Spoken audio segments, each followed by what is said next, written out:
This is Sybert signing into Red Alert 3 on the map. Battle Base Beta for Game 1 of the For the Win 77 Turbo Tournament Number 1, Round 1. I'll get into all of that in just a moment, but in the north, as the Blue Allies, this is Andrey. The turret-pushing king. This guy is a little bit the channeler of Yui Chaos. If you guys remember Yui, an excellent allied player from 4 or 5 or 6 years ago, and he was a chaotic player in the south as the Red Allies. This is Dutch Army. It's an AVA, so based allies going to win because they're so OP, and these guys are both going double barracks, pumping out peacekeepers. They are ready to drain their bank accounts, and this is something that we do see fairly often. But again, Andrey, a little bit channeling Yui. He doesn't have the same kind of chaotic style exactly, but his base pushes, his turret love often turns into a chaotic kind of game. But it's a little bit different from what Yui used to do. Anyways, this is For the Win 77. This is technically 4 mini tournaments all in one. So this stuff is run by this guy, RageofHeat. He has been running, organizing, hosting, and funding tournaments in Red Alert 3 for, 5 or 6 years now. Even back when I ran tournaments in Red Alert 3, he was often the guy putting up money for the prize pool. And this guy has just been absolutely a phenomenal member of the community, just like a pillar of light in all this time. EA abandoned Command & Conquer years ago, but RageofHeat did not. And so one of the things that he does is sometimes he hosts regular 1v1 tournaments, usually 1 or 2 a month, and then sometimes he does like this with For the Win 77, where it's 4 mini turbo tournaments is what he calls them. Now these are best of 1 series up to a best of 3 finals. Single elimination, and then they're spread out over the course of a day or 2. So when you add all 4 of these tournaments together, it is a little bit like you have a regular 1v1 tournament in terms of the number of games, in terms of the players, in terms of sort of everything. It's kind of like a regular 1v1 tournament, except if you are a person playing it and you've only got an hour or 2, you get through this really quickly. So this particular tournament only had 4 people playing in it, but of course we've got 3 other tournaments to get to after this. So some of the tournaments had 6 people, some had 4, some people played in multiple tournaments, some people just played in one. So these turbo tournaments give just a little teeny tiny opportunity for you to step into the ring, for you to play some games, and it's over really quickly because everything is a best of 1 up to a best of 3 finals. So really, it goes quickly, and that is why we are going to be covering every single game from the For the Win 77 4 turbo tournaments. So in the description, you will see a whole bunch of games and my recommendations for which ones you should and shouldn't watch. If you want maximum Red Alert 3, then watch them all. They are all going to be featuring players like Andrey, Dimon. I think Happy is in here as well. I'm not sure about DDF, but Dutch Army, who we've seen in some 1v1 or in some team games. I don't know about ever seeing him in a 1v1, but he is actually doing all right in this case. He's got himself a 3rd refinery, which he might be losing to these peacekeepers. He might just run over the peacekeepers and deal with them that way, and he's going to try and bust Andrey with just infantry against Riptides and peacekeeper IFVs. This is going to be extremely tough, but those shields are giving him a little bit of extra time to get a multi-gunner turret out, and it's just barely not going to work. With 3, now 4 Riptides and an IFV, there is an opportunity for Andrey to beat this back, but really Andrey has got his own multi-gunner turret here, and there is not enough Javelin troopers to break through the front line defense, and that is the end of the assault. Dutch Army put a lot of his eggs in this one basket, foregoing an airfield, foregoing... Oh, he didn't run over those peacekeepers. They're going to get his refinery, and this is going to be an extremely tough situation for Dutch Army to break out of. Great use of that boot camp. I love the barracks placement there to cut off one of those multi-gunner turrets from that engagement, but of course he just ultimately doesn't have the firepower to stop Andrey here, and he has to clobber Andrey right here. He has to kill him dead, and it's going to be extremely tough. Skipping the airfield, skipping the war factory, this is what happens to you when you do those things. Andrey played this one a little bit softer, a little bit easier instead. He defended his third base. He got that war factory. He got that infantry, well, that vehicle advantage, which now leads him to an infantry advantage. He's going to use that cryo shot to break this turret. And is it expected that Andrey beats Dutch Army? Yes, Andrey is the favorite in this match, but Dutch Army has a good showing so far, and if he loses this game, he is out of the tournament, but there's 3 more Turbo tournaments for him to potentially participate in on this day. So Andrey is looking really strong in this game. He lost his oil derrick, which is the only thing that has really not gone his way. And Dutch Army committed so much to holding this middle of the map, but it hasn't really done anything for him. He's now going to be trying to draft walls. He's just delaying the inevitable, and that will do it for game number 1. Andrey advances on, I believe, to the finals of this mini, tiny 4-man tournament. And what an explosive, action-packed way to kick off our game number 1 of these 4 Turbo tournaments. So I hope you're ready for a ton of action, but we have got more games to look at. So let's see the other half of this Turbo tournament semifinals. Oh boy, what a semifinals we have for ourselves. In the north, as the Yellow Soviets, this is Dimon. He's yellow, he's Soviet, and in the south as the Blue Allies, this is Happy. The map being industrial strength means that we've got these walls and this airfield coming out extremely quickly for Happy. He's hoping to get himself an engineer, and he may indeed get himself an engineer. Ooh, this bear is going to see what's going on. He is going to know what is coming his way, and he's got only mere moments to jump this engineer inside of that civvy structure before this... Oh, the Vindicator heads out on the wrong path, actually. I'm not sure. No, there is a second engineer, so he was hoping to catch that second engineer, but instead he realizes, I'm probably not going to get the engineer. Oh, it's going to be close. It's going to be close, and he gets it. A nice catch there by Happy. I cannot believe that Dimon ejected that engineer from that building before that Vindicator had dropped its third bomb. So one Vindicator gets a kill, the other Vindicator misses the engineer. And yes, we are starting ourselves off in a best of 1 with an airfield rush from Happy. And Happy versus Dimon is normally the finals of a tournament, but because this is a small bracket, they meet here in the semifinals for a best of 1, and one of them will go on against Andrey in a best of 3 finals. And then before you even know it, this first Turbo tournament is going to be over, and hopefully we will see Happy or Dimon in another Turbo tournament. Whichever one does not advance on to the finals, hopefully we get to see them in another Turbo tournament. So the third refinery is coming up here in short order for Dimon. Now that things have kind of stabilized, some infantry has been eaten up by Happy, but ultimately is not the biggest of deals for Dimon. He got a little bit of cash back from that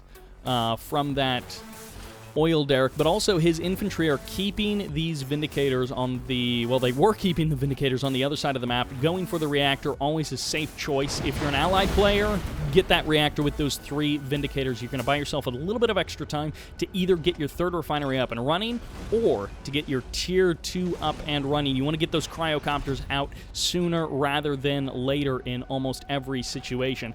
Dimon is just trying to keep Happy occupied, keep him building walls, not multi-gunner turrets. Keep him spending his cash not on tier 2, use his Vindicators to clean up conscripts, and not make bombing runs onto the other side of the map. Flak Cannon is now down. Super delay on the War Factory. Like, one of the latest War Factories you would ever actually get. Another reactor does go down, but cash back for Dimon buys him just a little bit of extra value from losing that reactor. Naval Yard, a great choice here for Happy. And instead of getting that tier 2, he went for the Naval Yard. Again, a delay move there, but it gets him those Riptides. It gives him more tools and more options to try and break out of his contain.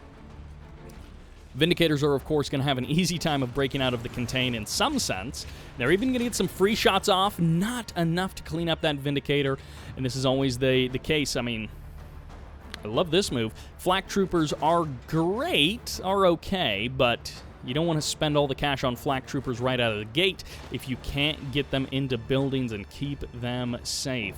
So Dimon delaying those Flak Troopers by quite a bit. And, oh my gosh, forcing the cancel of that War Factory, forcing him to rebuild another reactor. Happy is actually playing this out brilliantly, forces the sell-off of the refinery as well. A great move by Happy. Can you see these plays that this guy is pulling off from the fast airfield into this just unrelenting stuff? Oh my gosh, I can't believe that he pulled off an engineer cap of that refinery, forced the sell-off, and because of this constant reactor bombing, he has delayed this War Factory by an additional minute or so, and then check this out, double Javelin Trooper on the ridge. Happy is opening up in a fantastic way. He's even going to break down more walls potentially and just use the engineer to cut off that refinery, but it doesn't matter. Dimon had to make a choice. Do you go for the north refinery or do you go for the south refinery? Either one, you're going to lose the other, either to the engineer or selling it off, or to the Javelin Troopers breaking it down. And now the Javelin Troopers are going to rotate around, and no conscripts have been pulled up to that ridge. No bears, no sickle, nothing to deal with those Javelin Troopers until just now, already selling off the barracks in anticipation of what was about to happen. And this War Factory may be under threat once again, as this engineer is probably going to try and sneak in on at this angle over here now that the conscripts are gone. And engineer does not pop on out. The Riptide is going to keep it safe for now. And the engineer will eject out to try and grab the reactor, but it's not going to be fast enough. The sickles will eat that up, and finally, Dimon is going to try and get something back going his direction. He did manage to grab the other oil derrick, which puts him a little bit ahead of where he would have been, and he's going to get cash back on both of those harvesters, which does give him enough cash to get an additional refinery out whole cloth, so he can get himself... he can't actually build there. He doesn't have the build radius to put that refinery back, so he's going to have to go over here at his third base and rebuild that refinery. This has bought so much time for Happy to try and pull something out. All this stuff from Happy has been delay tactics. I mean, that was some real damage, killing off those two refineries, shutting those guys down. But ultimately, that doesn't win him the game. He still has to deal with the stuff from Dimon and utilizing the cryocopters. Never mind, Cryocopter singular, as one of them just gets eliminated, shrinks down one of those sickles, but of course the garage being a critical part of Dimon's defense here, and it's working on, well, his offense is working as his defense in this case. He's going to try and break down these Peacekeepers, but for now the Peacekeepers are going to chase away those conscripts. That sickle is hilarious, the way it does that spider jump or that tick jump onto those conscripts when, or onto the Peacekeepers when shrunk down. All right, we now have two cryocopters on the front line. What is Dimon going to do? And finally, two bullfrogs out on the field. Super delayed, as we talked about before. The MCV is going to go ahead and deploy once again. He's not going to try and run away. He's going to try and hold the ground and keep this high ground here. These two bullfrogs are coming back up onto the high ground. The sickles and the conscripts going to eat up those Peacekeepers. And what is Happy's next move? He's bought himself a pretty good spot with his Tier 2, with his naval yard, with his airfield. But what is his follow-up to this? Because now we're kind of into a regular Soviet versus Allies match, but we've gotten here in an extremely unorthodox way. Happy's going to try and get himself some space, clearing out the map. Maybe he goes for this building over here, but he hasn't been able to break down those oil derricks, and that's something that's going to be annoying Happy throughout the entirety of this game, is those oil derricks being untouched. Drops a multi-gunner turret and then has to sell one off, so really, he's not gaining much in the defense category. He's just buying himself a little bit more space with that multi-gunner turret a little bit further out. Bullfrog's going to be cycling around to the north side of this little precipice that sticks up out of the ground, and Dimon going to be dropping down an ore refinery back in his main base, utilizing that crane to try and give his MCV some extra ability to move around the map and either go for a fourth refinery location or just reposition back into the middle of the map. It's going to be the middle of the map. He can transition down here, and I love the move of the Terror Drone, the potential, in fact, if Happy goes for a fourth refinery out there on the water. Dimon I'm not sure what his plan is here, but Happy is going to try and find more value. I'm surprised he didn't pack along a couple of cryocopters to try and really disrupt the infrastructure of Dimon. Another reactor does go down. This MCV is dangerous on the front lines here. Shrunk down. Could even get frozen as it gets surrounded by these Riptides and these Peacekeepers. It's getting healed so quickly by the garage despite all the damage that's being done to it. And of course, in that vehicle mode, it gets those free repairs, so you don't have to spend your cash on it with your repair tool. The Sickles versus the Riptides, but Dimon has tried so many times, at least one time that we saw, but it got canceled, to get out that super reactor. No tanks makes this hold a little bit more tricky. He's just got the Sickles. He's got no real anti-vehicle firepower, and it's just all up to the Sickles. A couple of Terror Drones would be nice, either using their Stasis or their Infect to try and shut down some of these Riptides, but for now, he's just doing it with the double repair on these 6 Sickles. Vindicators coming in. Happy wouldn't do poor to eliminate this garage now that he's kind of got a little bit of space on this high ground. Toxin's getting called in most likely. Yep, Toxin's dropping right in that area. Runs his own Sickles into it for just a moment. And Dimon knows he needs to hold this high ground and protect this garage. This is giving him so much value, this garage, now that they're both up to that 3 refinery. With the double oil derrick, Dimon's got a bit of an edge, but it has been a rocky road to get to this spot. 4 bullfrogs are here, but only 3 of them were really engaging with those Vindicators as they went on their bombing run. And now Peacekeepers and Riptides going to be closing in, but can Dimon actually break the attacking forces of Happy? The Shrink going to be causing some real problems here as the Riptides could be getting crushed right now, but the MCV is too small to do that. He needs to avoid this Guardian tank, and no! The MCV goes down! And Dimon has been broken. The Guardian tank going to be sealing the deal as Happy managed to get out of War Factory throughout all of this chaos and the mayhem. And Happy, it looks like, is going to be going to an AVA Finals against Andrey in 3 games, or in a best of 3. We will have the victor of the Turbo Tournament #1. Flak Troopers are now coming out, but it's a little bit too late. No base defenses. No extra buildings as this Crusher Crane is about to go down.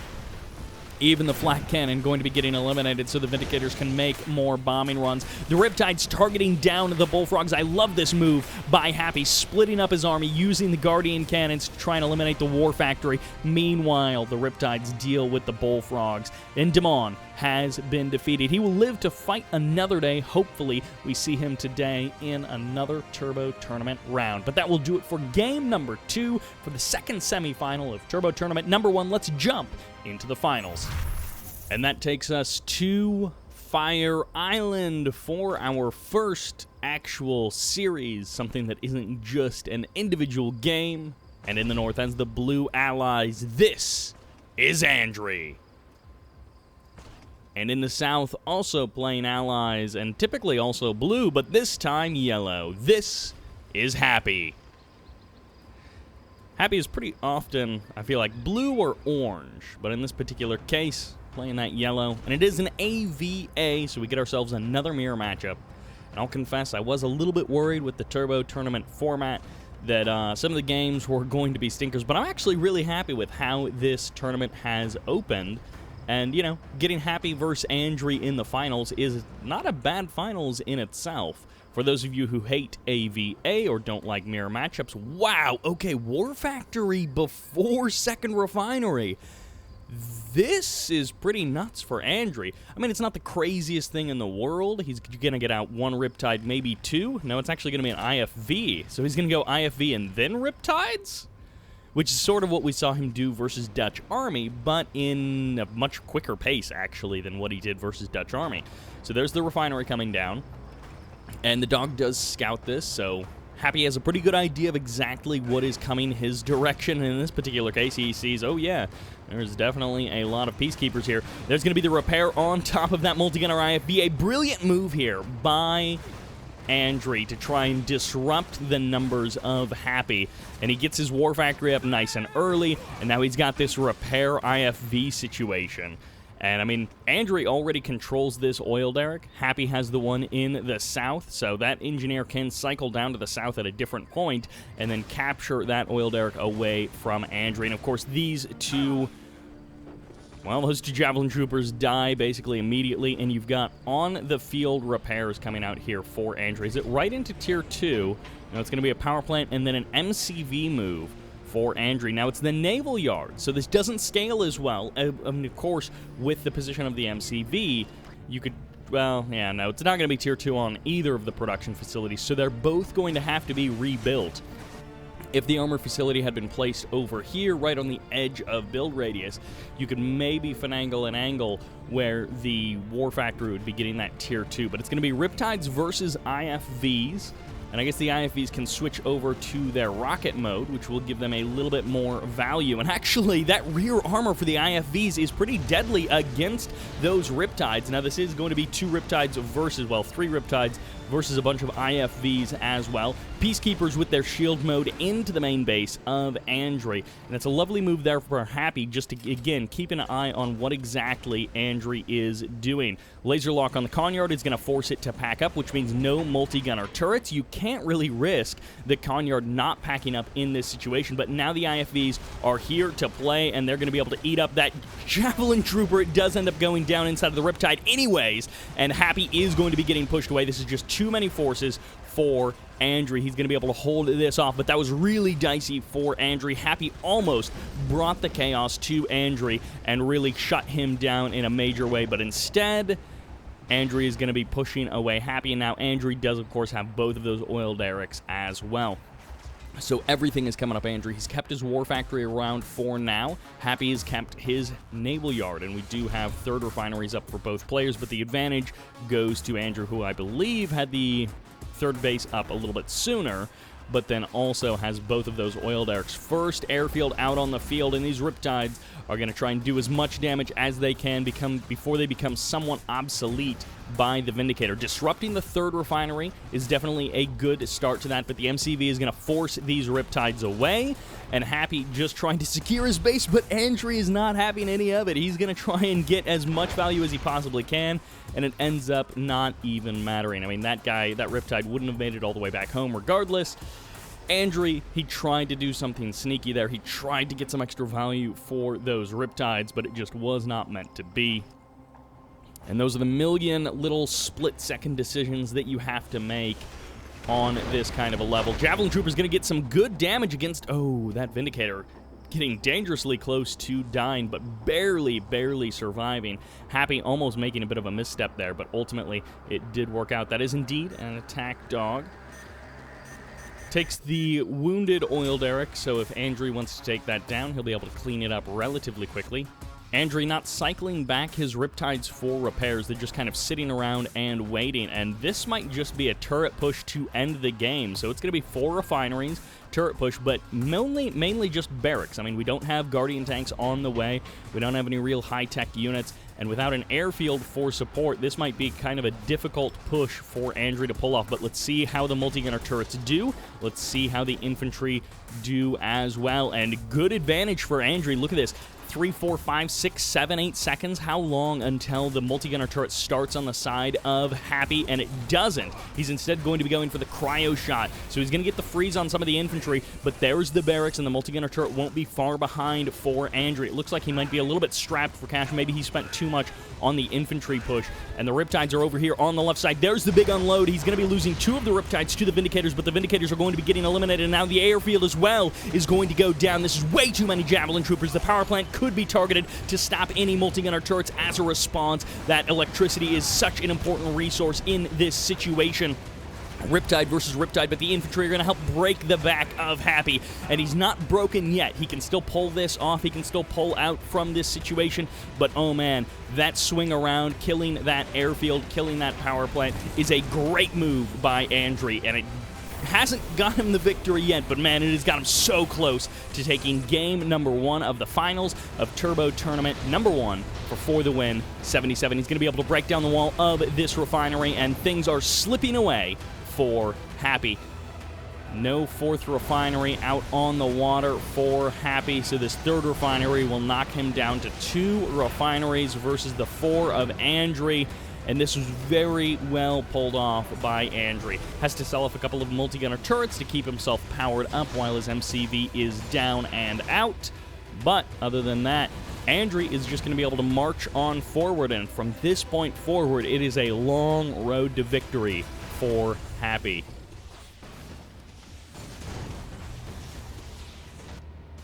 Dog over there, Dolphin down there. Happy doesn't have a whole lot of answers. He could try and, yeah, he can't even harass that because of that Riptide. It's going to make it difficult to really do any damage against Andrey.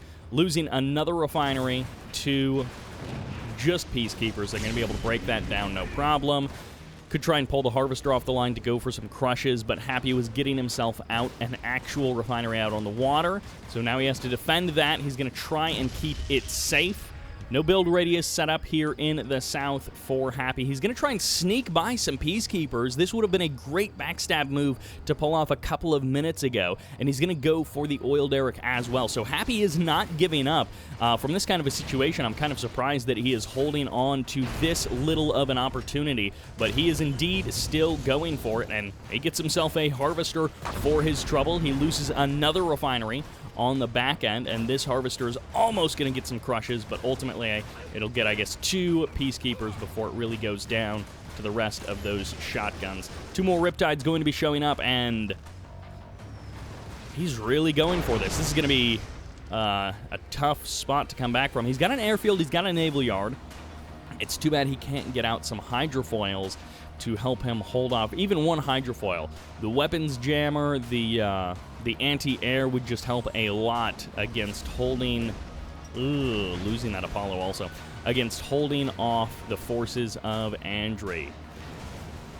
Goodbye, naval yard. The refinery almost going down. Happy has been defeated. The GG gets called, and Happy will go into game number 2, where he is up against the ropes. It's match point already. There's something relieving about the Turbo Tournament Turbo Tournament format, the way that these games shape out. And hey, if this is it, there are 3 more Turbo tournaments to look at, so Happy can hopefully come back if he doesn't start the comeback here in game number 2.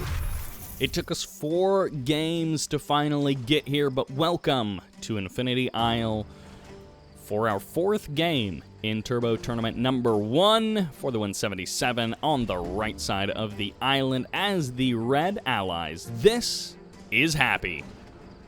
Down 0-1 in this series against the Blue Allies on the other side.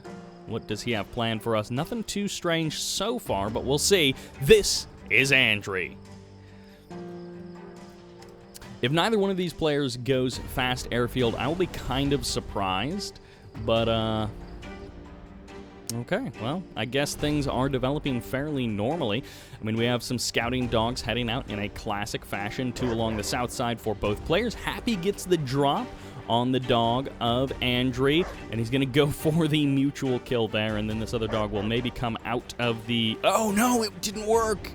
Oh, Happy tried to play smart there, but it was either just the range wasn't quite there or something else happened, but Happy actually wins the scouting fight in the north, so he will be the one with the easy scout, sending that dog in, and Andrey will have to produce a couple of extra dogs to try and either deny the scout or make his own scout.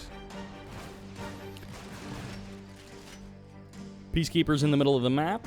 Double refinery opening. MCV move for a 3rd refinery out on the water. And no dog blocking for either player. Happy pretty much just confirming, oh, yeah, everything's normal. You're doing exactly the same thing that I'm doing. Almost the exact same timing as well. Both of these guys going to drop an extra power plant and then move on. Maybe up to the ridge for a 4th refinery. We shall see. Maybe they drop a naval yard, try and get some dolphins or some riptides out to potentially harass their opponent. No oil derrick capture. So a slight difference here for Happy. Very unfortunate that he's missing out on this extra income. No way to earn that back. And I mean, I guess you can snipe your opponent's oil derrick and try and do it that way.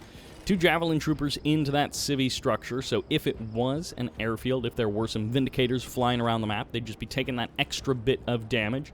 And here's the scout coming in, as the airfield will be revealed for Happy.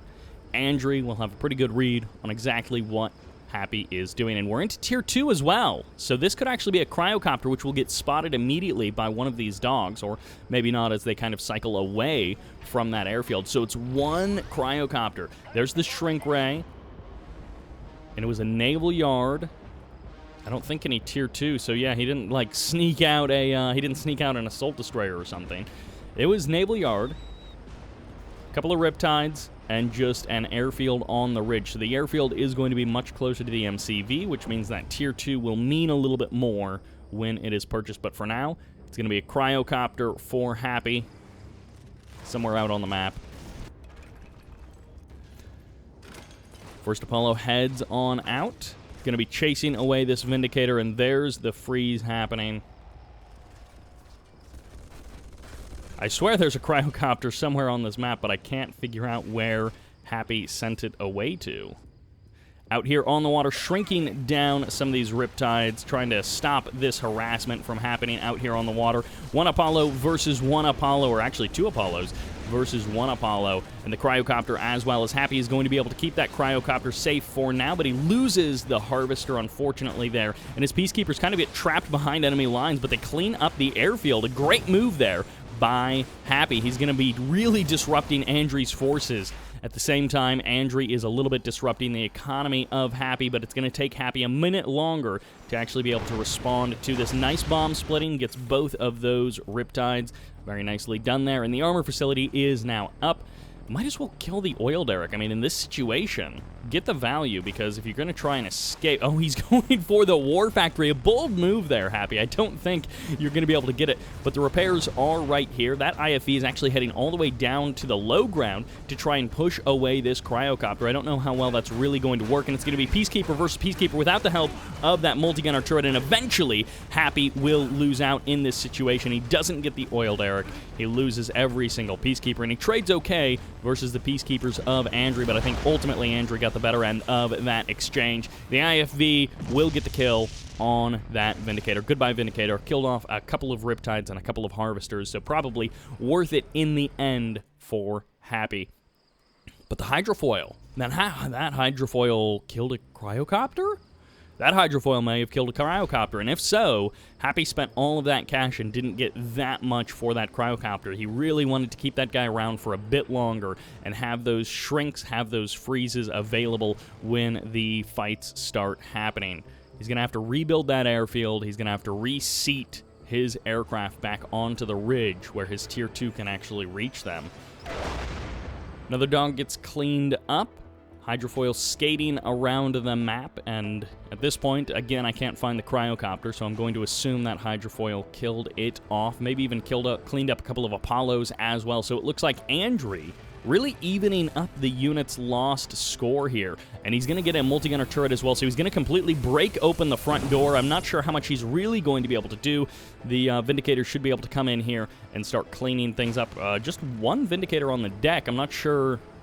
he went 3 Apollos, 1 Vindicator, and he hasn't rebuilt anything, so it's just the 1 Vindicator, which is somewhat problematic. It's going to get targeted down immediately, and it just gets eliminated. 1 IFE takes some heavy damage, but ultimately they're all still here, and they're all still doing damage. Once again, the Harvester getting killed off, and Happy is in a ton of trouble. I'm not sure where his game plan went after the first couple of minutes, but he has just been doing almost nothing for the last 2 minutes or so. Guardian Tech now going to be harassing his high ground expansion. This guy is out of cash. He was drafting an armor facility. He's about 2 minutes behind where he should be in this game. He's now down a power plant. He's now down an airfield as well. Not that he was doing a whole lot with that airfield, but he's down to 2 harvesters. He's about to be down to 3 refineries, and maybe not even 2 working harvesters relatively soon here. Another power plant getting targeted down. Great splitting of the forces by Andrey. This is a brilliant piece of just picking him apart. The last one, it was the turret push.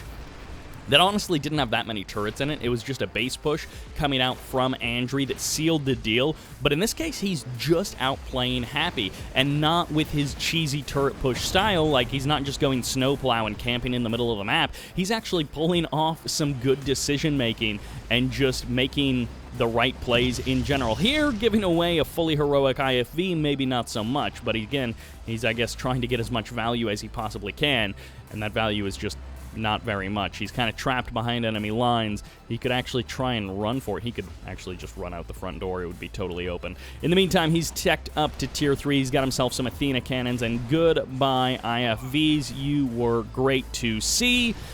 But I think the end of the game is coming in here, and our first For the Win 77 Turbo Tournament champion is going to be Andrey, unless Happy is able to pull off something really magnificent here. And this attack over here, Javelin Troopers and a Riptide, is a great start. But ultimately, it's going to be really hard for him to cobble together a force to stop these Athena cannons and the Guardian tanks knocking on his front door. The MCB getting targeted down. It's not actually being targeted by the Athena cannons. One Guardian tank is going to be here to respond. 2 Guardian tanks are actually here. Happy is going to try and mount some kind of miracle defense here, but his MCB is on the line and it's getting targeted down one bit by one bit. A multi-gunner turret gets deployed, but so many power plants have already gone down that it doesn't actually matter. Happy pushes back Andrey for now, and at the same time, Andrey finally shuts down that attack, which ended one of his refineries. Andrey still has a Riptide running around the base of Happy, and he cleans up an extra Javelin Trooper almost on accident there as the MCV redeploys, gets himself that tier 2 radius back out into the world. And again, it's still going to be difficult for Happy to hold this off against Andrey, who's got artillery, who's got the tech advantage. Javelin Troopers get cleaned up. 1, 2, well, 2 working refineries for Andrey, so actually that's kind of similar to the number of working refineries that Happy has, but Happy has just taken so much damage over the course of this game. He's got, I think, literally 1 working refinery. Yes, 1 working refinery, which compares pretty well to the number of working refineries that Andrey did have up to a moment ago, where he finally got the 3rd one online. So, Mirage tanks. Andrey does not have to move across the map and kill Happy at this moment. He can wait a minute longer, and he's literally just going to run away from these Guardian tanks and just harass almost endlessly these Prospectors. And he will probably eventually get a kill here because he can just run away from the Guardian tanks. And Happy either doesn't harvest with his harvesters, or he tries to harvest and he potentially loses them to the Riptide. Either way, the Riptide doesn't actually escape, barely doesn't get weapons jammed there, and Happy is going to be losing his front line anyways. He gets another Cryocopter out on the field. Unfortunately, there are actually 2 Mirage tanks, so there are more Mirage tanks than Cryocopters in this case. And the infrastructure of Happy is about to be broken down. The Cryocopter is here. No Cryocopters for Andrey, just tanks, just stuff on the ground, and an Apollo, which blasts down the Cryocopter of Happy. The MCV now being used as a battering ram. The Guardian tanks doing what they can. They've crushed a decent number of infantry, perhaps, but that's not the end of the road. And Athena Cannon gets caught just barely, but Happy has been defeated. Everything going Andrey's way, and he is our first champion. A nice clean 2-0 finish, but some really solid games coming out from Andrey. I mean, yeah, he definitely had the easier side of the bracket, so to speak, but he also just dominated Happy in those 2 games. And Happy is no slouch, but that will do it for the first Turbo Tournament. So let's jump into Turbo Tournament number 2. A big congratulations to Andrey for first place and Happy for second place. And that takes us right back here to Infinity Isle, this time for another mirror matchup featuring the Orange Empire player on the right side of the map, LightNAGE, or LightNAGE, and on the left side of the map as the Yellow Empire player, this is Dimon. So Dimon is back. He's not playing them Soviets, he's playing them Empire, but this guy, LightNAGE, I casted a game. It was DarkNAGE versus, like, GTFU or something. I don't remember the other guy's name. But DarkNAGE and LightNAGE, I don't know if they're the same player or if they're, like, brothers or friends or something. You know, if you guys are familiar with StarCraft 2, a little bit like the little one and the big one. If you remember TLO from many years ago, or even if you still follow the scene from his current role over at Shopify. But TLO and his brother, the big one, used to sometimes play in tournaments, and they played, I guess, Brood War and then StarCraft 2 and probably other games together. But they had kind of matching names in that way. One Tank Buster going to be scaring away that dojo, and well, Burst Drone is going to get the slowdown there, so that's a nice little advantage for Dimon. I mean, hey, it's Dimon. If you are on equal footing with him, you're already behind. So, like, you know, you really have to be a step ahead to be on the same page as Dimon. Imperial Warriors eliminating each other, and you just love to see the lag in the game be present in the replay like that, where two guys kill each other, but one of them doesn't look like he's actually died yet. Goes into 4 Tank Busters, so a bit of a delay on that Mecha Bay. As you can see, the first Tengu already popping out before the Mecha Bay is even deployed for DarkNAGE, or excuse me, LightNAGE. And the Oil Derrick also going to be going down. Little advantages that... Wow, right into a sudden transport. So he wants to get on the other side of the map and actually bring the fight to Dimon in a very direct way. He's now going to be using it for defensive reasons, and of course with honorable discharge, then it's going to be difficult for this to be really a cost-effective exchange. Although no, LightNAGE has actually figured out a way to do it. Pulls away his sudden transport, brings in some additional Tengus, brings in some additional, there's the transform, brings in some additional Tank Busters, and he's going to go for the kill, but he's going to, no, he doesn't lose the Tank Busters. Nice split attempt! Nice try by LightNAGE, but ultimately both of the Tank Busters go down, and this is just further delaying this attack that's coming out from LightNAGE. And he's going to try, but it's 3 Tengus in the sky, 4 Tengus in the sky versus 2. This is just bad news bears every way you slice it. I mean, it's a mirror matchup, and one guy literally had his entire unit finished before the other guy had his production facility finished. So, nice catch on that Tengu by Dimon. As you saw there, he got the Tengu trapped in the walls and then killed it immediately, so that there was no opportunity for that honorable discharge to splash onto his Tengus. But nice use of this. It didn't quite work out as he had hoped. And goodbye, Harvester. So he does actually get the kill, and Dimon did not predict that, so he did not restart that Harvester. So that's kind of maximum damage. He's going to lose everything for it, but you got to hand it to LightNAGE, getting as much damage as he possibly can. There's the big transform. Shutting down the economy of Dimon is one way to try and even the playing field. I mean, Dimon did his own bit of Harvester harassment, forcing LightNAGE off the line and forcing him to run around with his Harvesters. This 6 Tengus versus the 4 Tengus. They're going to split into 2 groups, so it's going to be 2 versus 3 if they split evenly. And Dimon has actually stopped producing Tengus, so he's not just continuing the Tengu production, he's not continuing any production of any kind. He might be saving up for a 3rd refinery to try and get that up and running and get an advantage in that way. The Harvester low on health, but ultimately it does survive. The other Harvester is getting targeted down, and the honorable discharge might be enough. No, there's the transform. Always a dangerous move, because if you get caught in the sky, there's nothing you can really do, and you go down. You don't get the honorable discharge damage off on that Harvester. It's just more deaths for LightNAGE. Big transform. Harvester is going to get in on the action, slowly trying to make its way to the War Factory to get those repairs, and there's the honorable discharge trying to even the score, but ultimately it's just too much firepower on the side of Dimon.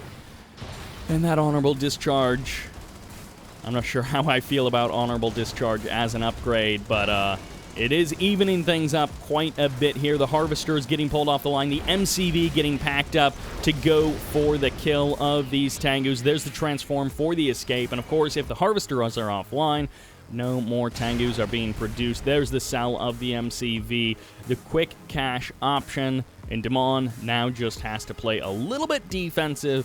He can hold the line, and he might actually be... Is he rebuilding walls, or is he going for a defender core? It looks like he's rebuilding walls. But honestly, a defender core wouldn't be the worst idea if he was trying to pivot.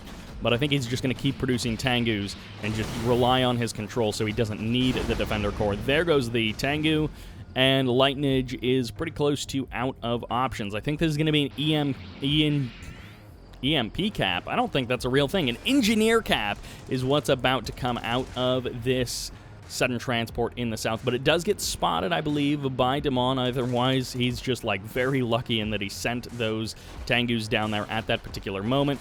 Ooh, the pathing kind of getting body blocked there. The sudden transport does manage to escape, so he's going to force the MCV to pack up for a moment, but either go for the MCV or go for the Tier 2 War Factory. Either one is a good option. The first Tsunami tank is out. It's going to be the MCV. There's actually the sell-off of the power plant to get the insta-kill on that engineer. A brutal move by Dimon, killing off his own building to get that Imperial Warrior. And that's it. LightNAGE has been defeated. Dimon definitely ahead for a good chunk of that game, simply outplaying LightNAGE, but that is what you're going to have to do, and I do like that LightNAGE tried to do some things that weren't just Tengu versus Tengu, because you're not Dimon, you're probably not going to win Tengu versus Tengu. Maybe you get crazy lucky, but even then, you probably can't go across the map and kill the guy. So I love what LightNAGE was trying to do there. He was trying some stuff around the edges to try and even things up, because you're not going to beat Dimon in a straight-up 1v1. Maybe one day, but that day is not today. And so in this particular case, I loved what LightNAGE did. I'm kind of sad that it's a best of one and this is it. Hopefully he comes back for another tournament. I hope we see this guy in the future. But we are moving on to the other half of, I actually don't know if this is the semis or the quarters, but we're moving on to the next game in For the Win 77 Turbo Tournament 2. We had questions in the last game, and I'm here to answer them. So we are back on Infinity Isle on the left side as the blue allies. This is Andrey. We've got ourselves another best of one, and on the other side, as the Yellow Empire, it's not Dimon, it's DarkNAGE. So we just got to see LightNAGE or LightNAGE, and now we get to see DarkNAGE or DarkNAGE. And once again, it is a bit of a mismatch. In terms of overall skill, I think it's safe to say that Andrey is the better player. And certainly with that performance that we just saw him execute against Happy, Andrey, I feel like, is developing a little bit more as a player. So perhaps we will see him live up to his current Smurf a little bit more, or maybe he'll just try to end this game super early by turret pushing the crap out of this guy, and we'll just be into the next round, the semis or the finals, pretty darn quickly. Dojo going to be deploying for DarkNAGE, and what exactly is his plan? It's going to be a Riptide, it looks like, coming out for Andrey. Either that or he really wants to kill this burst drone. He really wants to deny that burst drone from being deployed, but it's going to be 5 Javelin Troopers, so this is a pretty hefty investment in this strategy. Keep in mind, this is all prioritized before the second refinery, so this is a big cash dump. Why is there not a bunch of Peacekeepers in the middle of the map? Why are there not dogs and things trying to deny this dojo? Well, it's because this Riptide was the play. He does manage to get a Peacekeeper all the way around, and oh man, this is so brutal.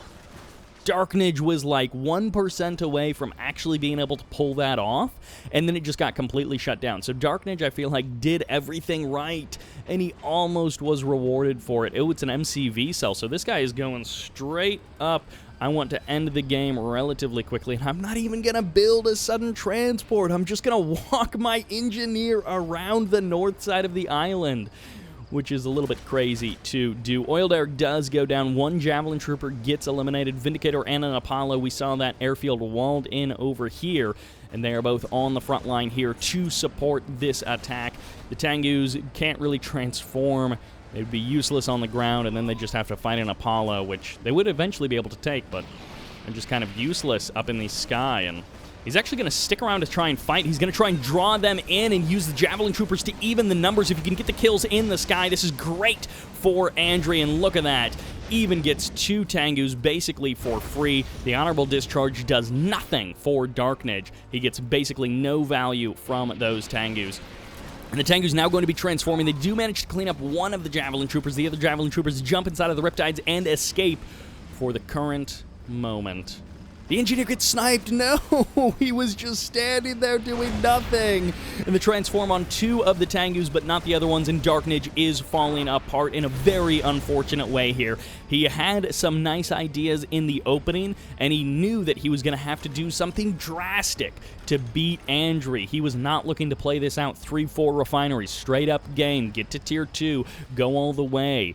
Nope, he just wanted to MCV cell, try and pump out as many units as he can, and I guess let his unit control be the thing that leads him to victory. And unfortunately, it is not quite turning out that way. Double airfield, this is going to be a lot of Apollos or a lot of Vindicators. Either way, I assume it's going to be like 4 Apollos and maybe 4 Vindicators as well, but either way, if it's a bunch of Apollos or a bunch of Vindicators, it's going to be a tough fight for DarkNAGE to win. He does manage to grab another Javelin Trooper. The extra Javelin Trooper does jump inside of that building, so free damage there, and even manages to get all of these last shots. I feel like in this game, DarkNAGE is getting terribly unlucky that he's pulling units away at like a quarter of a second too late, where if he had just sent them away a moment earlier, then they would have actually survived. But Andrey is getting in so many lucky last shots where they're just barely on the edge of range, and they get just that last teeny smidge of damage. And yeah, 4 Apollos. One of them is, well, half health, but not even that weak, honestly.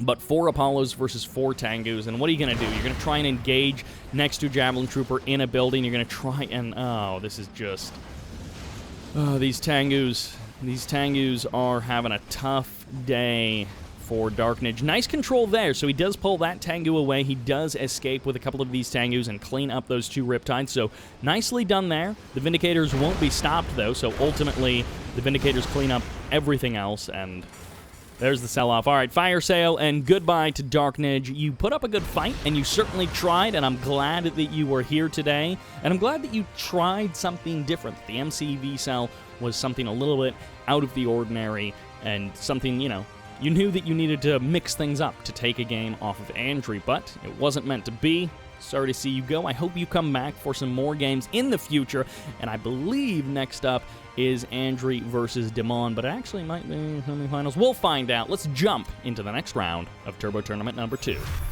I have good news and I have bad news for you. The good news is that this is the finals of Turbo Tournament number 2. We've got our best of 3 on our hands, and the bad news is Dimon is playing Empire. Oh well, as the yellow, as the Empire in the north, I already gave it away. This is Dimon.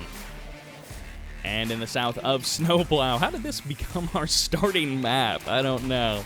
As the blue, this is Andrey. Looking to take himself a second Turbo Tournament, get himself 2 prizes in one day, 2 victories in one afternoon.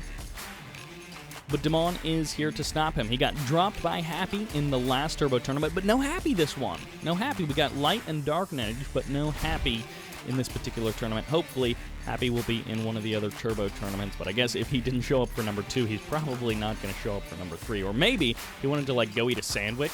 I guess that's one thing, is you could play in one and then take one as a break and then play in another one. So you could either watch some games, like if people are streaming, or you could go eat, you know, do, like, normal life stuff. But at any rate, we've got ourselves a best of 3 on our hands. We've got ourselves the finals of the Turbo Time Tournament number 2.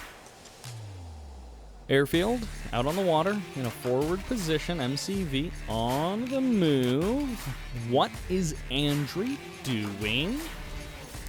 He's not doing for the middle of the map. He is not deploying directly into the middle of the map. This is also not a Cryo Rush, and the Cryo Rush on Snowplow is so hard to deal with, because if they get themselves a sneaky little Javelin Trooper on this ridge, there is no good spot for you to place almost any building. You could try and just circle everything around this refinery over here and give up this refinery because of that Javelin Trooper on the ridge, and that's kind of the only thing that you can really do, because if you try and defend this whole area against a situation that's not actually happening, if you try and defend this whole area, it almost never works out. You almost always end up in a situation where you don't have the coverage, and so you just lose every way you turn. There's an opening for your opponent to exploit. Peacekeeper goes down. No, Riot Shield comes out at just the right time, and it looks like the Peacekeeper is going to be losing the foot race to secure that house on the hilltop. Third refinery is up, and the turret push will begin. Now, if Andrey pulls off this turret push and wins this game, we should be going to the map choice of Dimon. So, Well, the Peacekeeper goes down, so not even being forced to exchange a Peacekeeper for an Imperial Warrior, something that a Empire player is always happy to do a one-to-one trade out like that. It favors them quite nicely. But Andrey's in the middle of the map. He's got himself 3 refineries. He's got himself an airfield as well. Nice and close. Could even drop down a naval yard over here or another airfield just to get his reinforcements that much closer. And it's not straight into Tier 2. This is a Tier 1 mecha bay. It's all Tengus all day. So the multi-gunner turret is in range of this power plant, and the high ground has been secured. The Javelin Troopers are here, and Dimon is just going for straight-up wall segments, so he's buying time. And this is a legitimate strategy that can get you a bit of an angle to, you know, if you're Dimon and you are confident that you can actually build some stuff to kill the other guy, then this can potentially work. The walls are being broken down. Some of them are going to have to be rebuilt, but this is breaking through 4 wall segments here. And one Imperial Warrior almost gets the kill on a Javelin Trooper, but doesn't quite manage to. And Dimon is just going to go completely around the side. And he's going to kill everything down here in the south and possibly force Andrey to completely relocate to the north. Jumps on the Vindicators while they're on the deck. They're going to jump out and they're going to drop some bombs and then go back to their airfield. And we'll see if Dimon is able to kill something off. Now they're going to go on to the land, so there's the second airfield getting deployed, and both harvesters will be off the line. So at the very least, Andrey's economy is completely disrupted, and Dimon holds one oil derrick, and the other one got eliminated, so that's good for Dimon. The wall segments are holding, but now the MCB is on the move, so no more wall segments will be produced for the next minute or so. And Dimon needs to get his economy back on, or he needs to get his walls back online to protect his economy. Goodbye one harvester. The other harvester technically still alive, and this power plant will go down one way or the other by the hand of the Tengus or by their exploding carcasses as they die to the Vindicators. Tier 2 has been purchased, and it looks like Dimon is in a little bit of trouble. I'm not sure. Oh, the low power noise was actually the multi-gunner turret going down, giving a little bit of an option here to Dimon, as he's going to be able to get a free kill almost on this multi-gunner turret. It doesn't come back online. No cell of the other multi-gunner turret to preserve this one. And even with that, that one power plant kill in the south has done so much to disrupt Andrey. I can't believe that he didn't have another power plant ready to go by the time the first one got eliminated.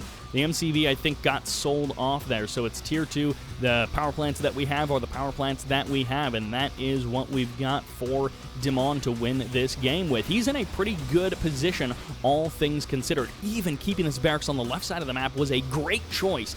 He's going to be able to garrison up this structure. He's going to be able to force Andrey to deal with that sooner or later, and these four tsunami tanks are going to slowly come off of their nano deflectors and be able to clean up that multi-gunner turret, and this is about as good of a situation as you can ask for Dimon. He denied that income. He denied the oil derrick, which is a great thing to have done. He sold off the barracks now, which I don't terribly like, but he probably needs the cash, and he's going to get the kill on the airfield, which is fantastic for him. Ooh, forces the drop of a multi-gunner turret in this kind of a position. That's a terrible spot to drop a multi-gunner turret, and yet he's forced to do it, and actually it's getting overwhelmed purely by Imperial Warriors. Dimon, a hero to the Empire people, and this guy is actually beating Andrey at his own game on Snowplow. Now, of course, Dimon is not out of the woods yet. He still has some Vindicators to deal with. He still has some allied shenanigans to deal with, but he actually probably could have turned around there and gone backwards to try and pick off those power plants and draw this fight out a little bit more once the multi-gunner turret was down. But these multi-gunner turrets getting deployed in the southern position to stop those Imperial Warriors is just good news for Dimon. Well, not anymore, as the multi-gunner turret deploys right on top of all of his forces. And, yeah. I'm not sure who actually takes that game, but I'm going to guess Andrey takes that game, as things just suddenly swung for the south. Dimon losing all of those Tengus. I thought maybe a couple of them had been able to survive, but no, I don't think there were any left in that case, and Dimon losing almost all of his army in just a couple of moments there against that multi-gunner turret and those Vindicators. But that will do it for game number 1. Dimon has a shot at redemption in game number 2. which takes us to the map Temple Prime for our second match of the finals. Is this where the road ends for our player here on the right side? This, as the Yellow Empire, is Dimon. Or is it where he finally evens up the score and strikes down this fellow on the left side as the Blue Allies? This is Andrey.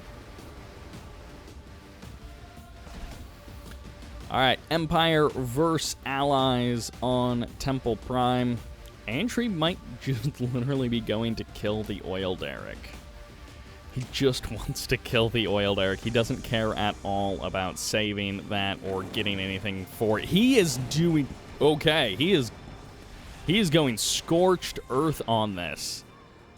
All right, so he wants to secure that southern oil derrick for himself, but he doesn't want anything else. This is going to be Naval Yard before second refinery once again, so he's going to get out those riptides a little bit sooner. He's going to get out those riptides before that other refinery, and Dimon will get the cash back on that oil derrick, so that's very nice for him. The dog coming in for the scout for Andrey. Going to be able to see exactly what's going on. I think that engineer was maybe supposed to jump in that riptide, but I guess he's waiting for the second one. Yep, he's going to wait for the second one. He's going to hop in there and then head off, I'm guessing, to the southern oil derrick, the one that Andrey didn't destroy, that he did not completely eliminate. Burst drone over the middle of the map. I'm not sure that Dimon actually got a good look at what Andrey is doing. I mean, he'll see the riptides heading around the map, and he'll be like, okay, 2 riptides at this point. You went Naval Yard first.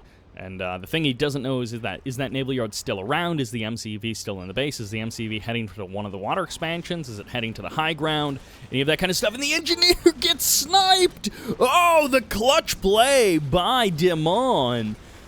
It doesn't win you the game, but man, does it feel good to kill that engineer, especially after you just lost that game on Snowplow. You get the riptide, the Javelin Trooper, I think, inside of that riptide, and the engineer. All of that cash spent by Andrey down the drain, a complete waste. He's got his airfield up and running, and his MCV is on the move to the southern water expansion. Meanwhile, Dimon's MCV repositioning to the north side of his base. He's not gone tier 2 on his Mecha Bay. He's going to transform 4 of his Tengus, all 5 of his Tengus, to try and chase down this riptide. And he might be able to chase it down barely. It kind of depends on the angles. And actually, the Javelin Troopers are going to be going for the eject because Andrey decides this is it. This is the end. And he was indeed right. The honorable discharge helping Dimon to get some extra value from those Tengus. It's going to be a third refiner. This is spotted immediately, completely perfectly by Andrey. And again, oh my gosh, that build radius is so insane. But, on the Allied MCV, that's not a dog out there in the water. It is indeed an Apollo. So Andrey's going to have a good idea about this. He may even drop by his airfield or maybe deploy up here, get himself some tier 2 cryocopters to go in for the harassment. Naval Yard did get sold off, and it doesn't look like we have a Dolphin out on the field. Although I guess he could drop a Naval Yard over by his new water expansion. Dimon just now going for as much of a scout as he's going to be getting into this game. 5, maybe even 6 Tengus here on the south side of the map, heading out to that water expansion. It is going to be a Naval Yard down here, and Dolphin or a Riptide, something's being produced right out of the gate. Now the power plant gets deployed. Dimon splits off his Tengus, and he's going to try and jump on the Vindicator.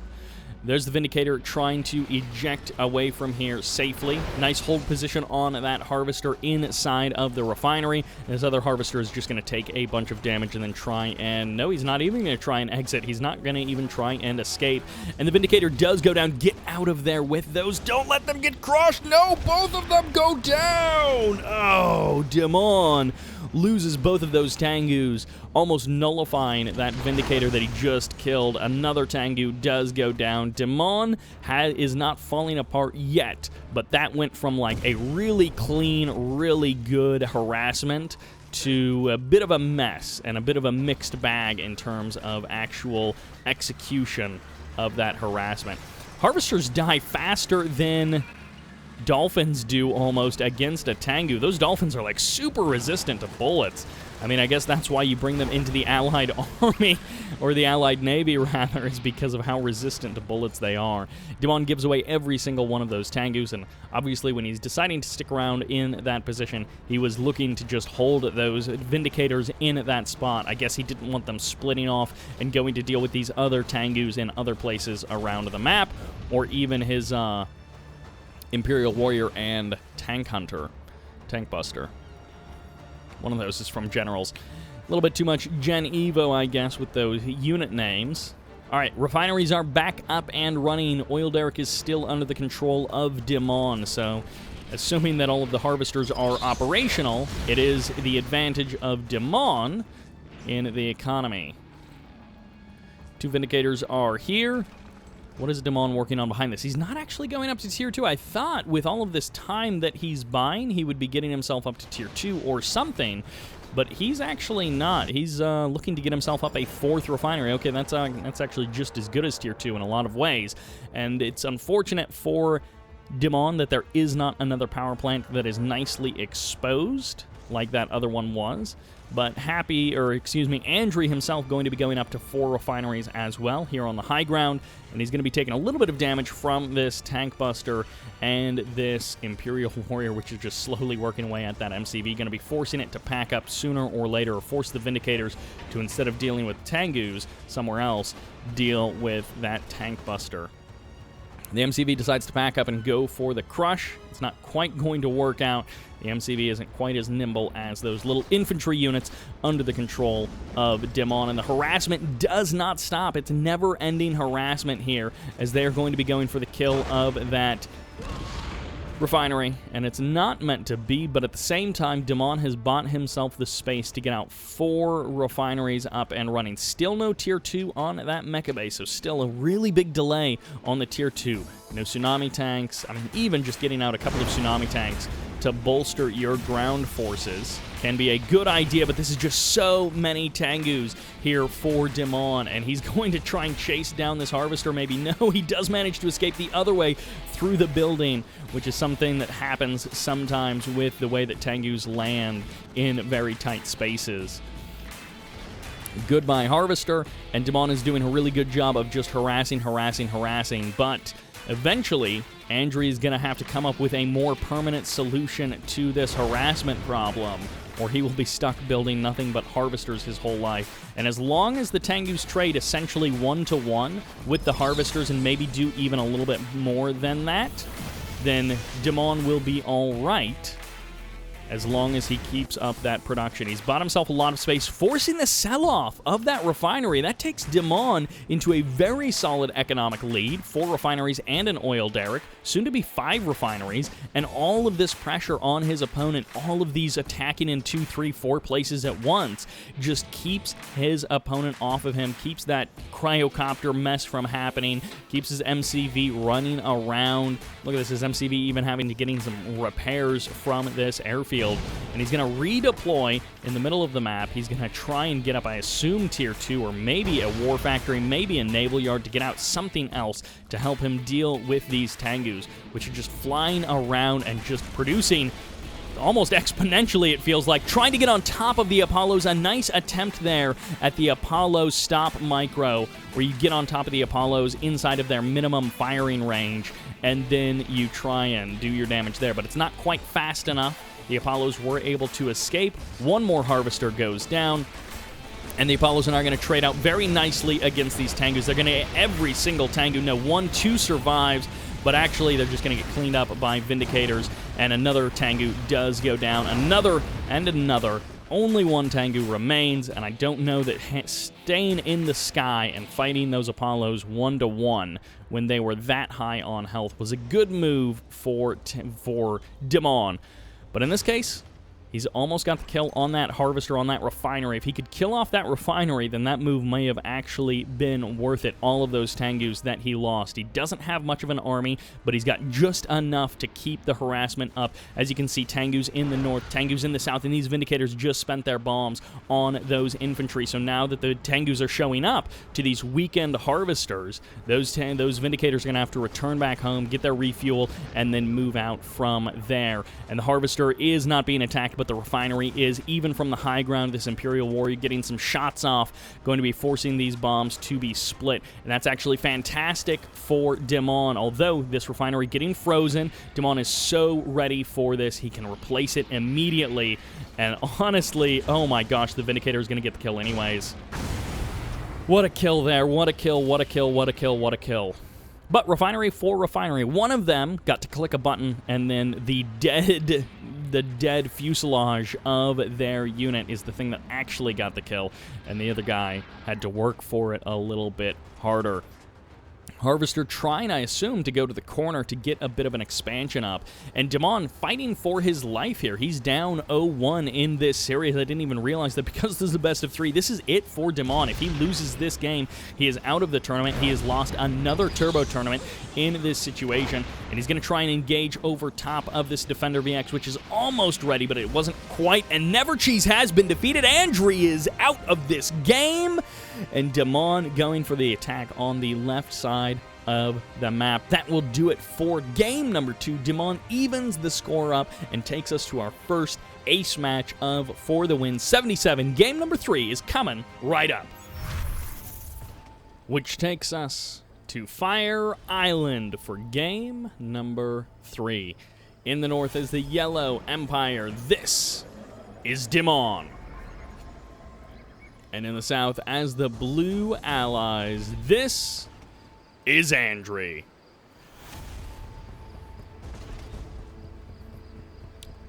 Fire Island, one of those maps that's pretty good for turret pushing because of the kind of closeness of the 3rd and the 4th refinery, the layout of this center canyon. You do have the 2 ground attack pads on either side, and that helps kind of break things up and gives you alternatives for better kind of angles to try and sneak things around so that you don't get totally locked out. But another oil derrick kill coming in here for Andrey. This didn't work out for him in the last game. It just turned out that Dimon held the control of the other oil derrick for basically the entire game, and it really just didn't work. But that was a fascinating, entirely harassment game from Dimon. It's like he believed in harassment, and that was it. He said, I am going to work you to death. I am not going to let you get out. I'm not going to let you play the game your way. You are going to be defending the entire time. And Dimon even made a couple of mistakes, but his attacking was so good for 90% of that. Okay, what is this? This is okay. This is whatever. Huh, all right. This is. So, well, there's a dog over here. I hope that doesn't work out too poorly. Anyways, Dimon in that last game, he made some pretty bad mistakes in a couple of moments, but overall, he was just attacking so much that it truly was the art of the defense. Are you kidding me? That dog is the worst scout. And by that, I mean, he actually did a decent job scouting. However, he missed the kill on that engineer. And if this engineer just goes for that observation post, I will be kind of sad. Nice pull on that Tengu. We saw some other players try and do something similar earlier, and they didn't quite manage to pull it off. It didn't matter in the end, other than it allowed Dimon to pull that Apollo way out of position. Airfield inside of the walls, so it's at least partially protected, and Dimon is just going to try and find another angle to try and sneak in here. He goes for the observation post. That kind of makes me sad. He didn't go for like a power plant out on the water or something like that, which would have been fantastic if he'd managed to steal away an allied power plant out there on the water. And then even just hold on to it and, you know, sell it off if you want to, but just hold on to it for a minute. Another Tengu gets eliminated. The walls do get broken down, and Andrey can't rebuild them while his MCV is packed up, so that is a potential opening, but Andrey is doing a good enough job with his defense being his defense and not his offense being his defense. He doesn't need to worry about that wall segment being broken down right now, and it looks like he's just going to turret push for the win, and that'll pretty much be it. Tengus chase away those Apollos. The Riptide continuing to chase down these Imperial Warriors, making the Peacekeeper force that much stronger. It is going to be Tengus versus Apollos, but the numbers, I think, are actually on the side. Oh, no, it may not actually be on the side. Oh, my gosh, that repair is so good. The repair is so good. Dimon is deadzo. I mean, I guess he can try and pull something out from here, but that is a bad situation to be in. Maybe he can directly pressure the MCV. If you deploy in a multi-gunner turret here, you just have to run right past it over there. Another Tengu gets eliminated, and Dimon really thought he was going to be able to pull off that move, and a great placement there of that multi-gunner turret. That is a defensive placement that gives Andrey more option. It doesn't force his hand. It doesn't give Dimon an option to like quickly click on that multi-gunner turret and kill it off. Instead, it's a little bit of a retreat, but it's a strategic retreat from Andrey. 2 Tengus on the left side of the map. Dimon still has that oil derrick. He's still got this observation post, so he's got that extra bit of vision. He's got that extra bit of intel. Vindicator going to be dropping them bombs on those Imperial warriors. And the airfield does indeed survive. The harassment will continue from now until forever. Having a couple of Javelin troopers around the place is such a great move for Andrey.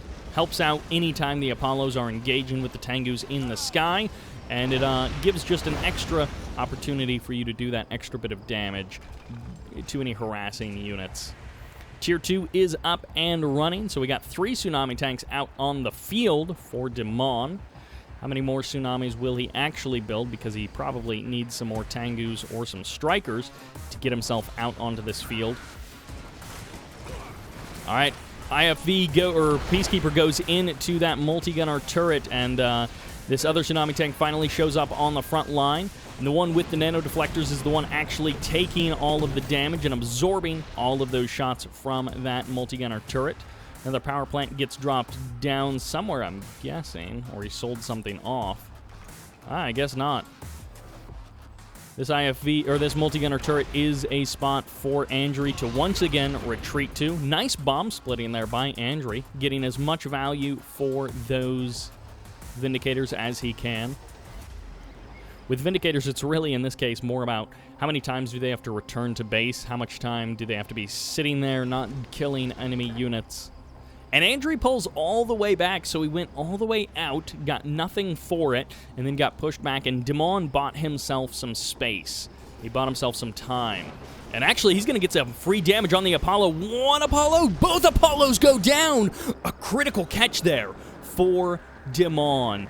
And I don't know that that's going to lead to anything, but that means Andrey, oh, he's already got his Tier 2 out, so he's already got a Cryocopter maybe on the way. No, he got his Apollos back out and running. There are 3 Chopper VXs that can all be targeted down if they fly over the water. The Apollo steps forward. No, it's hanging out next to the base, hanging out next to the multi-gunner turret. And Dimon realized that, yeah, he can't do anything about that. That does delay the Cryocopters, so those 2 Apollos, more than the price of 1 Cryocopter, and it more delays the build time of that Cryocopter by 30 seconds or so. So that bought a little bit of time for Dimon to get out a couple of extra units. 2 of those are Tengus. So he's going to resume Tengu production, and I like that option. It's kind of a pity that he doesn't have any more barracks, that he can pump out a couple of Imperial warriors just to send them around, just to try and poke around and maybe do some harassment.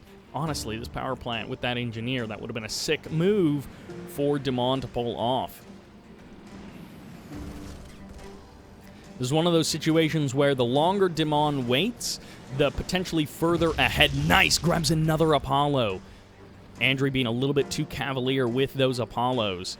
But the longer Dimon waits, the further ahead Andrey potentially gets, either in economy or in infrastructure. And actually, Andrey is just rebuilding power plants at this particular moment so he can power all of his multi-gunner turrets and keep his MCV moving around the map. But I feel like Dimon needs to start splitting off Tengus, maybe harassing power plants, just finding any angle that he possibly can to break down Andrey's defenses and to keep Andrey from growing either in the tech or in the economy, because either one is a terrible spot for Dimon. And Andrey might just be going War Factory. No, he's going Barracks. So he's just going to be producing, I'm guessing, Peacekeepers and Javelin Troopers to bolster his ground army. And it almost doesn't matter in some sense if they can just hold off this attack. Dimon doesn't have a whole lot in his back pocket to follow this up with. So Andrey doesn't have to smash this attack necessarily. He has to survive it and buy himself his own bit of space to be able to either get out more tech, get out more production facilities, or get out more economy. A war factory or naval yard wouldn't be the worst idea, especially since he's already up to tier 2. A lot of Tengus are showing up. I would love to see Dimon split off a couple of Tengus for that harassment. And he has to be super careful. As you can see, he's trying to, I think, draw the attention of Andrey one way and then the other, as he sneaks his tsunami tanks completely away from his air army over onto the right side of the map. And as I say all of that, it doesn't matter because he turns everything around and he just heads home. This is an awkward position for Dimon to try and get out of. He may actually be rebuilding an MCV right now, so he can try and take a 3rd or a 4th refinery. MCV, there we go. Okay, so Dimon is back in the game, and goodbye Apollos. One Apollo, I guess. Another great catch there for Dimon. And by great catch, I mean the last couple of great catches that he's made have just been entirely Andrey flying over Dimon's forces. Dimon hasn't actually done anything particularly clever or insightful here. He's just had units on the ground waiting. Point defense drones get called in, and Dimon is likely going to be going for a 3rd refinery. Maybe he's saved up enough cash to get 2 refineries out at once. But a 3rd and a 4th refinery would be a great way for him to cement a lead in this series. Vindicator way off to the corner. Is this going to be a cryo shot move? There's the 3rd refinery, deployed and getting ready to go.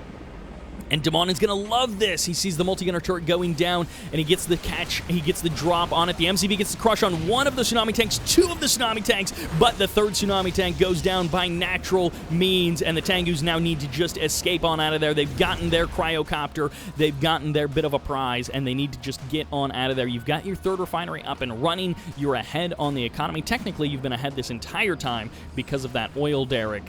And that has certainly helped him survive. Kill the power plant. Go for the power plant. The multi-gunner turrets got sold off at some point or eliminated. Great kill. The power plant wasn't enough to eliminate all of the multi-gunner turret power, but he could try and... Okay, there's the cryoblast coming in. So goodbye, refinery. It's going to be back down to 2 refineries for Dimon.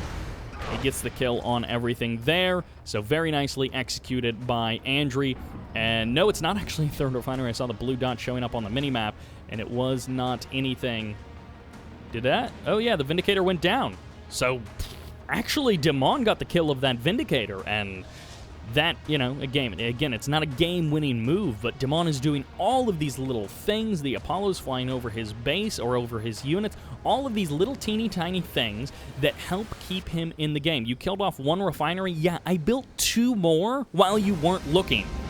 And Andrey doesn't even want to fight it out. The GG gets called, and Dimon is your victor. Holy cow, pulling that one out. That was scrappy. And yeah, you could see that Andrey didn't even want to have the main fight of the game, this fight that we're supposedly building towards. He just goes, oh, shoot, all of this time I was just scraping together to survive because I thought you had sold your MCV, which you did, but then you built your MCV and you took 2 more refineries while I thought I had finally hamstrung you and just absolutely knocked you out by killing that refinery. Nope, you had 3 refineries and an oil derrick, and that will do it for Turbo Tournament number 2. I've been so enjoying these games. This is not an epic format for a tournament. This is not long, drawn-out series. This is not a dramatic build to a finals. But these games have been so solid. Some of them a little wishy-washy, but overall, these have been really good games and really enjoyable games, and we're seeing a different side of Andrey, and I love that. We get to see a little bit of LightNAGE and DarkNAGE and a little bit of Dutch Army as well. So these Turbo tournaments, I have been thoroughly enjoying. Thank you very much for joining me for this ride. Let's jump into Turbo Tournament number 3. Welcome to Turbo Tournament number 3. In the north, as the purple on industrial strength, this is Dutch Army. Give a cheer for that guy. What a champ. Man, can you imagine? 2 tournaments. In the south, as the Yellow Empire, this is Dimon. Give a cheer for Dutch Army. I mean, this guy up against Andrey. Airfield first. Okay, he is going as fast of an airfield, but he went Apollo. Huh, okay. So he doesn't want to kill anything on the ground. He just wants to get a little bit of a scout out, clean up some burst drones, and see what's going on. He got himself the burst drone, and that's what he was hoping for. All right, what is he going to do with this airfield first? By the way, give a cheer for Dutch Army. What a champ. What a fellow. He gets Andrey in Turbo Tournament number 1, and then here in Turbo Tournament number 3, which actually has more than 4 players in it this time. I believe it's 6 players in it. He gets Dimon in game number 1. So it's round 1, it's all best of ones, and he gets Dimon. By the way, straight into Tier 2. So this airfield refinery, Tier 2, before second refinery cryocopter as well, going just maximum cryo rush, and going to be forcing an extra. Yeah, there's no good spot for a defender core. Dimon on the other side, he never got out of Mecha Bay. Huh.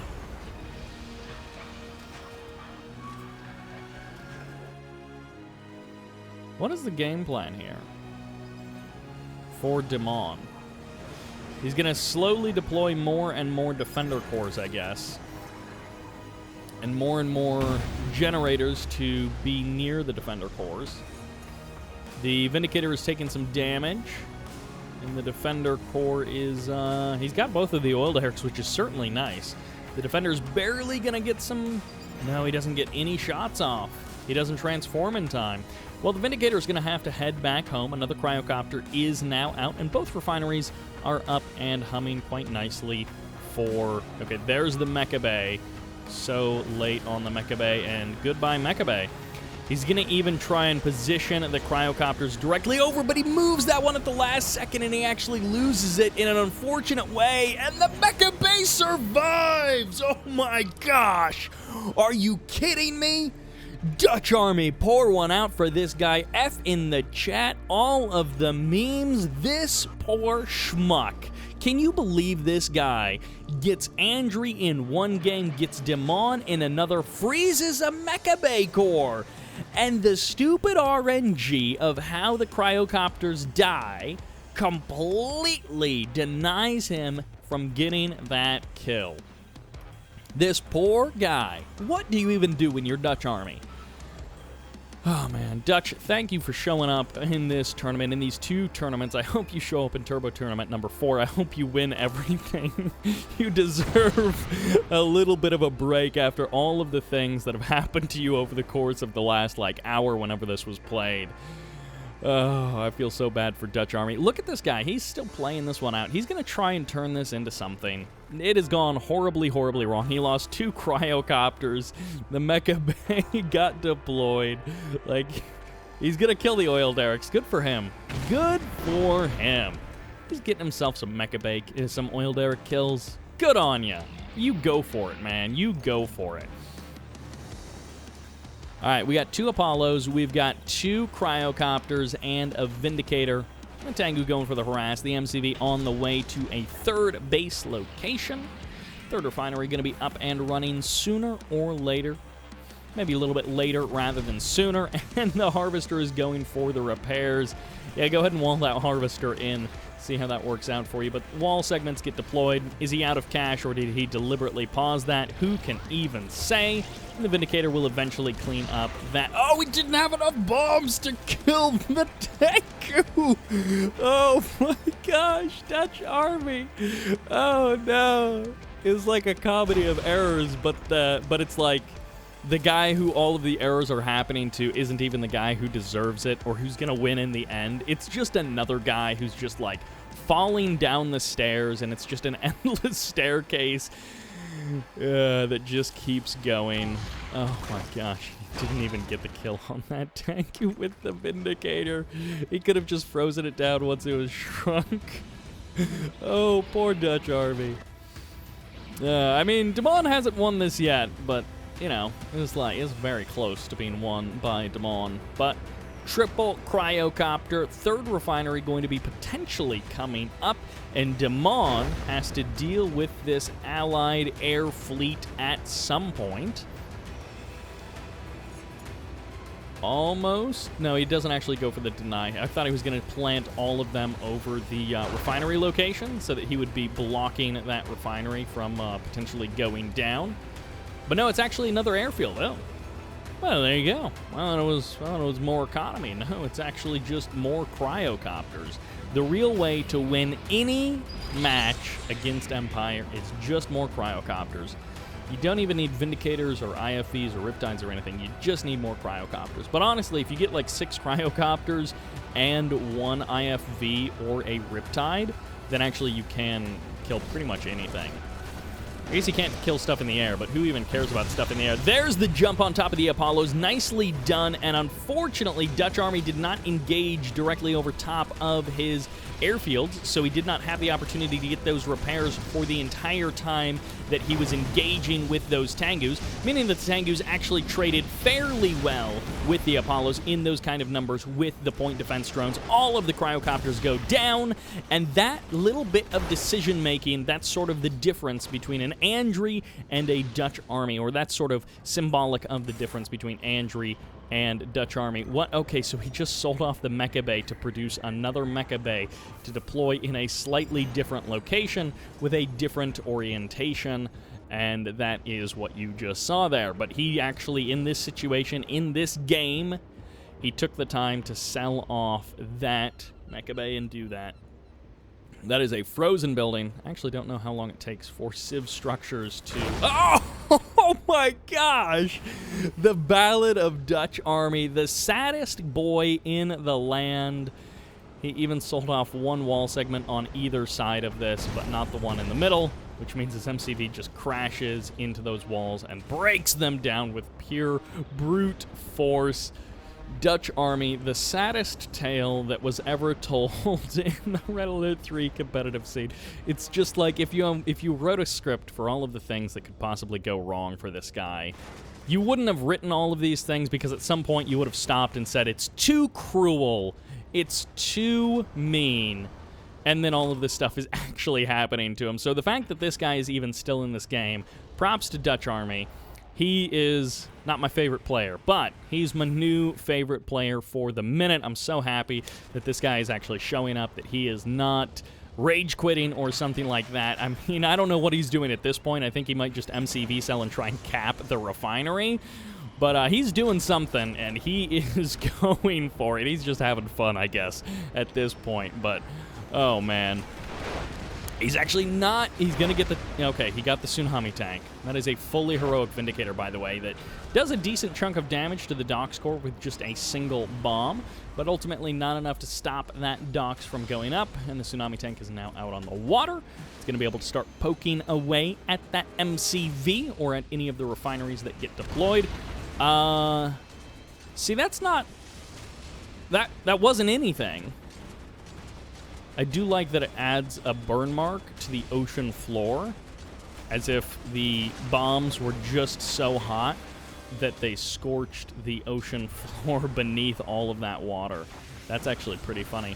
I've never noticed that before. Yari Minisub eliminates that multi-gunner turret. The Imperial Warriors will be getting cleaned up, but it's like 2 bombs to kill the Imperial Warriors. Or is it 3 bombs? It's one of the 2. The Vindicator goes down. Oh my gosh. Dutch Army, I'm so sorry for you. One of these is a fully heroic Imperial Warrior as well. Yeah, the ocean floor is just scorched. Like the heart of Dutch Army, it is burned, it is scorched.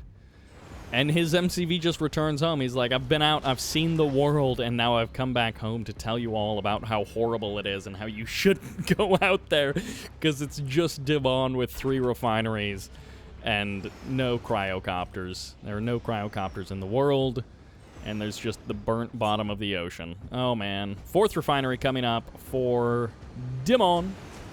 He's going to be powering into... Well, he cleaned up both of those defender cores. I mean, he cryo-shotted one of them and forced it to be sold off, and the other one he just killed in the traditional way, so he's got that going for him. He doesn't have anything else going for him. It's sort of like winning 20 bucks in the lottery, but also being told that you have terminal cancer on the same day. And it's like, well, I've got that going for me, so that's nice. But everything else in life is terrible. He's not even gonna be able to clean out these buildings because he lost the Javelin Trooper.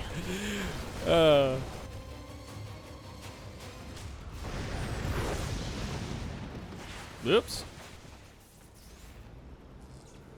The building got cleaned up.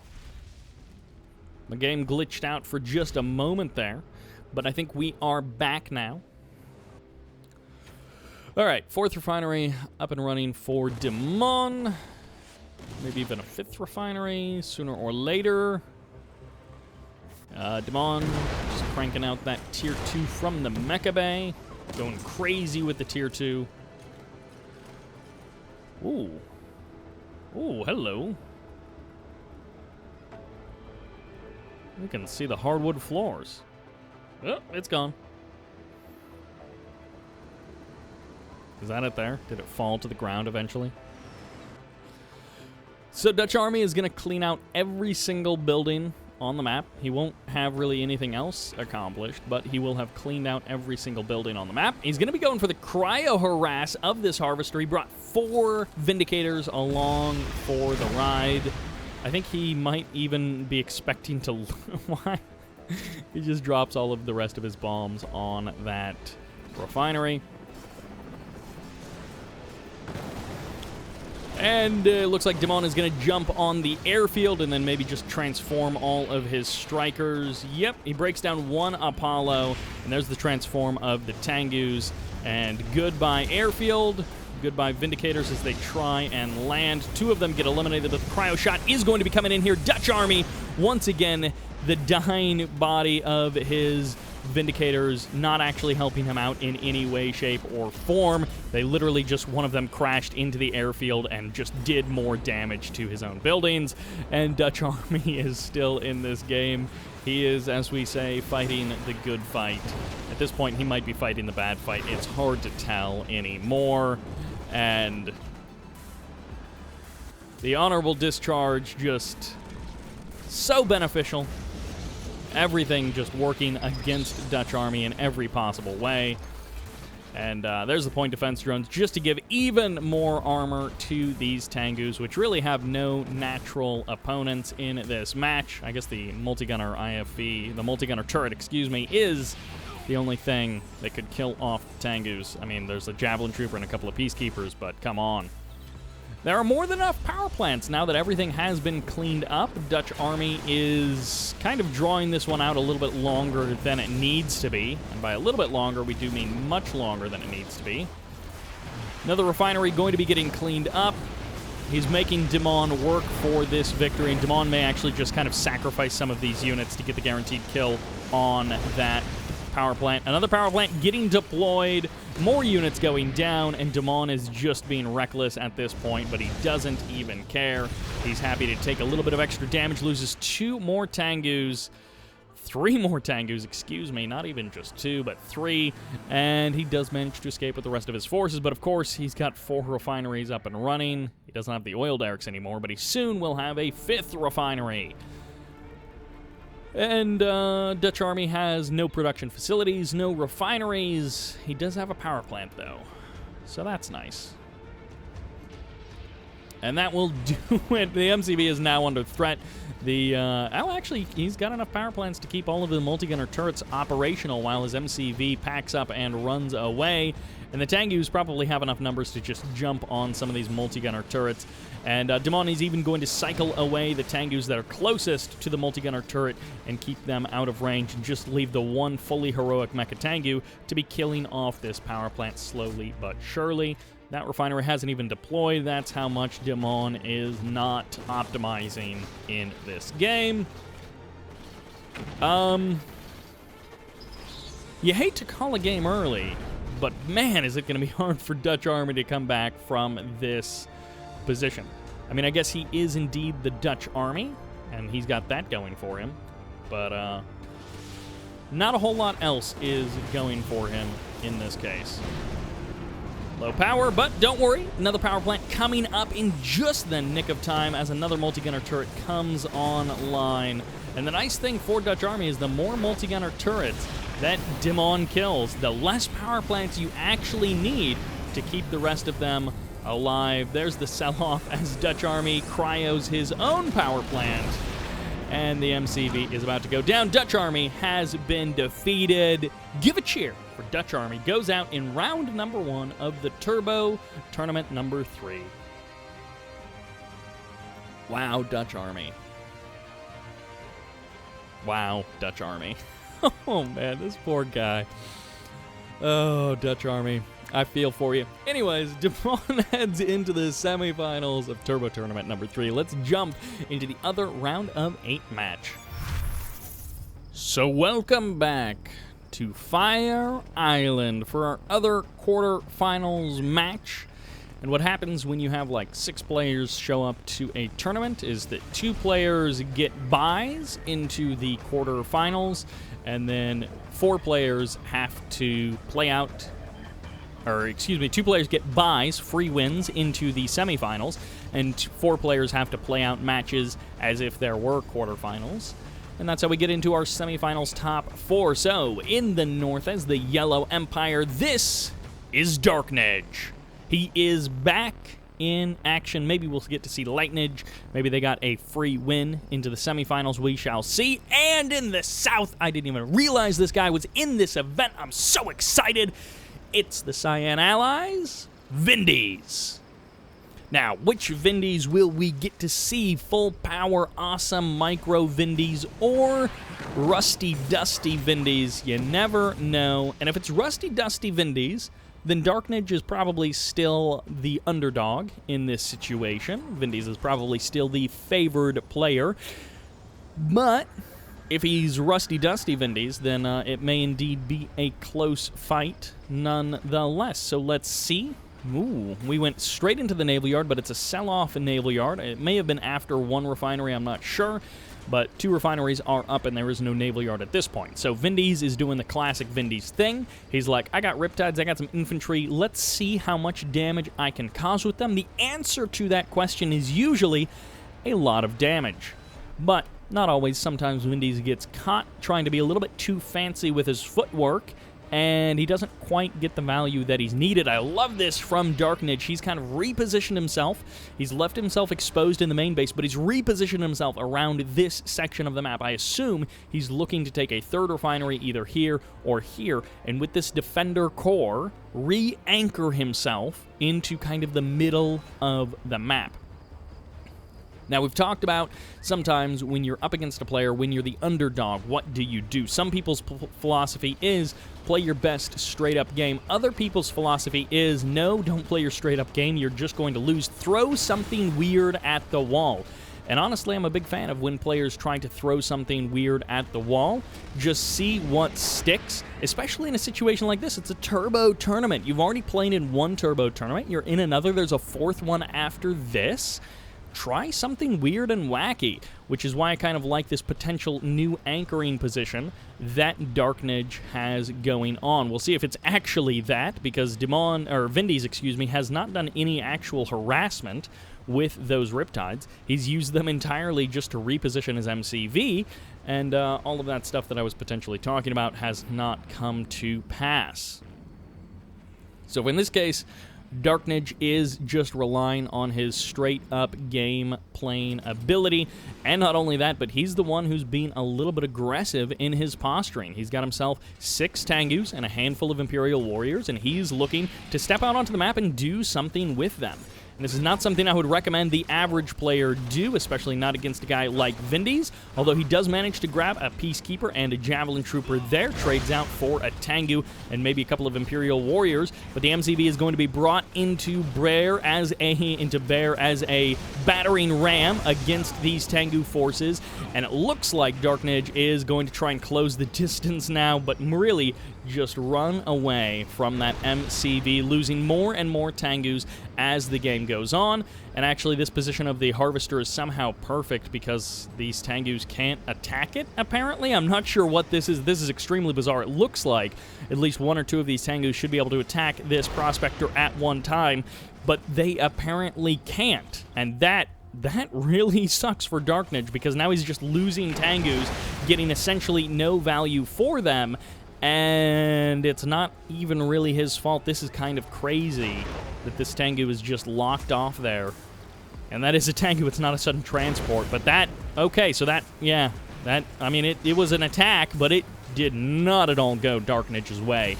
It is something that he was really hoping was going to turn out slightly differently. And yeah, the nano deflectors are nice, but why are you hanging out here next to the airfield waiting for these Vindicators to refuel?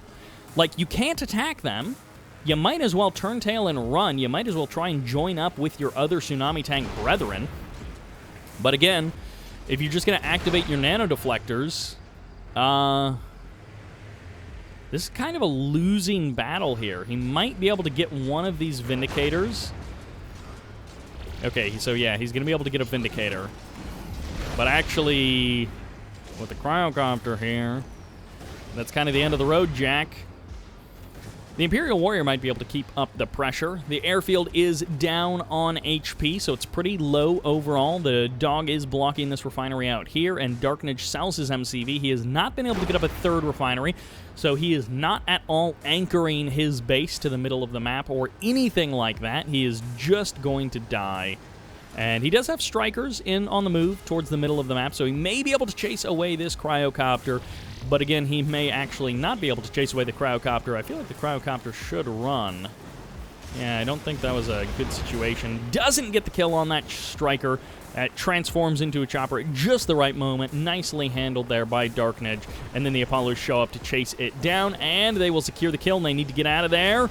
Once again, the Apollos going down to those strikers. Vindies very carefully retreating that Apollo in an attack, in a path that keeps it away from the strikers and doesn't give them extra shots to get off. Two Vindicators with bombs are a tough thing to deal with limited ground forces in this kind of a position for an Empire player. And you can try and do it, but a fully heroic Vindicator, an extra Vindicator as well. This is a tough road to walk down for DarkNAGE. And on one hand, it kind of feels like he's going for some kind of, oh, by the way, use this engineer, just circle it all the way around the map, go for the power plant on the water. Allied players always stick their power plant out on the water. Just send your engineer the long way. I mean, either grab an oil derrick or, you know, do something with that engineer. Just try and get something with it. 9 times out of 10, it won't work, but you might end up getting something. Cryoblast going to be firing off here. Vindicator is going to be saving some of their bombs to drop right there on that power plant. Gets the kill on one of the power plants, forces the sell-off rather, and, well, the Apollo is going to get the kill on that striker anyways. DarkNAGE slowly but surely falling to pieces as Vindies sets himself up with a third refinery out there on the water. And he doesn't even have to sell off that multi-gunner turret. He is playing this nice, and he grabbed the observation post. Okay, you can see part of the southern part of the map. Good for you. I'm not sure how that's really going to be helping him win this game, but he is trying. DarkNAGE is got something going on, and he's up against Vindies, so he was the underdog the entire time, and this is actually an Apollo. It's not even a Vindicator here with that Cryocopter. It's literally just an Apollo. And goodbye, Harvester.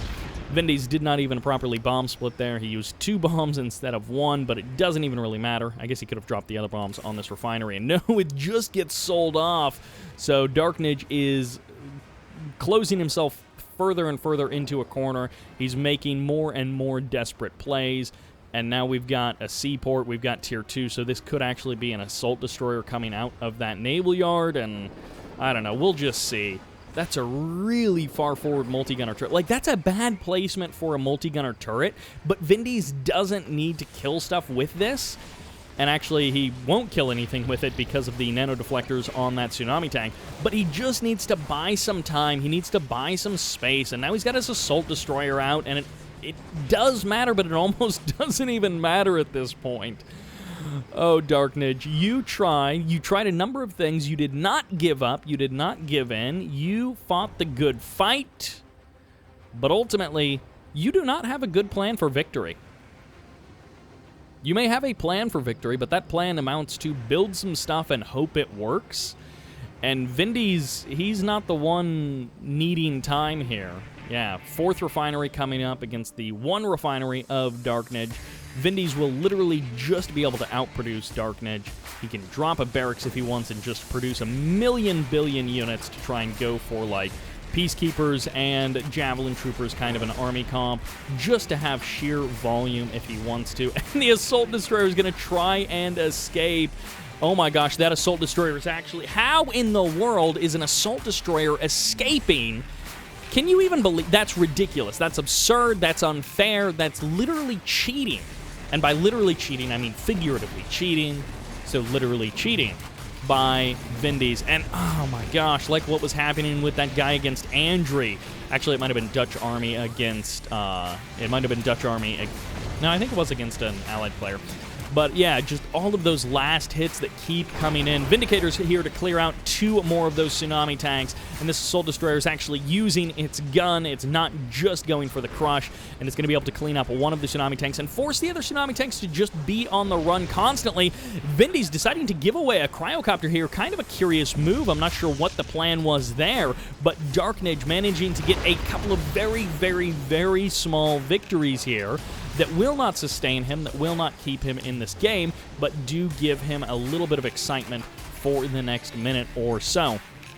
Cryocopter gets frozen down. This Assault Destroyer is almost healed up to full health, and still the very, very slow trickle of units continues across the map for DarkNAGE as everything gets cleaned up, and Dimon, and Vindies, just very nicely, very cleanly executes this game. DarkNAGE has been defeated. The writing was on the wall, but just like Dutch Army, you have to give him props for trying. You have to give him props for fighting the best he could. And, I mean, certainly he did better than I would have done, but that's not saying much at all. He was outmatched, and he tried his best, and it ended up kind of working for a minute. And then he just wasn't able to get any kind of real wins against Vindies. Then he just started slowly losing, and he was ahead for a little bit on that economy graph, but not enough to really matter. And I mean, 1 oil derrick versus like 2 extra refineries, it's just not a good situation to be in. So let's jump into the semifinals of Turbo Tournament number 3. Which takes us to Battle Base Beta for our first semifinal in the north as the Green Allies. This is Happy.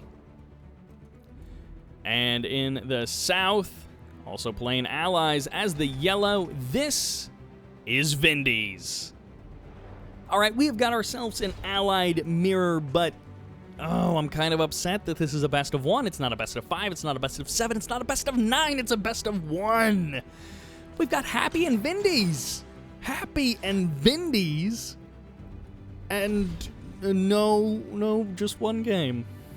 So the Turbo Tournament, it has its blessings and it has its curses. We have seen some fantastic games, some really entertaining matches over the course of these Turbo Tournaments, but we get only 1 game of Happy versus Vindies. And I mean, we got Happy versus Dimon, also only 1 game, and it's like, it's great, but it's also kind of disappointing, and well, here we are.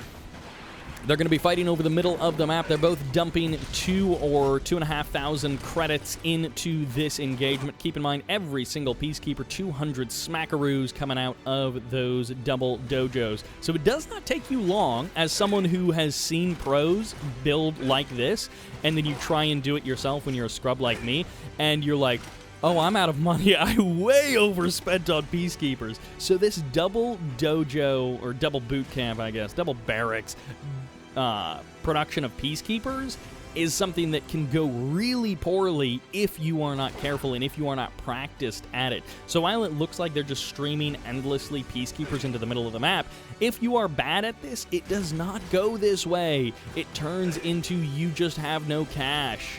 very quickly, and then you lose the next stage of the game. But in this case, Vindies, he's going for a third refinery out on the water. Happy, on the other hand, going for what looks like a third refinery on the high ground. Maybe a little bit of a delay here by this dog, but the Peacekeeper is going to clean up the dog just before the building finishes. So if this is a refinery, which it is, really no delay on that refinery, but almost a delay on that refinery. Both of the dojo's barracks are still around for Vindies, only one of them around for Happy. So that's the little bit of a difference. Faster third refinery out on the water and keeps both of his barracks around. So the infantry production is where Vindies is going to live for the next minute or so. He will eventually transition to something else, be it airfield or war factory, or maybe even a cheeky naval yard, but for the next minute or so, it is all up to the barracks. Clears out that building, gets the kill on a couple of Peacekeepers, and he's going to look to secure the middle of the map. The dog from Happy sees the MCV. He can assume that if the MCV is there, there's a naval expansion over here, and that is a point of interest for Happy to take. Never mind. Happy doesn't care because he's moving his MCV also to the middle of the map, so what the heck is Happy going to be doing? Is this a full-on turret push, or is Happy going to be taking the northern position to the southern position of Vindies? The airfield is what's dropped, not into a fourth refinery, but rather into an airfield. I also love this sneaky little move where Happy brought a Javelin Trooper around the side, all the way around the long way to kill that barracks. A lovely little play. I almost said a brilliant move, but it's not like some kind of genius strategy there. It's just a lovely little addition, something that you and I probably wouldn't have thought of, and something that if I tried to execute, I would have messed up something else instead. But Happy does that kind of stuff. He pulls off that kind of stuff. Just like this little Peacekeeper out front of the building, utilizing the knockback from the shotgun, because it does have a little bit of a knockback on infantry inside of a certain range, and he uses that to disrupt the forces of Happy as they try and close the distance. So little teeny tiny details like that help separate the good from the better. And in this case, we do have Tier 2 and a Cryocopter out for Vindies. The Apollo is going to continue the harassment and goodbye Harvester, but when you trade it for a Cryocopter, and he didn't actually need that Vindicator, so the Vindicator goes down as well, a Cryocopter and a Vindicator. That's $3,000 down the drain, traded for a 1,000 credit Harvester. And that Harvester has not actually started rebuilding yet, so this is actually a decent amount of lost mining time by comparison to what Happy should have been prepared for, which is he should have had that Harvester already halfway rebuilt by the time it went down. And also, we did see with the RNG of that Cryocopter that there was actually an opportunity for Vindies to escape away with that Vindicator, but he had no way of looking into the future and knowing that. So he didn't know that the way the RNG of that Cryocopter crashing to the ground was going to benefit him in that way.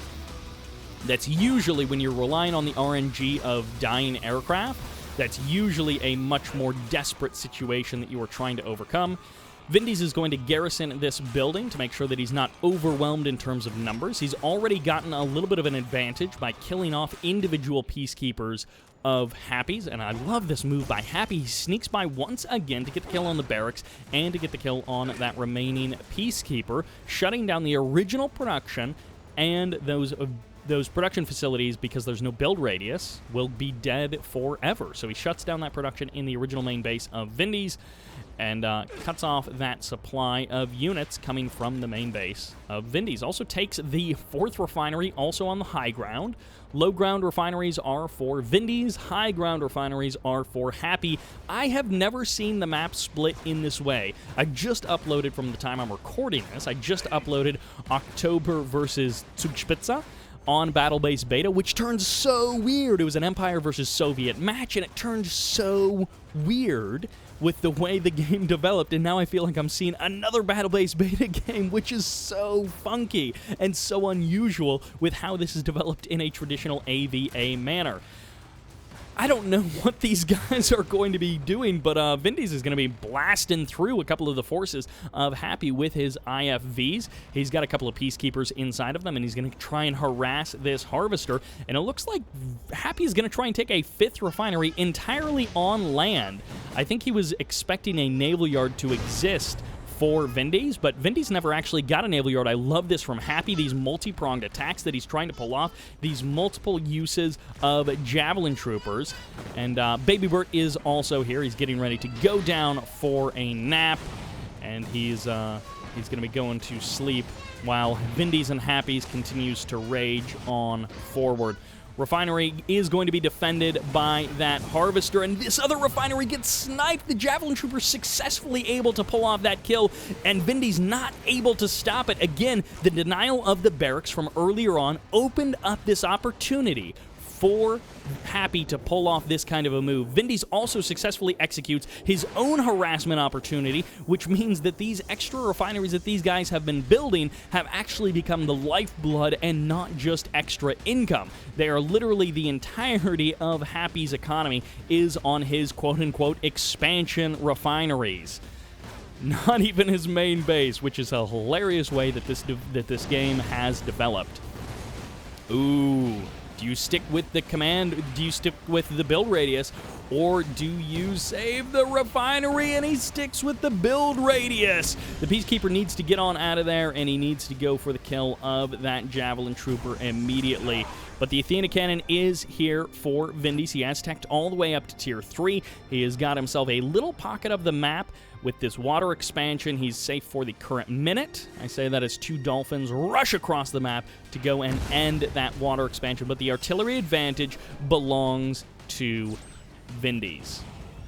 And that is often the thing that seals the deal, that wins you the game. Now, in many cases, you can jump on top of the artillery. You can do some damage in that way, but a great move here by Vindies. He's going to be able to get the firing animation is pointing the wrong direction, as this is actually an Apollo way out there on the water, and indeed not another Dolphin.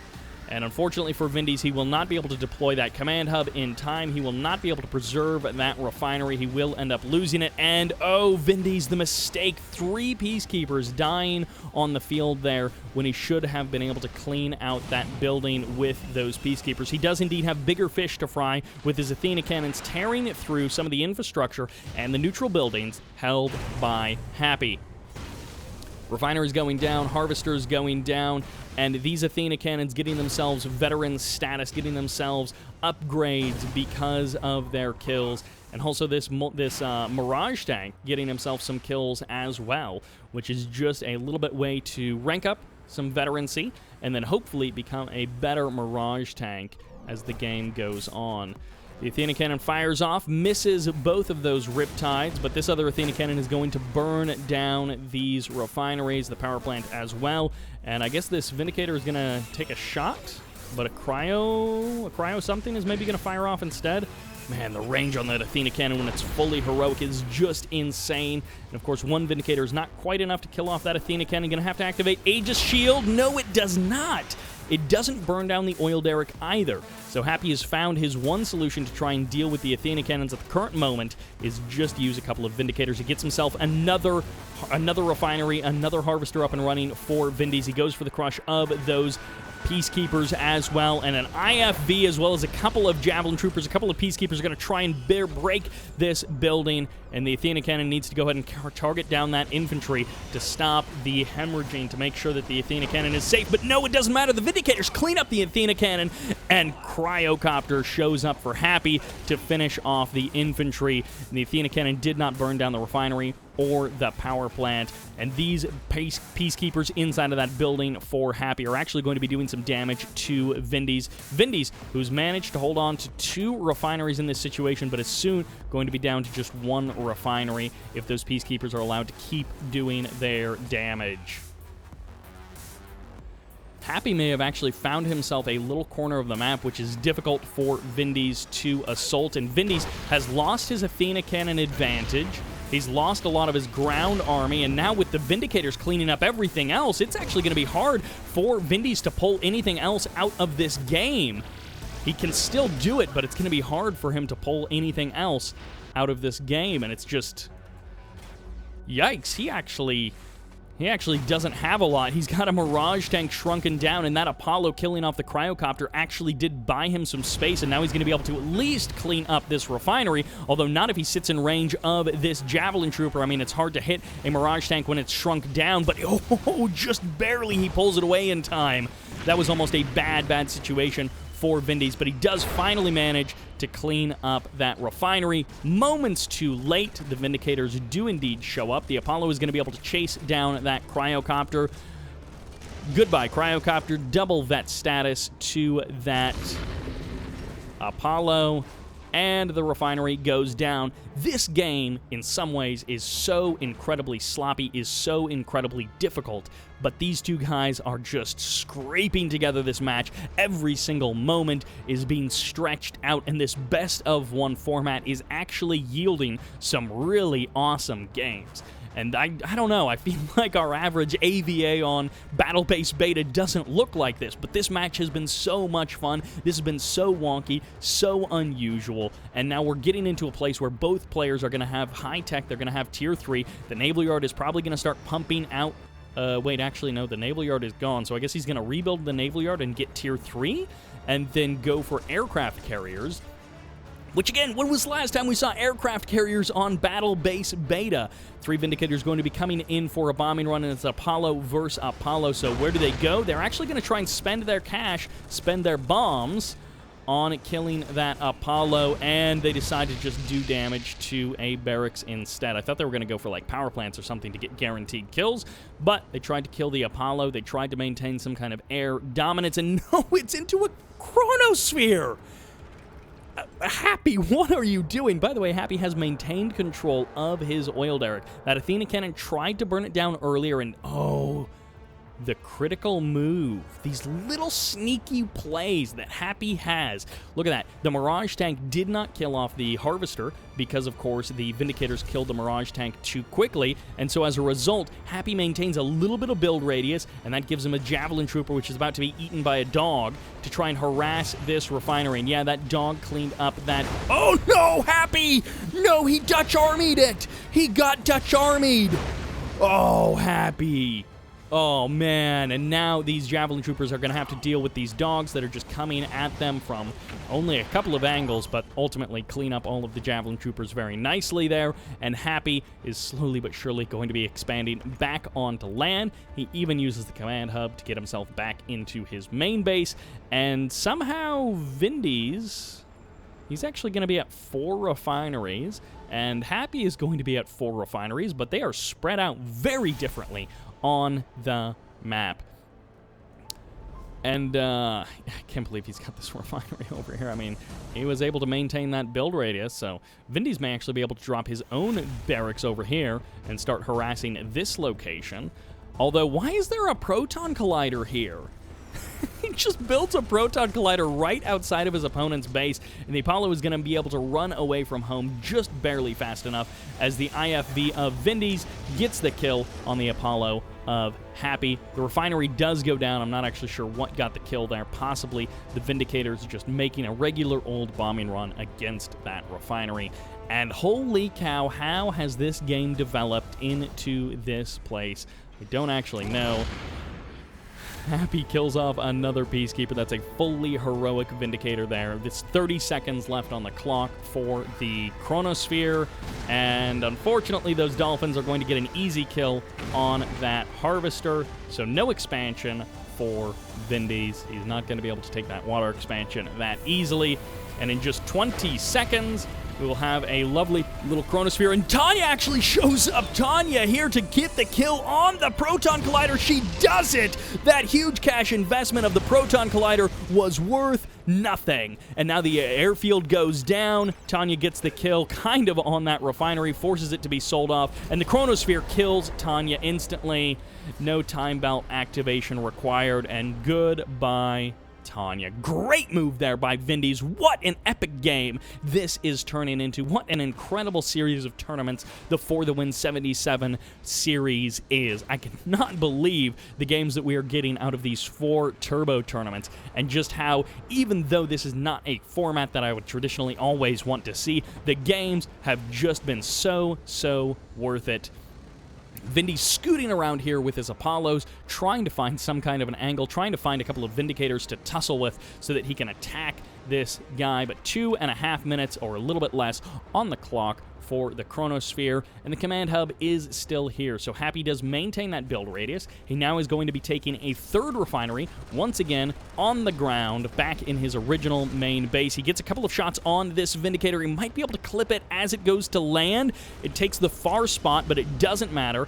It does get clipped by those Apollos, and with no Apollos on deck to deal with the Apollos of Vindies, he's starting to get a little bit of an edge. His own Chronosphere also out on the field. He is just slowly but surely trying to claw his way back into this game. Happy has been a formidable opponent, but Vindies is just so close to getting this game in the bag. Going into the next round of I think the finals, because this is a Turbo tournament, so I think he'll be going into the finals if he wins this.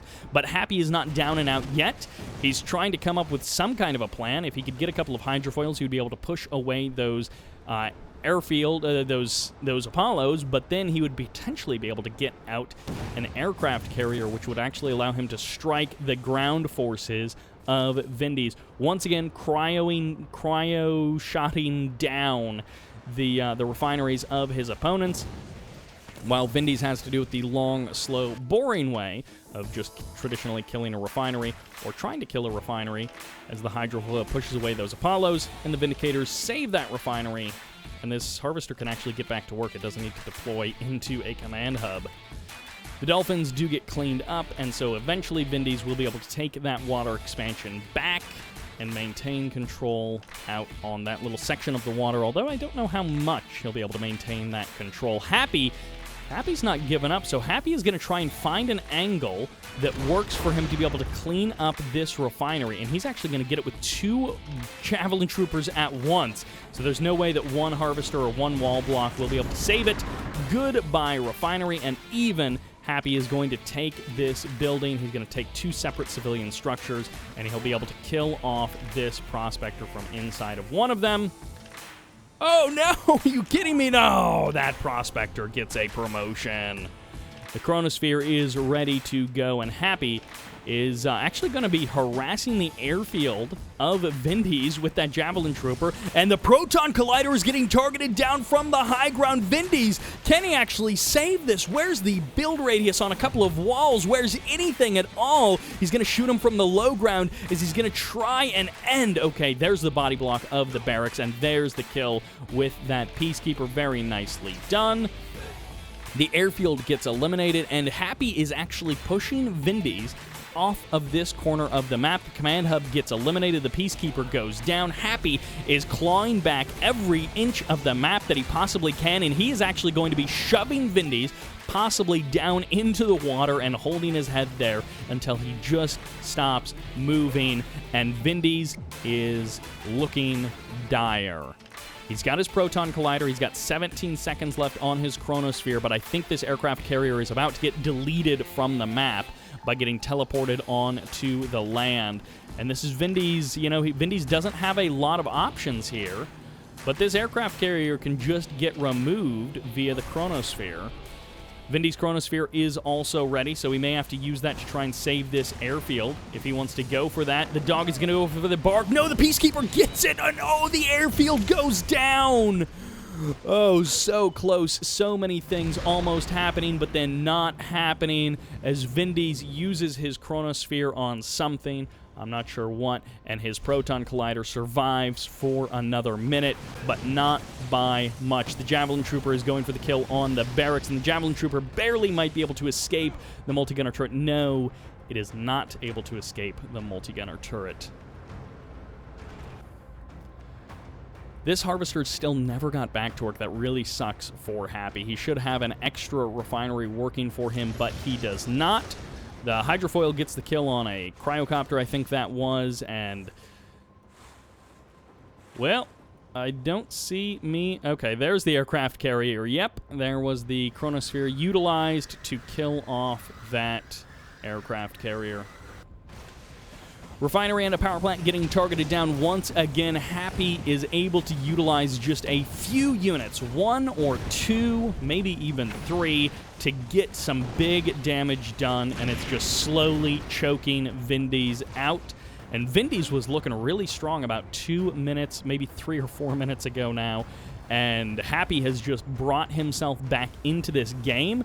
And even a Spectrum Tower, a joke of all things, the Spectrum Tower is going to be chasing away that Assault Destroyer. 2 minutes and 20 seconds left on the Proton Collider. There are some pretty tightly packed bases for Vindies to hit. This is a pretty dense spot with a lot of infrastructure. The Athena Cannon, will it actually survive this freeze blast? The War Factory was sold off, and it looks like the Athena Cannon will get kind of body blocked. No, it doesn't get saved. It did push that Javelin Trooper a little further over to the right side, but it didn't actually save the Athena Cannon. And Vindies, oh, there's the Proton Collider coming in from Happy. And once again, it's in this really vulnerable, bizarre position. It's so close to Happy, or to Vindies. And Vindies is going to be able to push out onto the high ground potentially and take that down. Maybe even utilizing his own Proton Collider to do it, as his is going to be ready to go with that Chronosphere in just over a minute. Another Cryocopter going for the freeze of that aircraft carrier, and that is massive overkill of those Vindicators, but when you're that close to your refueling point, you might as well go for it. Another Cryocopter goes down, but Happy is probably fine with trading that Cryocopter for that aircraft carrier, and Vindies trying desperately to get out some kind of a navy to withstand the forces of Happy, but he keeps sending out just these individual units with no real support. Chronosphere is ready to go. Airfield is getting targeted down. Goodbye the airfield of Vindies, and I wonder if Vindies is just going to Chronosphere these aircraft. That might be his choice. Or maybe he'll try and Chronosphere a big group of infantry, as they are very much spread out, kind of parade pushing across the map. 30 seconds left on the Proton Collider, and it may be 30 seconds left on the opportunity for Vindies to win this game. The MCV is actually going to be the target of all of these Vindicators. So much firepower coming out from those double vent and heroic Vindicators as the Proton Collider gets targeted down, and the Chronosphere is also ready to go. Anything that pops out of that armor facility might be the thing that just gets deleted. Vindies has bought himself another minute or so, but maybe more of just a moment. As he loses his MCV, he goes into low power mode, 6 seconds away from that Proton Collider coming online. He's going to have to sell off the barracks or something to get himself that Proton Collider to fire off, and this armor facility is the last hope that he has. I guess he's got his naval yard down here, but if this armor facility goes down, he doesn't have a lot of options left to him. And yeah, Vindies is in a bad spot for sure. There's the barracks getting sold off, and there's the War Factory almost going down. The Riptides get eliminated, and the Proton Collider is ready to fire. And it's actually going to be here on the airfields of his opponent. He's going to get the refinery and both airfields. A pretty dense little spot to get all of that damage done. All right, Happy and Vindies, this has been one of the most epic games on Battle Base Beta that we have ever seen. And there's the Chronosphere of the Engineer just to kill it off. Almost a spiteful move by Happy, and that will do it. Happy wins that game. Vindies putting up an incredible match against Happy, but ultimately not able to advance into the finals. And what a showing from Vindies. I mean, he had that game versus DarkNAGE, which was not quite on the same level, but then he had this match versus Happy, and oh my gosh, he pulled off some incredible stuff, but that game just turned so weird so fast. Such an entertaining match. What a phenomenal tournament this has been. I'm so excited to jump into the other semifinals match so we can see who goes into the finals versus Happy. And that brings us back to Battle Base Beta, and I am okay with that because we have been seeing some amazing games on this map, some really enjoyable matches throughout today. Battle Base Beta has been really delivering, and we've got ourselves another mirror matchup, kicking it off as the Yellow Empire in the north. This is Dimon. And in the south, another player I am less familiar with. It's great to see some new names on the roster as the Purple Empire. This is Unity is One. Who gets to go on to the finals? Best of 3 against Happy. Well, one of these players is definitely the favorite coming into this, because in the last couple of years he has been pretty much dominating the tournament scene, and the other guy, we are looking for how will he perform. Is he going to rise to the occasion? Okay, wait a second, this looks familiar. Do we have the same kind of... This is actually going to be 2 sets of 2 tank busters, potentially. No, he might just be going 5 tank busters. So this is going to be maximum tank busters, but also maximum scouting. This has been entirely seen by Dimon, and once the sudden transport gets out, then Dimon will know that it is coming his way. But at the current moment, not a big commitment into the middle of the map for either player. A little bit of control by Dimon. Burst drone trading from each player, and they get to see exactly what the other one is doing. Now, do keep in mind, of course, Dimon has a bit of an edge in the Tengu production because he's not the one who just spent a couple grand getting out this sudden transport 5 tank buster combo. So this is really going to need to do some damage to offset the cost of getting those units out. And then we're going to look to Unity is One for what his next move is going to be. Fast third refinery. Is he just going to try and fight the Tengu wars against Dimon? It is unclear at the current moment. Tengu splits off to the right side, and it looks like 3 Tengus are flying in support for Unity's forces, and ooh, he's going to miss an opportunity to jump on that Tengu, but he had no idea that that Tengu was over there. MCV already packed up, already ready to go, and this sudden transport, better be careful. This is one of those situations where you need to get some damage done, but at the same time, you don't want to throw your forces away and just accomplish nothing. Dimon saw this coming from a mile away. He knows what it is, and the sudden transport was able to juke past the MCV. And this is one of those things where it's like, I don't know, what do you do? Jump inside the building? Well, that is certainly an option. It can't be crushed, and if the Tengus try to trade against it directly, you will trade pretty favorably. Dimon has a distinct advantage in Tengu numbers, so we'll see what he's able to do with that.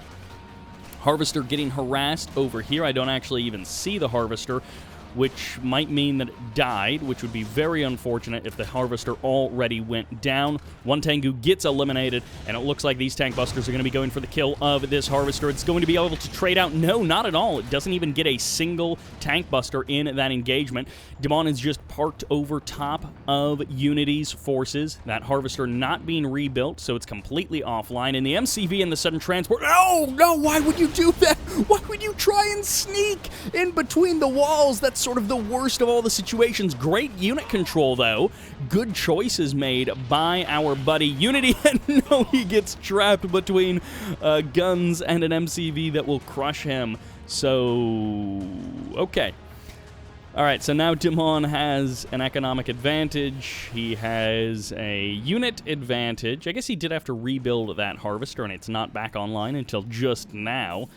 But, yeah, Dimon may actually be relatively close in economy, because the disruption to his economy, the disruption to his opponent's economy might be relatively similar.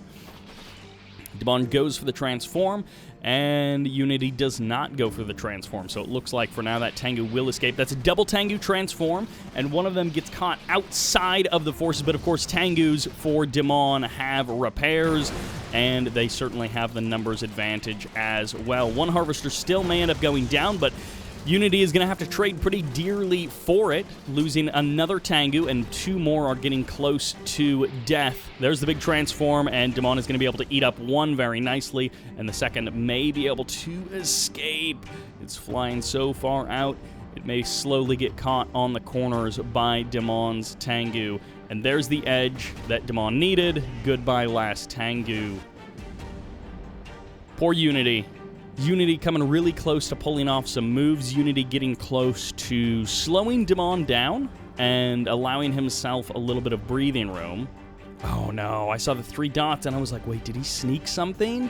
Did he pull something off? But all right, Unity is actually just going to play defensive. I thought he was actually going to be going for a bit of a wall, a bit of a maze to try and give them more of an advantage. You know, if you literally split up your opponent's forces, that can be one way to try and claim an advantage. But in this case, Unity went up to Tier 2. He's got the Defender Core, so he's got a little bit of stability provided by that, and he can potentially engage very cost-effectively against Dimon's forces.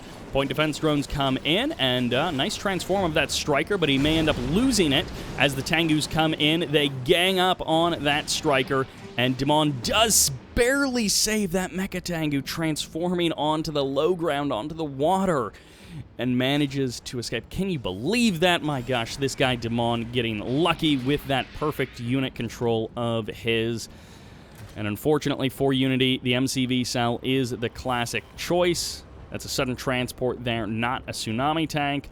And Dimon is just getting cornered. Point defense drones don't matter. You can go for the transform, but Dimon will probably be able to transform on top of you. He gets his own Tengu, and he's going to slowly try and work away at this Tengu.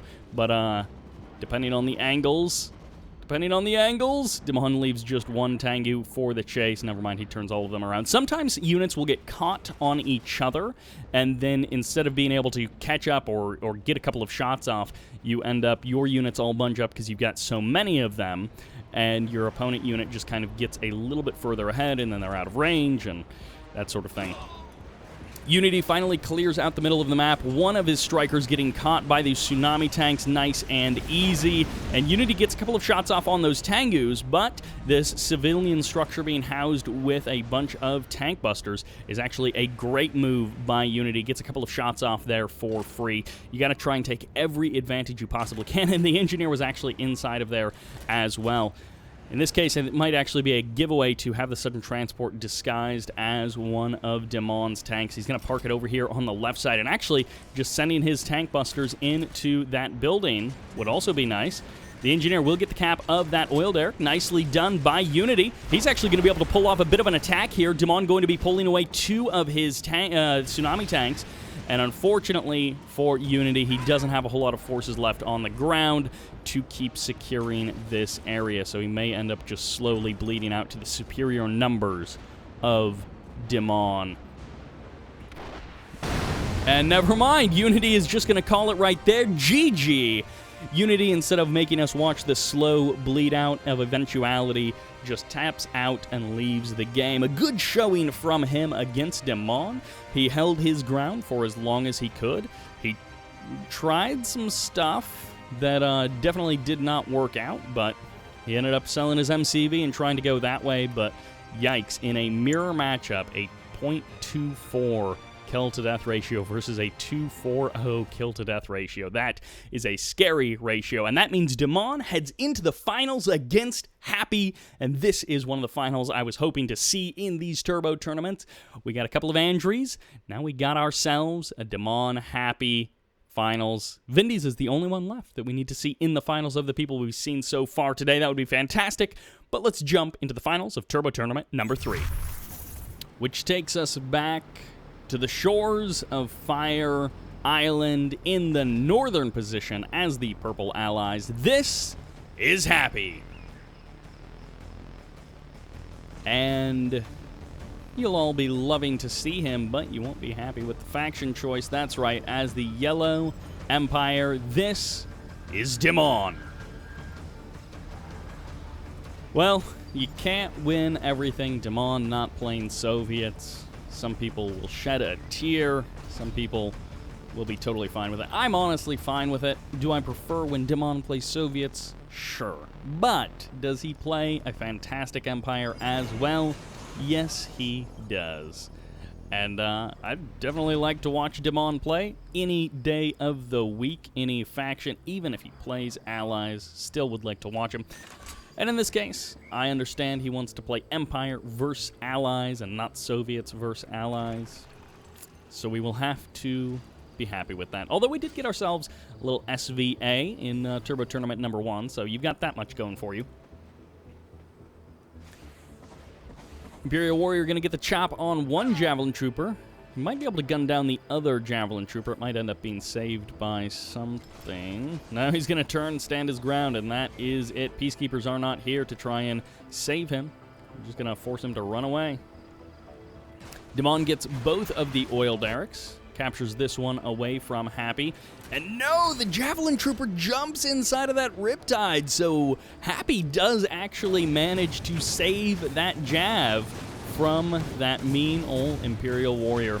The Peacekeepers are going to get knocked over, but they get sent into shield mode by Happy, so a good choice there to send them over into the shield mode right as all of these Imperial Warriors show up. Give his Riptides a moment longer to show up and try and even the score. Although his Riptide is going to take a while. Pretty much all of the Peacekeepers go down before the Riptide even shows up. A Tengu showing up at the other location because, hey, if there's one oil derrick is dead and you saw an engineer get into the Riptide of your opponent, then you might as well go defend the oil derrick that still remains with a couple of Tengus. Push away that engineer. Annoy Happy that extra little bit. Defender core coming down somewhere over there. And we have a multi-gunner turret back in the main base just to help stop that harassment. Look at that. The wall segments are already sold off, so that multi-gunner turret gets the shots off just as quickly as possible. And then the other harvester is very close to that airfield, and it looks like the engineer will be able to safely get the capture of that oil derrick. So that's a Mecha Tengu. That's not a sudden transport. So no recap of that oil derrick for the current moment for Dimon. Love the burst drone on that harvester. It will get targeted down by those Apollos. Tengu's controlling the middle of the map, and Happy, oh, this is something that Happy would love to know. And actually, that's where this engineer is coming from, is that MCV cell from Dimon. He is going all in on his forces right here, right now. No third refinery, no fourth refinery, no tech up for him. It's all about the pressure right here, right now. One Tengu is going to get crushed by that MCV, but that means no multi-gunner turrets are going to be going down, no wall segments to block off these Tengus. But of course, this just might be buying time for the eventual Tier 2 tech up of Dimon. We'll have to see what he's able to do, what he's able to pull out from this position as these Tengus are getting desperately low on health. The Imperial Warriors are running north away from the MCV, and these Tengus just slowly getting bombed by the Vindicator, but the Vindicator also getting targeted down, and Happy's so desperate to try and get one more bombing run out of this Vindicator before it gets eliminated. And there, that MCV provides the Vindicator the space that it needs to try and get at least one more bomb, and he eliminates one more Tengu. The MCV gets the crush, and the Vindicator survives for the current moment. Happy, barely with his control, able to push back those Tengus. What an intense little moment there. 1,000 decisions being made by both of these players. The juke and the drive as they are trying desperately to gain a micro upper hand in those moments. And all of those little mini games coming down to just those final moments as the Vindicator stays alive and the Tengus go down. Happy bought himself the space. He bought himself a minute or two, maybe to get out a third refinery, which he's already done, and maybe to transition up to a Tier 2 tech level, maybe to get out a war factory as well, or a barracks, just something other than the airfield to try and put out some units onto the field. I guess it's going to have to be a power plant. Maybe a multi-gunner turret is following that up, but man, what an intense match for someone who doesn't understand Rlandi 3, who doesn't have a history of playing it. That probably just looked like a fairly straightforward kind of engagement. But man, it takes a lot of precision, and not the kind of precision of an actually developed game, like a game that had more than 20 minutes of dev time and wasn't under the pressure of EA. Like, it's harder to do some of this stuff in Red Alert 3 because of how janky everything is, because they were so under the gun with all of the development. And so, with the lag time, with the crappy netcode, with the jankiness of the pathing, some of the stuff that these guys are doing is so much harder than it would be to pull off in something like StarCraft 2, which is just so much smoother, so much of a better experience to play in a lot of ways technically. So, I understand if some people are not always as appreciative of some of these moments. Great transform by Dimon, by the way. And the Apollo's going to engage over that Striker, barely not getting it. Happy just manages to escape with those itsy-bitsy bits of health that other players die with. That extra last bit of health just doesn't exist for them. They wait a moment too long, and then they're dead. But Happy, just very narrow, very close, but perfect execution on a bunch of these things. All right, Dimon is keeping the pressure up. One striker goes down, but the Tengus are going to be engaging. Happy is not engaging over repairs, so his Apollos are actually losing out on the fight. And, of course, the striker on the ground helping out with that tremendously. Multi-gunner turret is now going to drive back those Tengus. Gets another kill on a striker, but the multi-gunner turret may be low power as there goes the power plant. Very great move there by Dimon. It wouldn't be a bad idea for him to try and circle around to the outside at a pivotal moment and go for the kill on more of those power plants, forcing the sell-off of the airfield even. One of the production facilities just completely gone here by Happy. What a desperate match this guy has been forced into. Happy is now rebuilding his power plant a little bit closer, a little bit easier to defend. There goes the tsunami tank. And Dimon has bought himself time, but I'm not sure that losing all of those units is actually, he did enough damage with them. I think he may have actually lost too many units. We'll have to see. The defense here is going to be a little bit tougher for Dimon to break the second time around, which is why he's going around. He's not even going to worry about this section of the map with their more multi-gunner turrets, with its production facilities, with all of that stuff. He's going to try and strike in a different area entirely, and I think that's what he has to do. Denying that third refinery was a key step to victory for Dimon, but that's not the end of the road. He's trying to draw the Apollos in. He's trying to bait Happy into those strikers. It didn't quite work. Happy was a little bit too present, a little bit too aware. But now the refinery is getting tagged in a position which is pretty defensible for Dimon. He can sneak away, and he's going to be able to even snipe potentially a couple of these Javelin Troopers. Forces one of them to jump back into that Riptide, and now he's going to have to cycle out his Tengus if he wants to keep the healthy one on the front line. Nice move. Oh, man, this control by Dimon is just exactly perfect. He knows exactly when and where to move. Every single decision is nearly flawless by Dimon. Look at this. I mean, just like every little moment, every little decision that he makes is just the right one. And the other decisions are all okay, but they're all worse. And he's making the right ones. Like that little moment with the tsunami tank, which ones he activates, and which one he gets the crush with, all just lined up so nicely. This guy, Dimon, is executing on a super clean level from a big disadvantage. Selling off his MCV like that has, now that the game has gone on for a while, it's put him at such a disadvantage production-wise and development-wise. Is he... Okay, no, he's not going for another MCV. I was like, he might actually be going for another MCV at this point. But it's like, he sold his MCV, and the game's not over, but he is getting desperately close to just outperforming Happy in such a way that he can win the game from a disadvantage. He doesn't have an MCV, but he's been able to clobber 2 of the refineries, so it's kind of okay. And, I mean, he's got the oil derrick, which helps him out a teensy tiny bit. All right, once again, it's going to come down to the control. Which one of these units is better suited, and in this particular case, pretty easy, pretty straightforward there. There's the jump on the power plant. This is exactly a moment that Dimon... Oh, the spy! No, are you kidding me? Happy gets the tsunami tanks, and he turns the tables back around.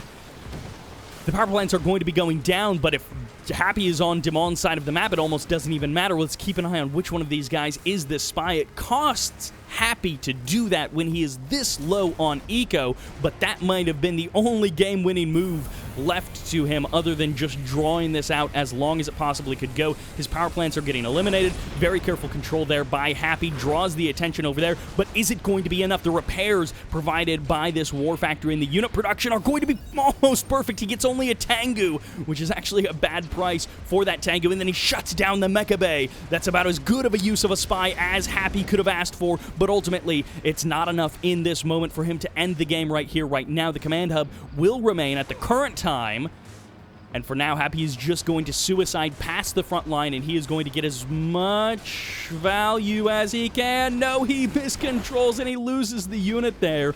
And by miscontrol, he was focused elsewhere. He was on a slightly different part of the map trying to do something else, and he lost kind of that opportunity. I love that this single Peacekeeper is stuck around next to that Mecha Bay and is just shutting it down. Oh my gosh, this game so back and forth between these two players, but Happy taps out. The GG gets called, and Dimon takes game number 1. His last gambit, Happy was unable to make that work. It was like, it felt really close. The Spy was such a clutch move, but ultimately the Spy just delayed the inevitable, and Dimon had too many forces behind that, and check that out. I mean, Dimon, he should have been behind, but that oil derrick and killing those refineries kept him ahead the entire game.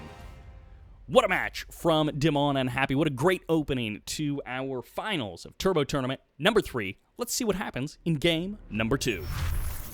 Absolutely absurd, some of these games that we are getting in for the win 77. Such a phenomenal tournament on the whole.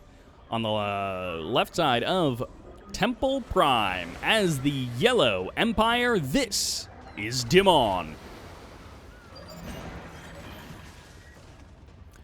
And down 0-1. Will he die here, or will we go into an ace match as the Purple Allies? This is Happy. Obviously, all the memes about Allies OP and whatever you want, but this has not been a cheesy, grimy Allies kind of a tournament. There's a certain kind of a person who just wants to complain about things because they want to complain, and it's like, I definitely get some of that stuff, especially from a spectator standpoint. Some of the stuff that some players are able to do feels really abusive, but the Allied play in this tournament hasn't even been abusive. It's just been so much fun to watch every single player in these 4 Turbo tournaments, or these 3, since I haven't seen the 4th one yet. But in these 3 so far Turbo tournaments, every single player, even the guys who didn't make it very far, even the guys who just played that one match and then they got horribly outmatched by someone like Dimon and they got sent home a little bit early. But, like, everyone has just been doing so well. The Engineer gets into the oil derrick. Dimon holds both of the oil derricks, but I believe he only got the cash back on one of them. Naval Yard is out. First couple Riptides. Maybe just one Riptide at the current moment. The other Riptide is right there, and there's the sell-off. A very Vindies kind of move, other than there isn't, like, 3 Peacekeepers and 5 or 6 Javelin Troopers in there. Whoa, okay, so right into the MCV cell again. Dimon has been favoring the MCV cell, at least in this tournament. I'm kind of surprised to see it here.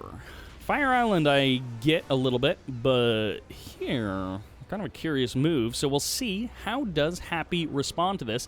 I don't think he spotted it particularly early in the last game. He maybe didn't identify it directly. He maybe just sort of realized that, oh, Dimon is not taking a base. I think his aircraft flying over may actually be spotting it at this moment, that there's no MCV there. So he's like, well, it's either out on the water or he sold it off. Every single Imperial Warrior gets cleaned up. And up here in the north, the Imperial Warrior is going to be able to take care of that Peacekeeper, which is actually, I guess, shooting the oil derrick, and not actually the Imperial Warrior at all. Nice shield there, that's annoying. Airfield right on the front lines. MCV down in the south for that expansion. And Riptides are actually going to be heading out to the water expansion. So yeah, you can see Happy is doing the kind of running through the options in his mind. He's like, oh, well, he's not out at the water. He didn't, like, reposition his MCV to make the run for the Dojo Core much shorter. He just... Dojo Core. The Refinery Core much shorter. He just doesn't have anything there, and his MCV is not in his main base, so I guess this is an MCV cell kind of a move. The Tengus almost get the kill on that Apollo. They might be able to grab it as it's landing. Oh, so close. Again, that little bit of luck being provided to Happy, just that, like, slight hair of an advantage, if you could even call it that, as he manages to get that Apollo back just in time. There's the transform of the harassment. This is a very weak Tengu, so I think he's expecting it to go down. There's the big transform as the multi-gunner turret goes down as well. The Javelin Trooper absorbs some of those shots there, but it's low power mode for Happy. He drops that power plant as he packs up his MCV, and these Tengus have found the optimal angle to hang out next to this airfield and this Vindicator needs to repair up a little bit longer before it actually lands. And another Tengu just given away for free here. Very uncharacteristic of Dimon to give that away in that fashion. The MCV getting some free repairs, but also just absorbing damage, and that's exactly what Happy wants. Shoot the MCV, give me the free repairs, and then stand there while my multi-gunner turret guns you down. Sudden transport on the right side of the island here. It has been seen by Happy. He's got an idea of what's going on. Finally, that Tengu does go down. Finally, that Harvester can get back to work. Only one oil derrick left on the map, and it is controlled by Dimon. So the longer that Happy has 3 refineries, he will continue to outstrip Dimon. But if Dimon can upset that in any way by reducing the amount of harvesting that this refinery is actually doing, that is always going to help Dimon out, especially with his 1 oil derrick. A little teensy tiny bit of an advantage compared to the 3 refineries of Happy. We're up to tier 2. We've got ourselves a cryocopter out on the field, so everything on the ground just became a little bit more difficult to use for Dimon. Imperial Warrior still going at it with that Peacekeeper, and the shield is going to make that attack last a good bit longer than it otherwise would. Tengus are going to be able to get the drop on the Apollos, and Happy not able to perfectly execute that retreat there. Also, Happy choosing to engage in some of these cases a little bit far away from the airfield, which means he doesn't get those repairs, and the Cryocopter gets caught completely out of position. There's the drop of all of those Tengus, and goodbye power plant. The multi-gunner turret is actually going to get a couple of shots off here, and the Cryo shot may catch nothing. I thought it might have caught one of the Tengus, but they got well out of there nicely in time, and they were very safe, very far away from that cryo shot. And now the MCV is going to be forced to pack up, so no more. Well, actually, he's just going straight for the airfield, and if he gets this airfield, that's a great shutdown either way. Only 1 airfield left. No more Apollo production for you. These Tengus can escape on out of there, and I think Dimon, yeah, he bought himself enough time to get up to tier 2. He is, again, executing at such a good level. He is not quite perfect, but he is just executing so cleanly on this. And it's an MCV cell with a 3rd refinery established and held by Happy. So this is not like Fire Island. This is going to get worse over time for Dimon. But right now, he has done such a good job of keeping Happy on the back foot. But the next couple of minutes are going to, I think, really define which direction this game goes, because Dimon has to keep the pressure up one way or the other. He needs to not let Happy sit back and just build more and more and more. He's just going to use the honorable discharge. He's just body blocking that Harvester and forcing it to take a little bit of damage from those Riptides. The Apollos almost got the drop on all of those Tengus. That would have been massive kill for Happy. And Happy is now going to be shutting down that oil derrick, something always good to do. If you're not going to capture the oil derrick yourself, just take care of it, and the Cryocopter is going to go for the freeze on this Tsunami tank. The Apollos are here to keep away any Tengus, and goodbye Tsunami tank. Nicely done there by Happy. That's 1 victory for him. And ooh, he's got himself a War Factory, so he's actually up to Guardian tanks. This is already so different from that last game. The Apollos may actually take a little bit too much damage here, but it's okay if he's able to grab these Strikers, if he's able to get the kills on the Strikers from that. And the Guardian tank here with the multi-gunner IFV, or the multi-gunner turret, is going to be a much better defense than anything that Happy had in that last game. And now that Happy has, again, held this 3rd refinery, denied the oil derrick, and got out his own tier 2, his own War Factory, things are really looking so much better for Happy in this particular game than in the last game. The options are starting to disappear for Dimon. He might actually be rebuilding his MCV right now, and that wouldn't be a terrible idea. It does mean that he has to kind of pivot from where he was. He has to drag out this game by quite a bit longer if he chooses to rebuild that MCV and try and stabilize economically from here. But I mean, at the end of the day, it's 2 refineries versus 3. It's tier 2 versus tier 2, but one player has an airfield and a War Factory, and the other guy doesn't have Cryocopters, so it could potentially be really tough for Dimon from this point forward. He gets the kill on, Happy gets the kill on that Harvester. No, he doesn't. There, he finally gets the kill on that Harvester, jumps back inside of that building, and hey, every single ounce of effort like this just pays huge dividends for Happy. Finally, Dimon is going for that harassment. He's going to hit, I think, all 3 Harvesters at once, and that will be absolutely phenomenal for Dimon. He actually loses those. That's okay, so he loses everything there. Meanwhile, the Guardian tanks getting cleaned up here. The Tsunami tanks standing as well as they can, and this one Guardian tank needs to just get off one shot.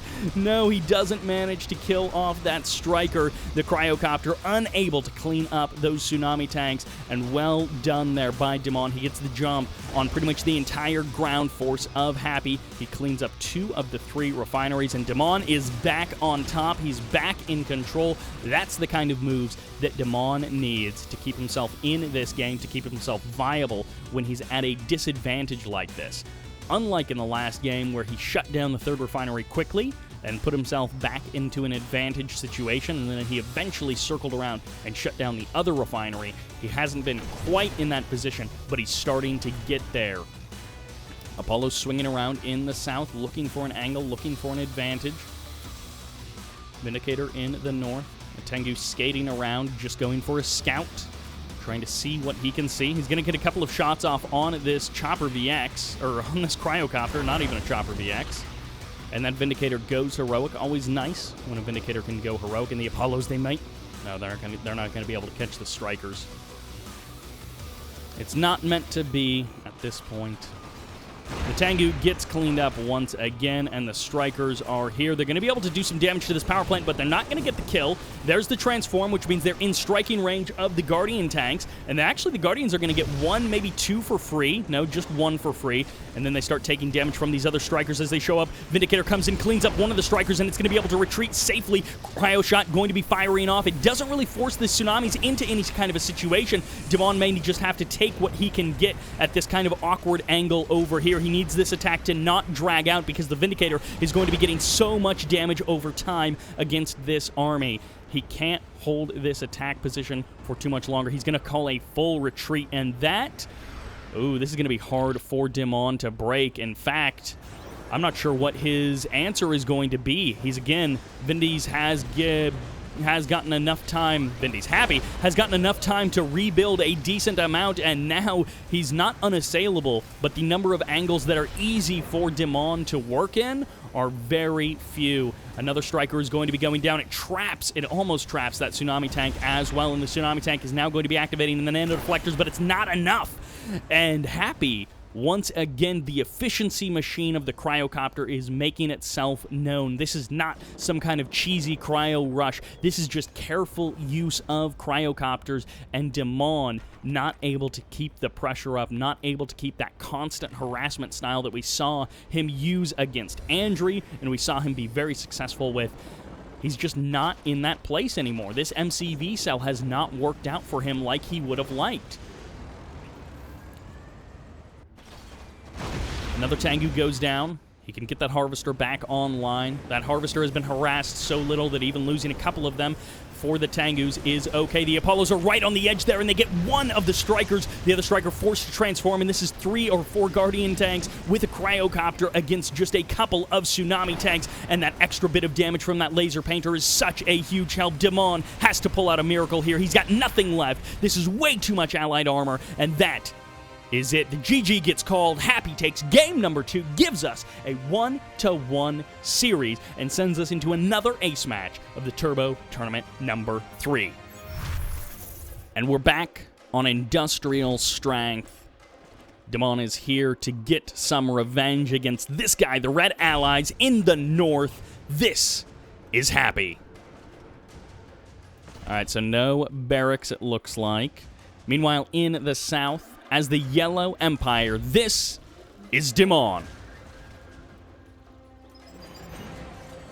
I don't know if this would be an amazing tournament for someone to be as an entrance tournament to competitive Red Alert 3. On one hand, I feel like some of the stuff that's happening here is not apparent. It's not right on the surface like, oh, okay, I can see why this stuff is really cool. I feel like there's so many little micro moments, and in this particular case, I mean extremely small moments, Not as in micromanagement moments, but, I mean, there are some of those as well. But there are just all of these teeny tiny little details and moments that have been so fantastic across all of these games that I don't know that the appreciation is there if someone is less familiar with Red Alert 3. So this would either be a fantastic tournament as an entrance point for someone who's new to competitive Red Alert 3, or it would be a situation where it's just kind of lost on them and they're like, I don't really get it. And it's like, oh man, but if you've played a whole bunch of Red Alert 3 and if you've tried to do some of this stuff, and then you see these guys executed on such a different level, oh, that sucks. Then oh man, these games have just been so good. And on one hand, I'm so happy that we have this Turbo Tournament format. That it's given us such a variety over the course of these 4 tournaments, especially since guys like Happy, Dimon, Andrey are playing multiple tournaments. It gives us such variety and such cool matches, but on the other hand, I'm kind of sad that we don't have any best of 7s, not even any best of 5s, but I would love a best of 7. All right, Imperial Warriors absorbing a couple of bombs. We saw the Defender Core come out. We saw now Dimon repositioning his MCV over there to the right side of the island.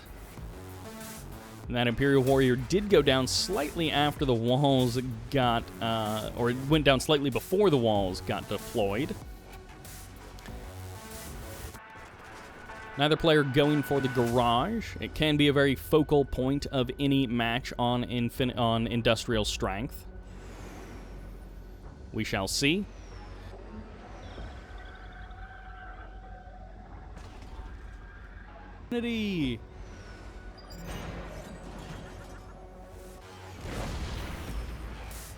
An ore collector like a loser.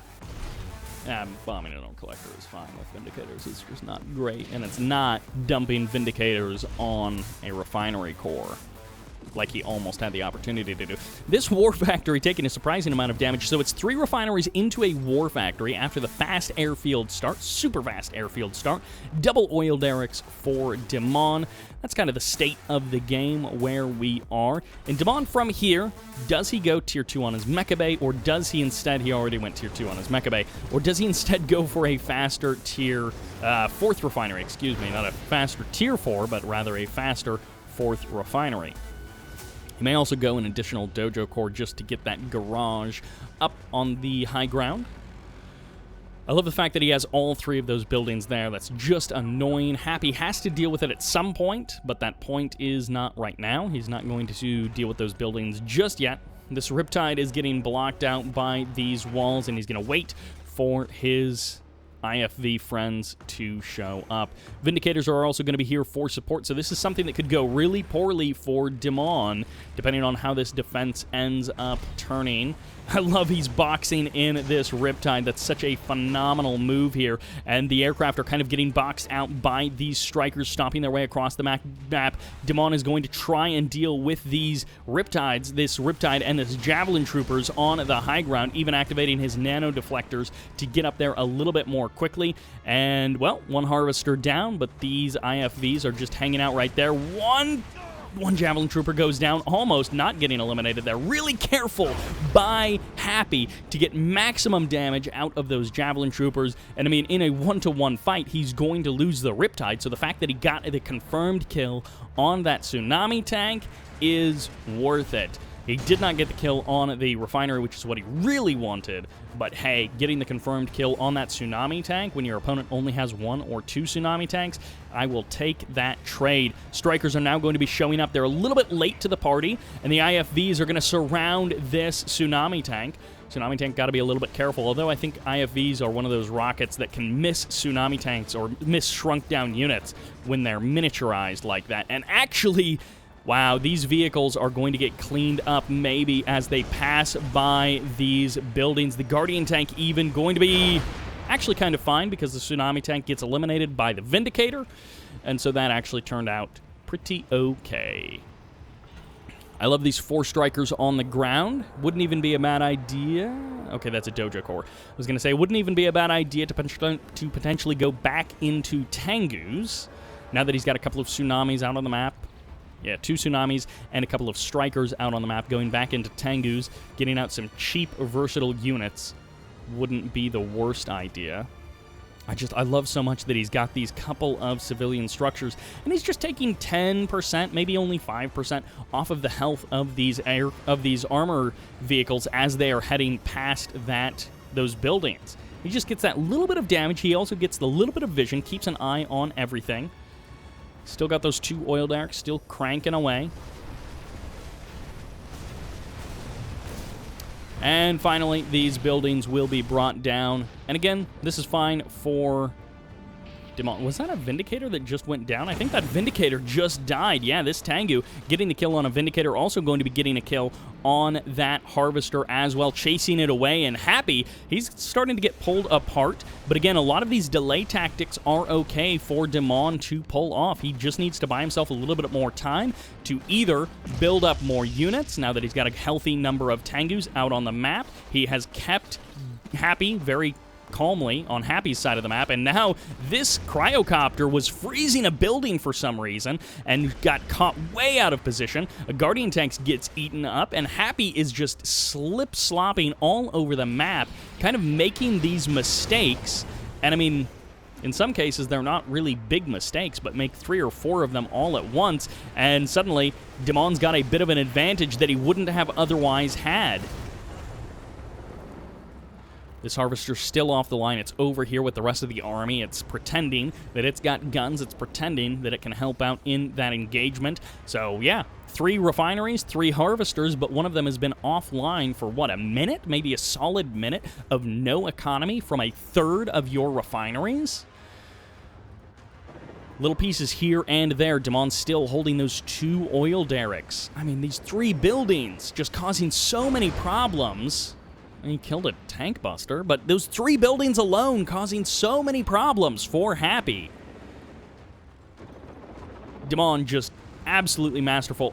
He's taking a 4th refinery behind this. I love this. He's taking the 4th refinery while he's going for this attack. This attack could end the game. This could be what wins him this tournament, and at the same time, he is also taking a 4th refinery behind that. Gets both of the Apollos. The air army is under the control of Dimon. The Air Force is his. He can kill off this airfield pretty easily, almost without any threat. I mean, what is Happy going to do to stop him? The Harvester goes down, the airfield gets eliminated, and GG gets called. Happy's not even going to fight the big fight. That's it. Dimon takes Turbo Tournament number 3. What a series, what a game to finish on, and these guys showing us just some phenomenal matches every single round, every single tournament. I'm so happy. Let's move on to Turbo Tournament number 4. Big congratulations to Dimon for that victory. And it takes us back to Snowplow. I guess we have seen... No, Cabana Republic. That's the only of the official 7 maps that we have not seen yet.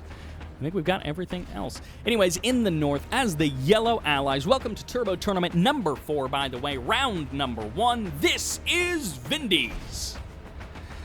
Rusty, dusty Vindies, but man, is he showing some entertaining, some excellent games today. What is going on in the south? This is the Green Empire. Randy or Rlandi, I believe it's RL. Randy is a name I'm familiar with. Rlandi is not a name I'm familiar with. Okay, what? I know the Quad Dojo opening, but normally, like, here's the oil derrick, you want to go for that. I don't know what this build is. So...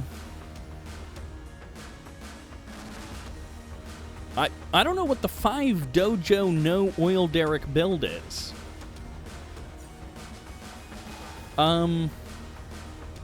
Okay.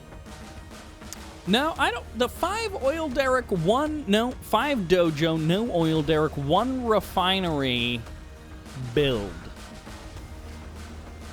I confess, I am a little bit rusty on my Red Alert 3. I do not know all of... He paused that, didn't he? Look at that stinker. That sneaky boy. You get just enough so that ground units can't pass there, and then you just pause it, because you don't need to spend the cash on all of those wall segments right there. MCV cell. So 5 Dojo, no oil derrick, 1 refinery, MCV cell build. Is it going to work? There's the backup of the MCV. He's going to be going for the crush. No pullback. It's just going to be the honorable discharge. He didn't purchase honorable discharge. That didn't look like the honorable discharge explosion. So the MCV has this thing called amphibious mode, and he can go out into the water where he actually can't be attacked. The Harvester can attack him. I don't know what Rlandi is doing. Vindies can literally... I don't know what's going on. There's 2 Riptides there. Tank Busters get the kill on 1 Riptide. Vindies killed the refinery. He captured the power plant. Vindies also doesn't have an oil derrick, but he has 2 refineries and an MCV. The Riptide's targeting down the Tank Busters, trying to one at a time, but it's not really working out for him. Rlandi has an oil derrick. I guess he wins if he has an oil derrick. I don't actually know how that Harvester died. The burst drones killed the Harvester, that's what it was. Sells off the power plant.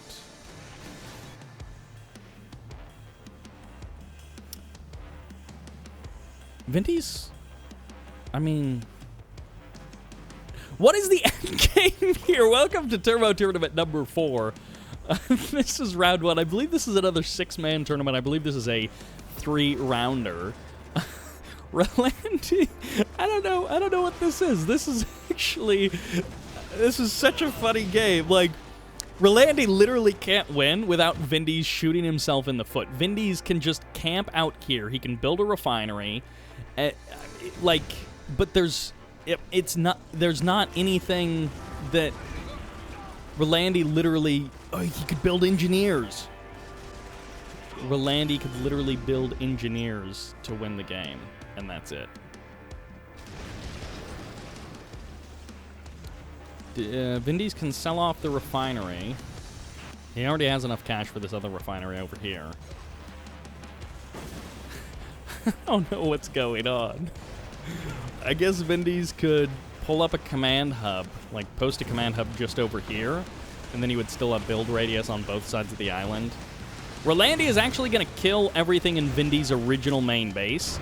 His tank hunters, tank busters are going to... I think the heroic one can range that, yeah. Nothing else may be able to, but the heroic tank buster can kill the power plant. Again, it doesn't matter. In terms of our hearts and minds, Rlandi has won this match, but like he can't actually win this game. Again, without Vindies literally shooting himself in the foot. And on the other hand, like, Vindies can just build however many Vindicators it is to bomb this one building, and that's the end of the game. Nothing that Rlandi has shoots up, and Vindies is going to do just that, but he's going to do it with a Peacekeeper, and he's going to do it in style. No, he's going to miss it. I would love it if it... Never mind, I was going to say I would love it if Rlandi shot his own frozen barracks just to end the game, and that would be the ultimate power move, but that will do it. So Vindies wins, but like, did he? I mean, he did, but did he? So Vindies moves on to the next round of Turbo Tournament number 4. Welcome to For the 177. This has been one of the best tournaments. Let's move on. All right, the other quarterfinal match. We are back to Fire Island, and this time playing as classic orange as the allies. This is Happy. And his opponent, you know him, you love him. It's the Yellow Empire, DarkNAGE. I should have said his name starts with a D. But DarkNAGE, he has been throwing down the gauntlet. He's been showing up. Is he the underdog in every match that he's in? Yes. Is he still giving it his all and trying his best? It appears so, and I commend him for that. I am so glad this guy decided to show up to these tournaments. The graphic kind of glitches through the wall in a weird way, and that's kind of funny. The way it doesn't appear over top of the wall like it should. At any rate, I'm so glad that this guy decided to show up. He's going to be losing this dojo core, but not before the engineer barely crawls out. and jumps inside of that building. And look at that, he even gets the kill on Happy's Javelin Trooper. The other barracks does not manage to get an engineer out into that oil derrick, but right into the mecha bay goes DarkNAGE, and he is going to reposition his MCV here to the kind of central position in this map. And kind of funny, they both ended up with the oil derrick, which is sort of furthest from them, or furthest from their natural expansion 3rd/4th refinery location. At any rate, into the naval yard, into the Riptide for Happy. DarkNAGE is going to go ahead and try and claim this southern oil derrick as well. And if he can get both of them, that will certainly be a nice little advantage, considering that this one is about to go away. There we go. Javelin Trooper gets the kill there. And I don't know if this is worth it. He's got the wall segment half built there, so he may actually be able to get that engineer safely into the building. I'm not sure if there's like some splash damage tricks you can try and pull off here in this particular case. Vindicator is here, so the engineer will die regardless. Goodbye, engineer.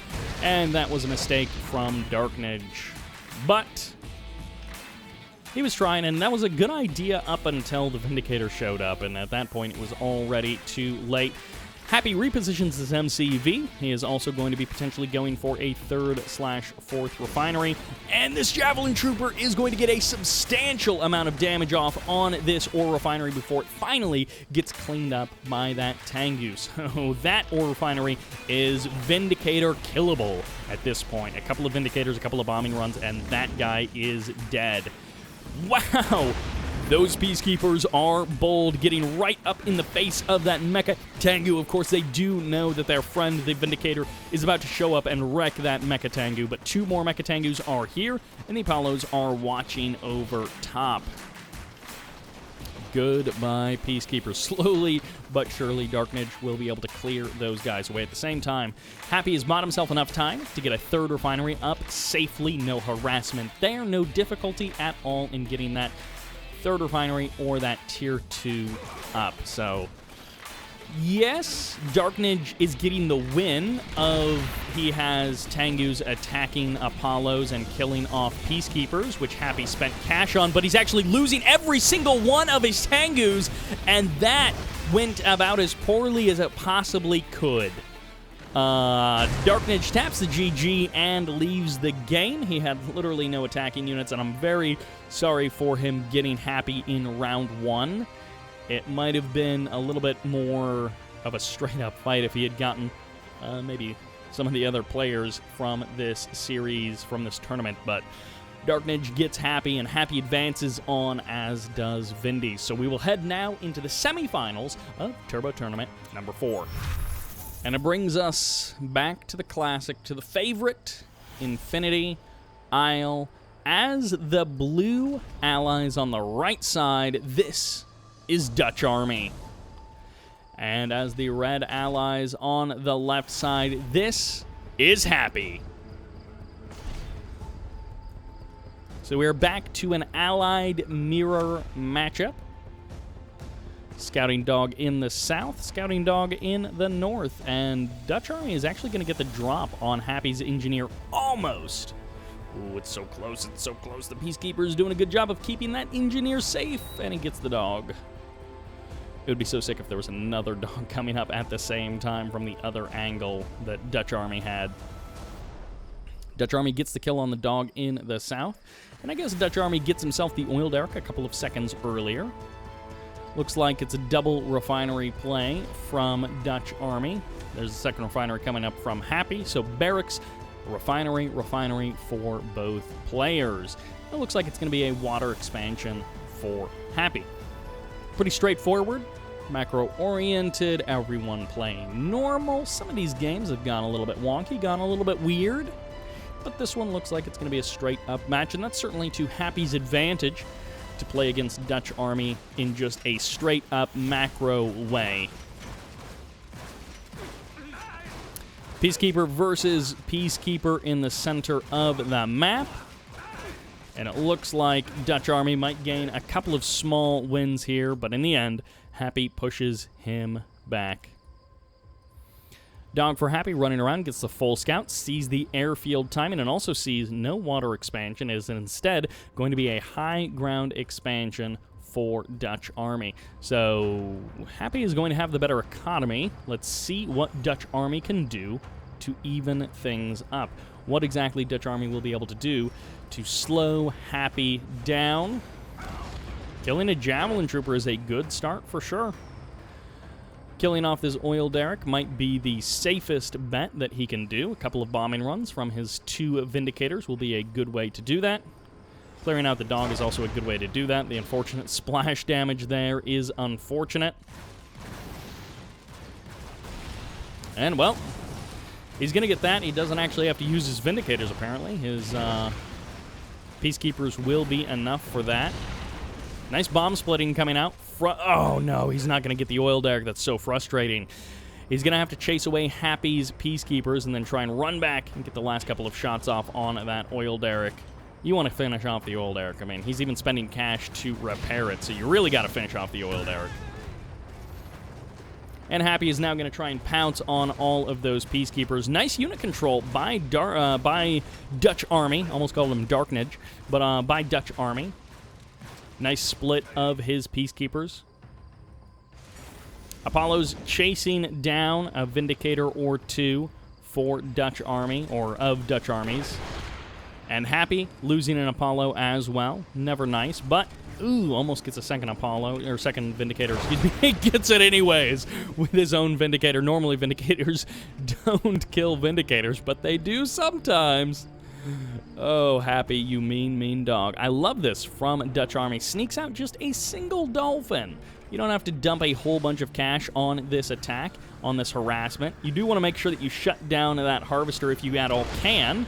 And, well, I guess not 1 Dolphin. You should probably have 2 Dolphins so that it takes more than 1 Vindicator to shut your attack down. So maybe I don't love it as much as I thought I did. But there's the second Dolphin. Oh, he kept the naval yard around, actually. He snuck it into that little corner there. Nice jump by Dutch Army. Brilliantly executed there, that slapping of the F key. And forcing the use of another Vindicator. Also trying to cause some splash damage there. I think he got really close to that Harvester on purpose to try and draw out the splash damage, if at all possible. From here on out, Happy will continue to get further and further ahead. 4 refineries versus 3 refineries and an oil derrick. Happy wouldn't do poorly to eliminate that oil derrick, to eliminate that extra bit of income from his opponent. But, ooh, you see that, fellas? That is a fully heroic Javelin Trooper. Maybe 2 of them inside of that building. That means that they have gotten some serious value against the aircraft of Dutch Army. So Dutch Army has been losing aircraft to the Javelin Troopers inside of that building, and it looks like he's got his own Javelin Troopers there, but I feel like Happy has been just a little bit more careful with his aircraft units. We'll have to see. Maybe Dutch Army has his own fully heroic Javelin Troopers inside of that building, but I don't think so. But we'll see. Happy sending out 2 scouting dogs for the mid-game. 1 in the north, 1 in the south. Wants to see exactly what is going on. Vindicators and Apollos heading out. They're going to kind of tag each other, take a couple of shots, and ooh, draws it in. The bait is real, and once again, Dutch Army taking a lot of damage on his aircraft, forced to retreat, and, well, he doesn't actually get repairs, so that's a very dangerous move. I'm not actually sure what he hopes to accomplish here. He keeps sending out these Apollos, and he's just getting tagged. He's got another naval yard. He's got another Dolphin. It hasn't worked up to this point. And yeah, it looks like just 2 Javelin Troopers in there, and neither one of them are fully heroic. The Dolphin is going to get the kill on the Harvester this time, and the second Dolphin is going to join, which means they will be able to shut down that refinery, I think, before the Vindicators make their bombing run over in that direction. So Happy will be down to just 3 refineries. They will be equal refineries between the 2 of them, but of course Happy has harvested just more resources in general. Riptide's showing up for Happy a little bit too late, as the Apollos are going to try and tango with the Apollos, but the Vindicator goes down. Nicely caught there by Dutch Army. He is trading about as well as you can expect. Oh man, those Vindicators getting so close to death. So glad to see Dutch Army here in this game number, this Turbo Tournament number 4. I'm so glad to see that he is sticking around, that he is giving it another shot. And this guy, I hope he continues to develop as a player and get better and better so that we can see him start to take some gains off of these top-level guys. But for the current moment, Happy's expansion, it looks like, was denied. You guys saw him trying to send a command hub down back to the water to try and get that build radius back and get that refinery back. But it got shut down by Dutch Army, so good on Dutch Army. Ooh, if this had hit like 2 minutes earlier, this could have been really powerful. It's a little bit too late here. The Athena cannon's already out. The airfield is actually getting added on the high ground, so it's going to be a double airfield combo, which is just going to outstrip all of the forces of Dutch Army. And there goes the cryo shot. There goes the Aegis shield, just to keep all of these units nice and safe. And this is the point where 4 refineries versus 3 refineries, even with the oil derrick, especially with all of the cash that Dutch Army spent. Oh, he sold off the barracks, okay. Especially with all the cash that Dutch Army spent trying to cut down on those refineries. This is where it just has not paid off for Dutch Army. There's a tech advantage for... the Aegis shield fires off, once again blocking those Vindicator bombs, but this is where Happy's tech advantage is very clear, and the Army advantage is potent. Although these Peacekeepers may be able to clean up a couple of these Athena cannons, which would be some high-value targets. Oh, the Cryocopter is going to get eaten up, and goodbye one Apollo. It goes down, but the rest of the units for Happy stand strong, and Dutch Army, you do not want to be engaging at range with the units of Happy. He's got that artillery advantage, and now these couple of Vindicators, they're going to be able to clean up the one Riptide, which is a nice pick-off here. You know, whatever's outside of the Aegis shield is what you can get, so you might as well take it, return to base, get some more bombs, and then head on back out there. Nothing else coming out from the naval yard.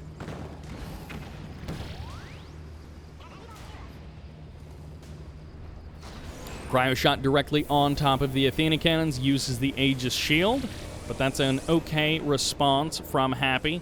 No worries in that situation. The other Athena cannon is ready to rumble. Cryocopter getting the repairs, and both of these players just kind of cycling out to try and see what they can get against their opponent, if they can get any confirmed kills. It's mostly not confirmed kills, it's mostly little moves like that. Cryocopter's heading forward.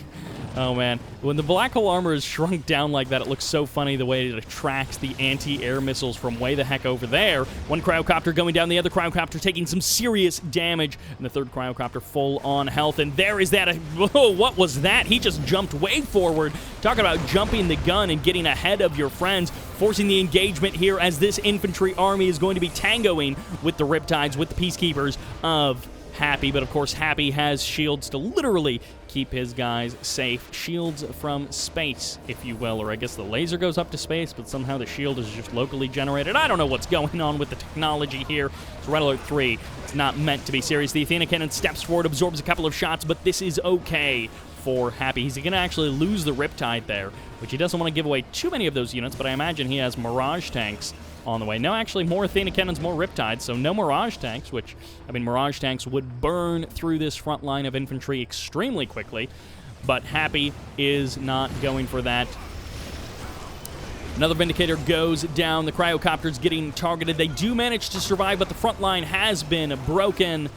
And goodbye, Dutch Army's forces. Happy stands strong, gets another kill on another Cryocopter, and he gets ever closer to the MCV and to the production of Dutch Army. Love this catch by Dutch Army. I mean, targeting down a Cryocopter that's reinforcements, absolutely phenomenal move there. Too little, too late? Definitely. Gets a second Cryocopter. Amazing! What are you going to do about this gigantic army that's right outside of your natural expansion, targeting down all of your infrastructure and shutting down your entire base? Unfortunately, nothing. Dutch Army is going to have to pull off some kind of amazing Lollapalooza-type move here. He's MCV pushing. Okay, let's see where this goes. This is going to be the strangest base push, base race kind of scenario. One guy is in like a Ferrari and the other guy has a bicycle, but someone stole the chain off of the bicycle, so he's really just pushing it manually, and that's the situation. But Dutch Army, oh, Dutch Army, I hope better things for you in the future. He kills the refinery. These are the kind of moves that Dutch Army needs to be able to secure a win, but in this particular situation, he needs a heck of a lot more than a couple of refinery kills. 5 Riptides targeting down this airfield. Goodbye as Dutch Army leaves the game, taps the GG, and he is out. Happy advances on to the finals, and Dutch Army puts up another good show, but doesn't quite manage to make it. Unfortunately for him, and he actually did a really good job of staying neck and neck. So Happy had the advantage with the earlier refineries, but then eventually Dutch Army killed off one of those refineries, and the oil derrick literally did, by the end of the game, make up the difference. It obviously didn't matter, because one player had a crazy unit kill-to-death ratio and the other one didn't, but that will do it for this game. Best of ones are brutal, but let's move on to the other semifinal. And of course, we're still on Infinity Isle, because why would we ever go someplace else? On the left side of Infinity Isle as the Blue Empire, this is yrban. Yrban. I don't know. On the right side as the Yellow Allies, you all saw him in the last round, this is Vindies. So this guy, yrban, he's playing Blue Empire. Not someone I'm familiar with. Again, it is great to see fresh blood, to see new faces in these tournaments. I mean, even guys like Dutch Army, DarkNAGE, I've seen these fellows around, maybe more in team game kind of scenarios. But this is a completely new face, and there was another one that was a completely new face as well. I guess LightNAGE was a completely new face, but someone else as well. So it's great to see Happy, Vindies, Andrey, Dimon, some of the best in the scene right now, but then also some newer guys who are being bold, who are getting out there, playing in tournaments, and hopefully having fun. I assume that this tournament had some random draw prizes, so they may have even gotten paid a couple of bucks to play Red Alert 3 in 2021, which obviously we're all here to get rich off of the immense cash that's available to Command & Conquer players and fans in 2021. Just so much money floating around our scene. I bet we embarrassed those Fortnite guys with their crayons and their millions of dollars, but that's what happens. Vindies with his Vindicators, getting some vindication as he damages that dojo core and dances delightfully tonight. That's all I've got. Peacekeepers against Imperial Warriors, but a quick third refinery up on the high ground and into the Mecha Bay, so this would be kind of a traditional setup for going into a wall swag type build, but I don't think this is going to be wall swag. I think this might turn into something else, but go for Yuri's Revenge Ban. I actually don't know what this guy's name means, although this may be one of those names. That's a lot of Imperial Warriors all bunched up. Ooh. That's a cost-efficient MCV. Yeah, it's yrban, which kind of makes me think he wants to ban Yuri's Revenge. Third refinery up and running out on the water, by the way, for Vindies. And despite his best efforts, Ban has only one Imperial Warrior remaining. He may still get the kill on this Javelin Trooper. It'll be close as to whether or not this Vindicator saves it. And he does. Javelin Soldier down to about half health, but Vindies does save it. And in some cases, every single unit does indeed matter. Vindies has already cleaned up pretty much every single neutral structure that's on his half of the map. He's not keeping some of these neutral structures around like Ban is. All right, Defender Core and a Mecha Bay. I'm not exactly sure what his long-term plan is, but I like this little setup, using that Defender Core to give him another couple of moments to get out those extra Tengus. And hey, he super delayed his Mecha Bay. He went for his Mecha Bay after his third refinery and after his MCV moved to the high ground, so I definitely like the anchoring ability of that Defender Core. Helps him deal with cryocopters, helps him deal with any Apollo that might try to tango with his Tengus.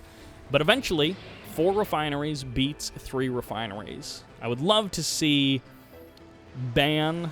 I feel like Ban is such a Bane might be a better name for him, but Ban, I feel like I want to see this guy poke in here, get this oil derrick, clean that up so that he's got a little bit less of a disadvantage on the economy front.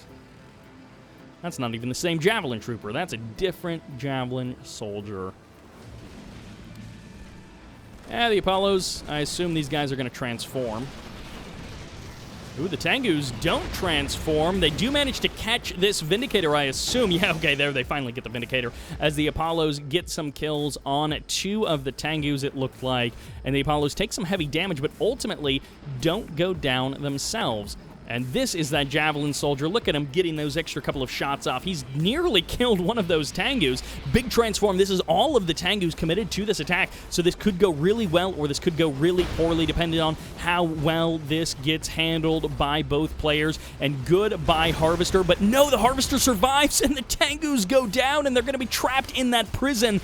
This is one of those reasons why you often don't want to commit every single one of your Tengus to an attack, especially against a skilled allied player like Vindies. This is not even just cost ineffective. This is like I am at a loss for words for how to describe how poorly this attack is going. Every single Tengu is going down. The viability of any of those attacks was absolutely minimal. They did almost nothing. They delayed reharvesting. They did not cause any harvesters to be repurchased. That was $4 grand at least, maybe 4,800 credits worth of Tengus that just got thrown away essentially for nothing.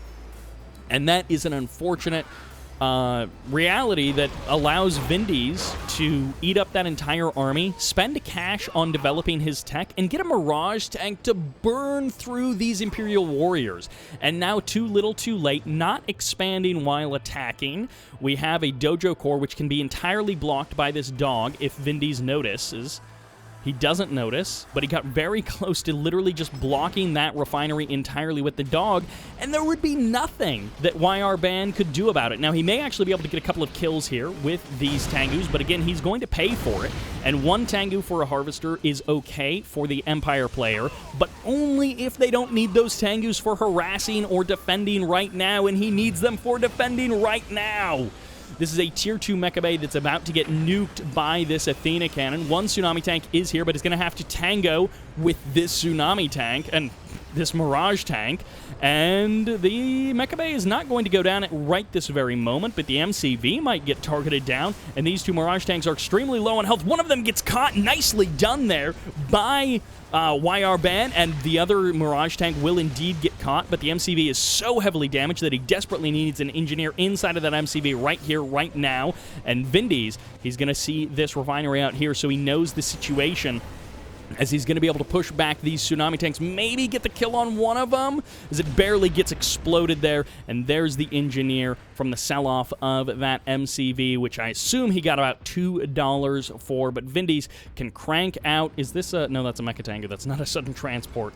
He can crank out 1 Cryocopter and a Vindicator and go out and deal with that refinery if he so chooses. Mirage tanks burn through infantry, no problem.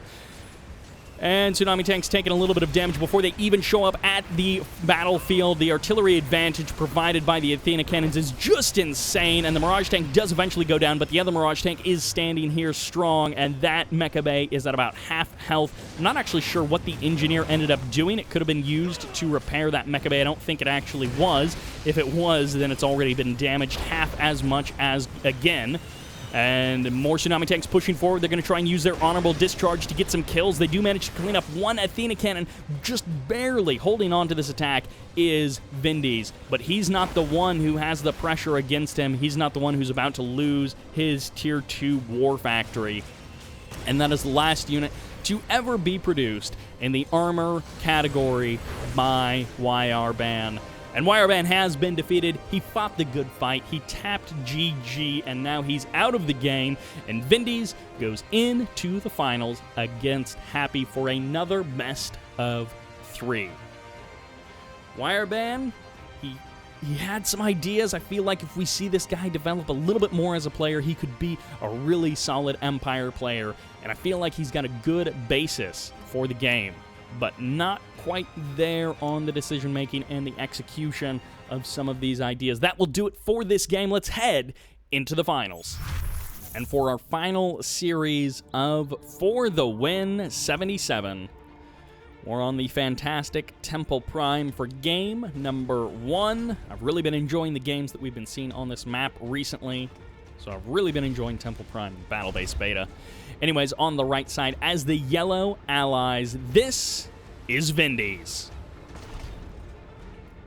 And yes, it is a mirror matchup we have as the cyan allies on the left side. This is Happy. Once again, a big thanks to RageofHeat for putting on this event. What a fantastic event this has been. A big thank you to every single one of the players. Guys like yrban, who I am not familiar with, still showing up, making an entertaining game. These guys are not noobs who are just like garbage like me. Like, if I was here playing these games, they would not be entertaining. They would just be sad. But these guys are like on the cusp of advancing to the next level of their play. They're getting really close to being able to really contend with some of these top-level players in a straight-up match. They're just not quite there yet. And sometimes the distance between good and great is just all of those little tiny refinements that you make, though, that experience of, I've seen this situation before, and now I know how to handle it a little bit better. So I honestly hope that we get to see all of the people who haven't advanced from their best of ones back again. Oh, once again, the dog does not get the bark off. The dog gets cleaned up by the peacekeepers in the building, and the engineer is safe for the current moment. But of course, these peacekeepers are awfully close. Awfully close. Awfully close. What is going on? What was that? What was that? What was that? Apparently, neither Happy or Vindies was actually paying attention during that moment. I don't know what that attack was. That was nothing. That was the silliest thing that I've ever seen. I don't know what just happened. Something happened. I don't have an explanation for that. Look, you can't. Not everything in life has an answer that's human knowable, and that's one of those things. Why did that engineer get to capture that oil derrick? Why did that engineer get told to capture that oil derrick? These things are not knowable by a human. It's impossible. The oil derricks will trade hands 100 times before the game is up. It's baked into the rules of Red Alert 3. It is illegal to play a game where you don't trade the oil derricks 100 times. It's just how the game was meant to be played. Greg Black, when he was doing his design document, he came up with that rule at the beginning, and we have all adhered to it ever since. So I would appreciate it if you noobs would respect the game and trade oil derricks 100 times in every game. Goodbye, Javelin Troopers. And now the multi-gunner turrets, or multi-gunner IFVs, rather, are going to be able to knock down a couple of these walls and then potentially even just leave the peacekeepers there. What is Happy's response going to be? Well, he's going to break down walls of his own, and he's going to break down walls of his own and just slowly do damage over time, cause great annoyance to Vindies, and Vindies is going to get a positive kill on that Harvester, move on to another Harvester. And it's going to be Riptides to try and shut down the peacekeepers in these buildings, but without an aircraft, without Vindicators, Vindies is going to find it very difficult to secure the kills against those buildings, and this is actually becoming very frustrating for Vindies considering the amount of damage to his buildings and the disruption to his Harvesters that these little peacekeepers are causing. Are you kidding me? Why can't I ever do this? Happy gets a kill, a positive kill, on that refinery with just peacekeepers. Why can't I do that? Don't tell me it's because I haven't played enough games. It's because Happy's magic. And somehow, by the way, no, he's not the Russian Warcraft 3 or StarCraft 2 player Happy. He's a different Happy entirely. I don't remember which country he's from. He did an interview on GR where he actually said what countries he's from, and he's not the Russian Happy. So stop asking. Also, 60 FPS happens in the edit, so stop asking that as well. But anyways, yeah, Happy, I can't believe he got that kill. Like, oh, are you kidding me? Are you kidding me? And that's one of the things that happens when you delay the airfield as long as Vindies delayed it. He put this airfield off for so long, and now we're seeing the reward of that is Happy is just getting almost free damage in a way that he should not be getting free damage. This is almost absurd what Happy is able to do to pull Vindies apart and to make Vindies pay for every little move that Vindies has made. Vindies had some good ideas with the IFV harass, but it is not working out at all. Riptide is going to show up to try and break down these Peacekeepers and send them away. Vindies eventually cleaned up that Peacekeeper harass. He has somehow managed to hold on to at least some of these buildings and some of these locations. He's got his MCV on the high ground, and if Vindies can win a couple of these dogfights straight up, not that kind of a dogfight, I don't mean, but if he can win a couple of these moments straight up, he's just going to kill the power plant. Yeah, he just gets the power plant. Not for free. That power plant costs less than a Vindicator, so that works out okay for Vindies. It doesn't work out great, but it works out okay for Vindies. But Vindies needs to stabilize from here. He's back up to 3 refineries. He's got the oil derrick. He's the only one with the oil derrick, and he's on equal footing, but also Happy has had to take the foot off the gas a little bit here to get his own 3rd refinery up. That is an attack dog. That's not a spy. I thought maybe he was going to try and shut down his production facilities or something. What is the... Is the dog... What is the dog... I guess the dog is just here for the Vindicator to have that frozen before he shows up.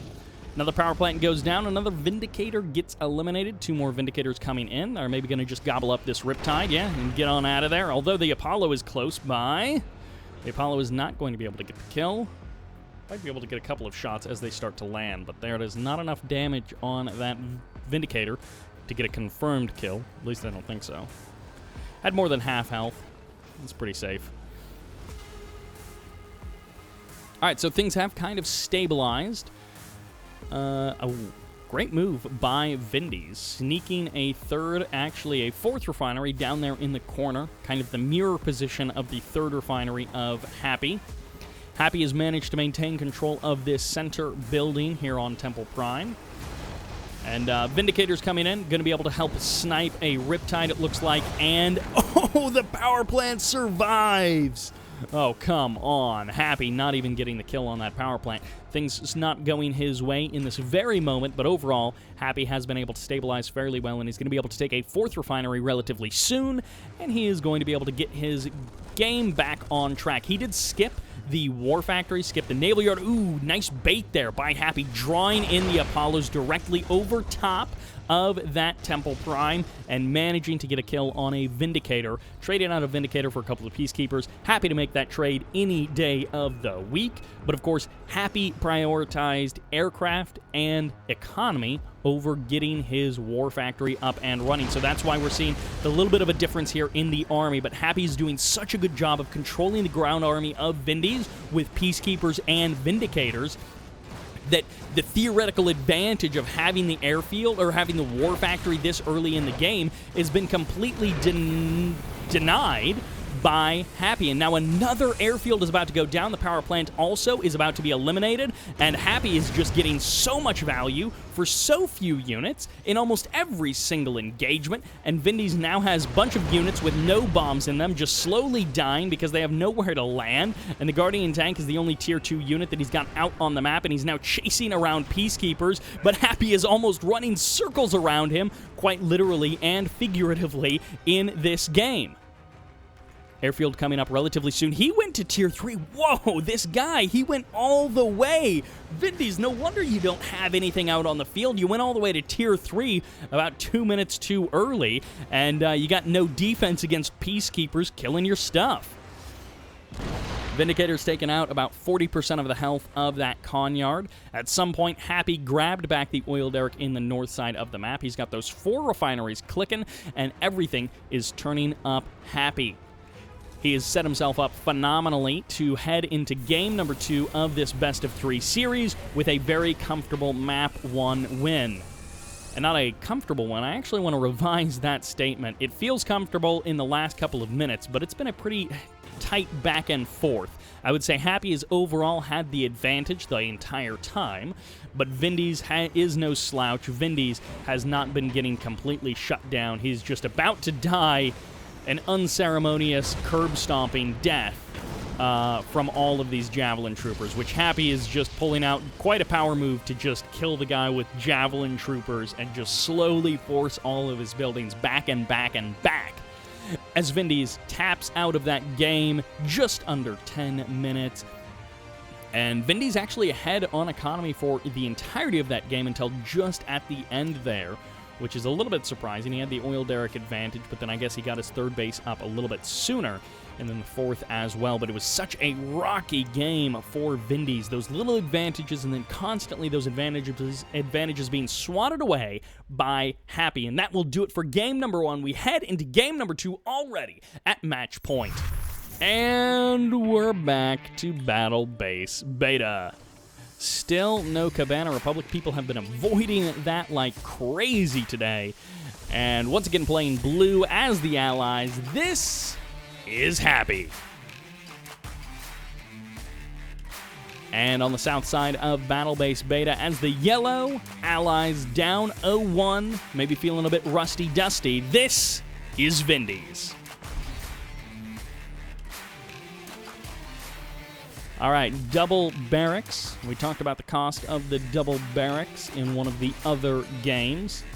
Happy is the one who plays more games that I know of. I mean, it's possible that Vindies has been cranking them out like crazy, but Vindies kind of walked away from Red Alert 3 one way or the other. I guess a couple of years ago now, probably around the time that Dimon was coming up to full power. And he's come back here in 2021. We saw him play a fantastic AVE against Dimon March or something, maybe February.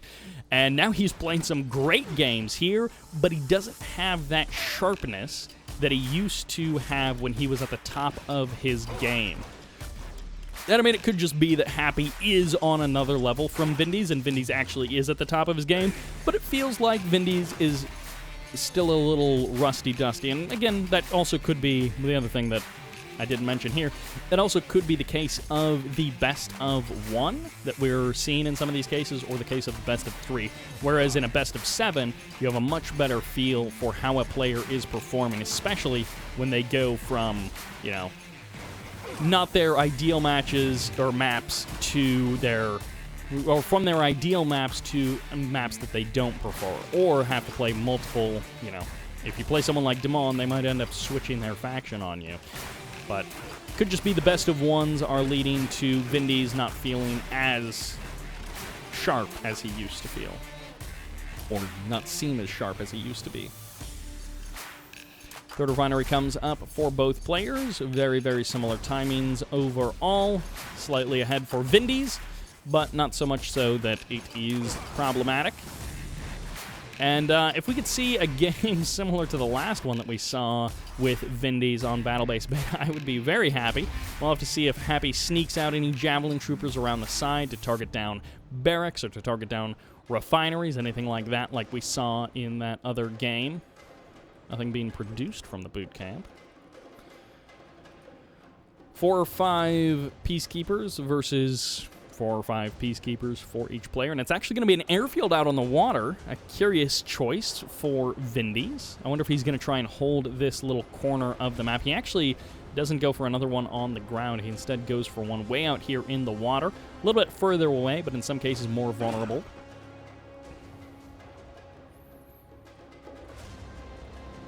Peacekeeper is not allowed to get any more scouting intel for Vindies.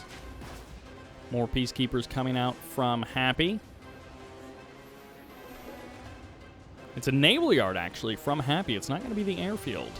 So, naval yard first, 4th refinery before airfield. Big prioritization of economy for these players. And Vindies has been, I guess, favoring recently this kind of placement. Gets the kill on the Riptide very nicely there. A hydrofoil is out, so he actually, another hydrofoil as well. So he's not just going Dolphins. He wants to get out a couple of hydrofoils to support this. So this is more of a long-term, I really want to keep that. Oh, from the high ground, the Peacekeeper was shooting down that building. But these hydrofoils speak to Happy wanting to maintain naval control and not just attack a little bit on the water, but he wants to have a bit of a presence on the water to really maintain that control. And, I mean, it's not that big of a deal for Vindies to rebuild his airfield on the land, which would then completely negate those hydrofoils. But so far, Happy really wants to be able to shut down this water expansion of Vindies, which is a good thing. I mean, at the very least, Vindies has spent a decent amount of cash, but it also then keeps Vindies off of Happy's back, as Happy has his own water expansion. Looks like all three of these are in anti-air mode, and we do have a follow-up dolphin, so it's not just one dolphin here for Vindies, or for Happy. And one of these guys could switch over to the weapons jammer. And actually, that Vindicator didn't get all of its bombs off, so the Dolphin survives. The Harvester goes down, and Happy gets the win of that engagement. You need the third Vindicator, or at least maybe like 2 of the bombs from that third Vindicator, to be able to take down that power plant. And this Peacekeeper might actually be able to get the other power plant, which would be a bit unfortunate for Happy. Okay, the MCV deciding to redeploy there, and Happy is maybe going to be losing a couple of these power plants. He actually loses that one there. The Vindicators help clean up this one as well, and Happy is just going to have to rebuild power plants for a minute or 2 so that he can get himself back to where he was. His hydrofoils and his dolphins cleaned up a refinery, but he may be losing the high ground refinery himself and be in sort of a similar situation to where Vindies is, back down to those 3 refineries overall.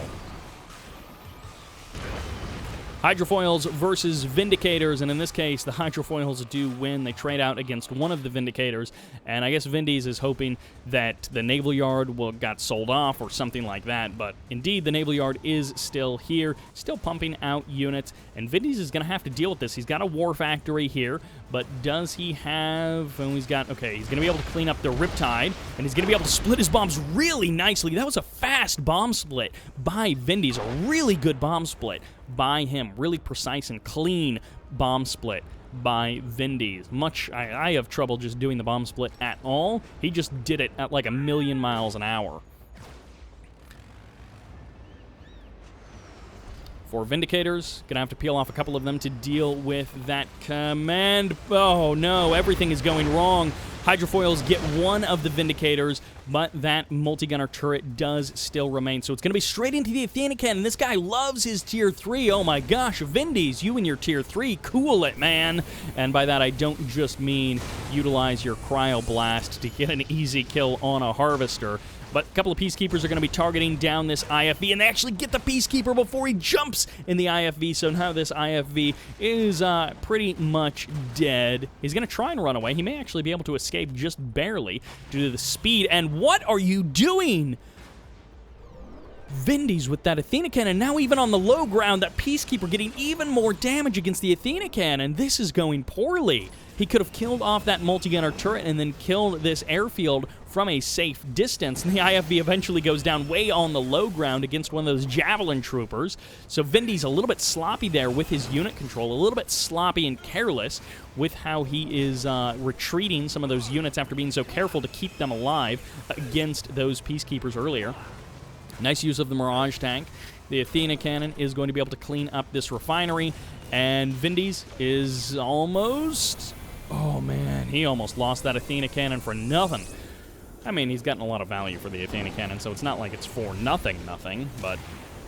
Aegis Shield gets fired off, but the multi-gunner turret is inside of the Aegis Shield. Just barely. If he would have backed up an inch or 2, it would have been enough for that Aegis Shield to block the multi-gunner turret. But unfortunately, the split moment decision-making just wasn't quite there. Vindies, he is not a perfect person by any means. And his tier 3 play, well, it's working out okay so far. Happy has lost that high ground expansion, but it took him so long to clean up that high ground expansion that, well, Happy has another on the land expansion, and so he is back up to where he was economically. He's going to be absolutely fine with that position, especially as long as Vindies is on only 3 refineries. The longer this goes on, the better of a position Happy is in. Okay, maybe not if he loses all of this stuff on the land, but this is starting to look a little bit like that other game that we saw from a very similar position, although Vindies is losing a couple of these Vindicators after cleaning up those Hydrofoils. And now the Vindicator's coming in for Happy. He's going to be able to clean up one of the Mirage tanks, and both of the Vindicators escape! Oh, what a painful loss there for Vindies. He's going to get the other Harvester, but if he doesn't clean up the refineries, then of course the build radius won't disappear, because to get the command hub back out is not that big of a deal. So Vindies, being cautious, cleans up both of those refineries very nicely. Fully heroic Mirage tank, going to be able to blast down this power plant, no problem. Javelin Troopers and Riptide's going to be able to start cleaning up the buildings. This is, again, looking quite similar to what we saw previously. Big old Cryoblast firing off. Goodbye refinery. Goodbye refinery, there we go. Power plant, or the Peacekeeper, finally gets the kill there. But at the same time, as Vindies is cleaning up Happy's main base, Happy is about to sweep out Vindies' main base. Javelin laser locks that ore refinery, and this other ore refinery is not long for this world either, and Vindies has nothing that he can do about it at the present moment. The oil derrick is also probably going to get eliminated, and Vindies needs to make sure that he does that himself, and he is right there. The Javelin Trooper gets the kill. Very nicely done. And who builds the Chronosphere first? Who builds the Proton Collider first? Last time it didn't quite work out. I would love to see another Tanya make an appearance from Vindies. Well, Chronosphere is out on the field for Vindies. And he actually is going to be moving back down to the water.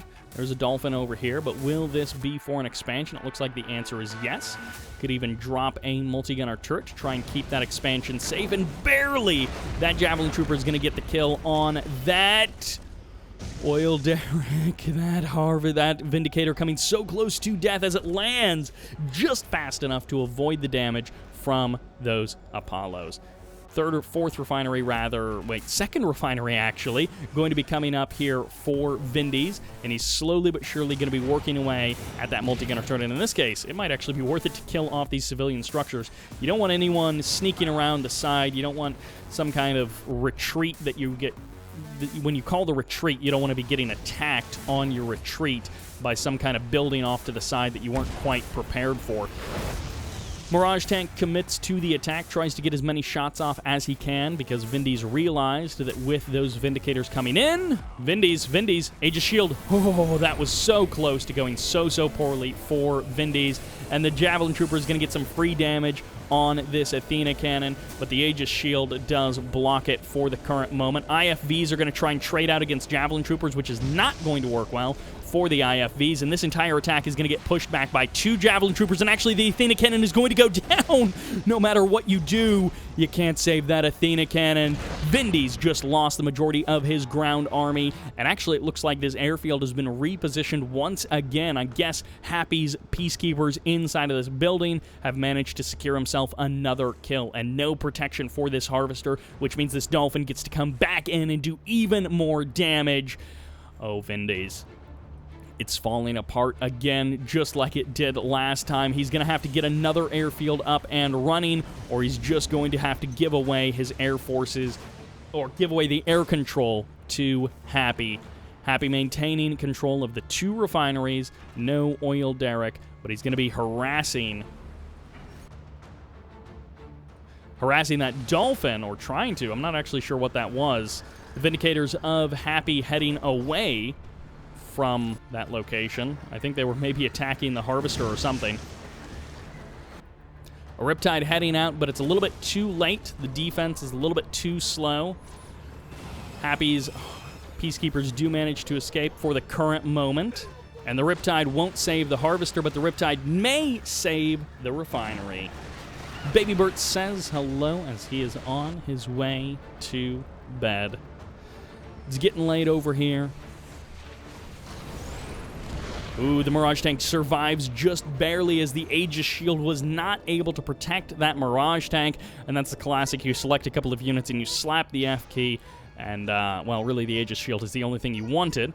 As the Chronosphere is here, can Vindies pull off some kind of miracle Chronosphere usage and get some real value for his Chronosphere. I guess you could teleport away Prospectors, but you want to get something juicy, like force the MCV to pack up and then teleport it onto a cliff or onto a building or something.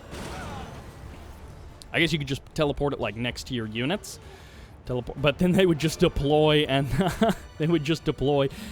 start building multi-gunner turrets, and you'd probably lose the game. Cryocopter gets the Fritas on the Riptide for Vindies, and Vindies is going to try and save that Riptide, but what does Happy actually have around here to get the kill? I guess nothing. The IFE is going to go for the kill on the Cryocopter, and it's not quite going to get the kill on the Cryocopter before the Cryocopter goes for the freeze, and the Vindicator is now here to clean up the frozen units.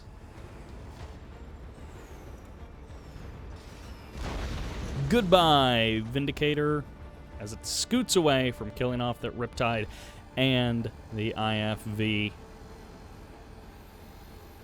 The noose is tightening from every direction around Vindies. He's got himself a Chronosphere ready to go, but not a lot of value to potentially be gained from just a single Chronosphere.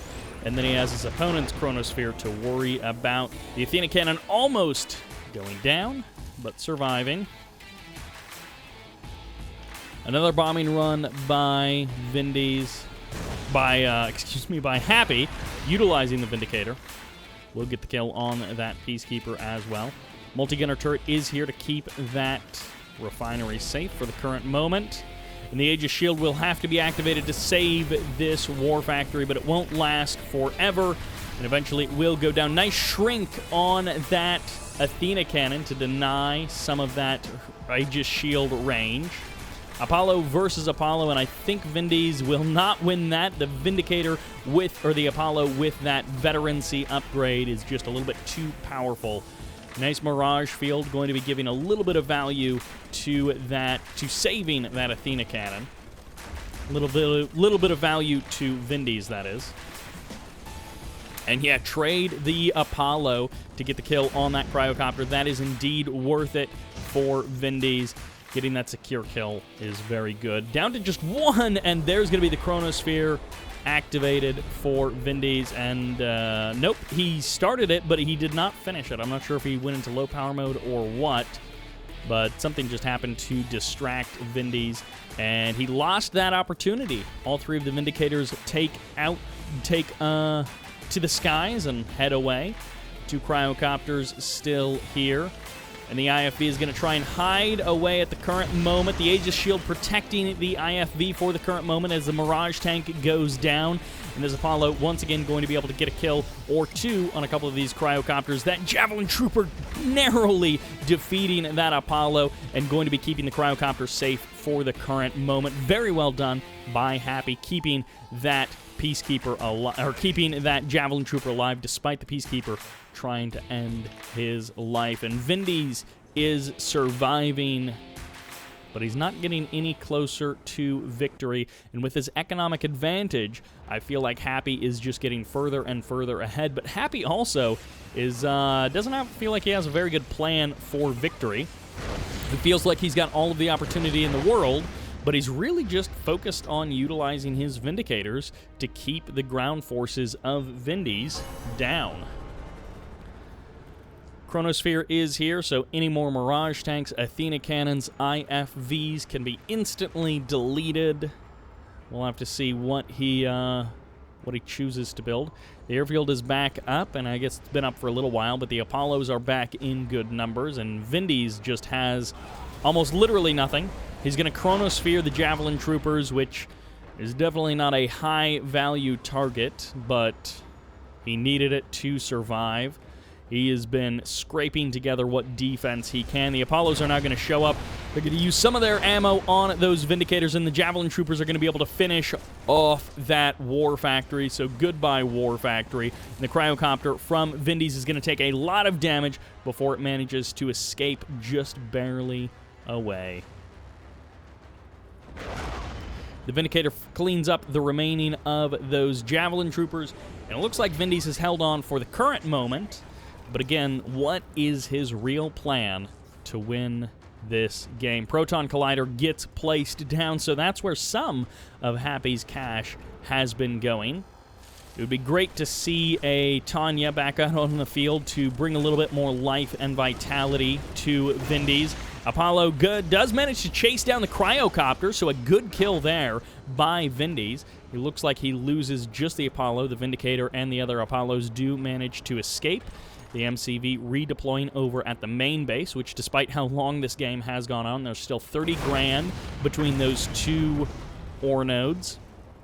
Sell-off of both of those power plants, but this many Peacekeepers is going to be hard to stop, and, well, you can't land. You're just going to have to try and hold on as Happy closes in, and no answer for the infantry. You can't land, you can't refuel, and Happy takes the 2-0 in Turbo Tournament number 4 finals. He kicks out Vindies and claims the victory for himself. Great series of tournaments. Just been a phenomenal set of games that we got to see. On one hand, so glad that it was the 4 Turbo tournaments that we got to see all that variety. On the other hand, would have loved to see some of those guys represent in best of 3s or best of 5s. And obviously, Vindies, Happy, Andrey, Dimon all would have been phenomenal in best of 7 or longer series. But that is what we have to do. So that was a ton of action in Red Alert 3.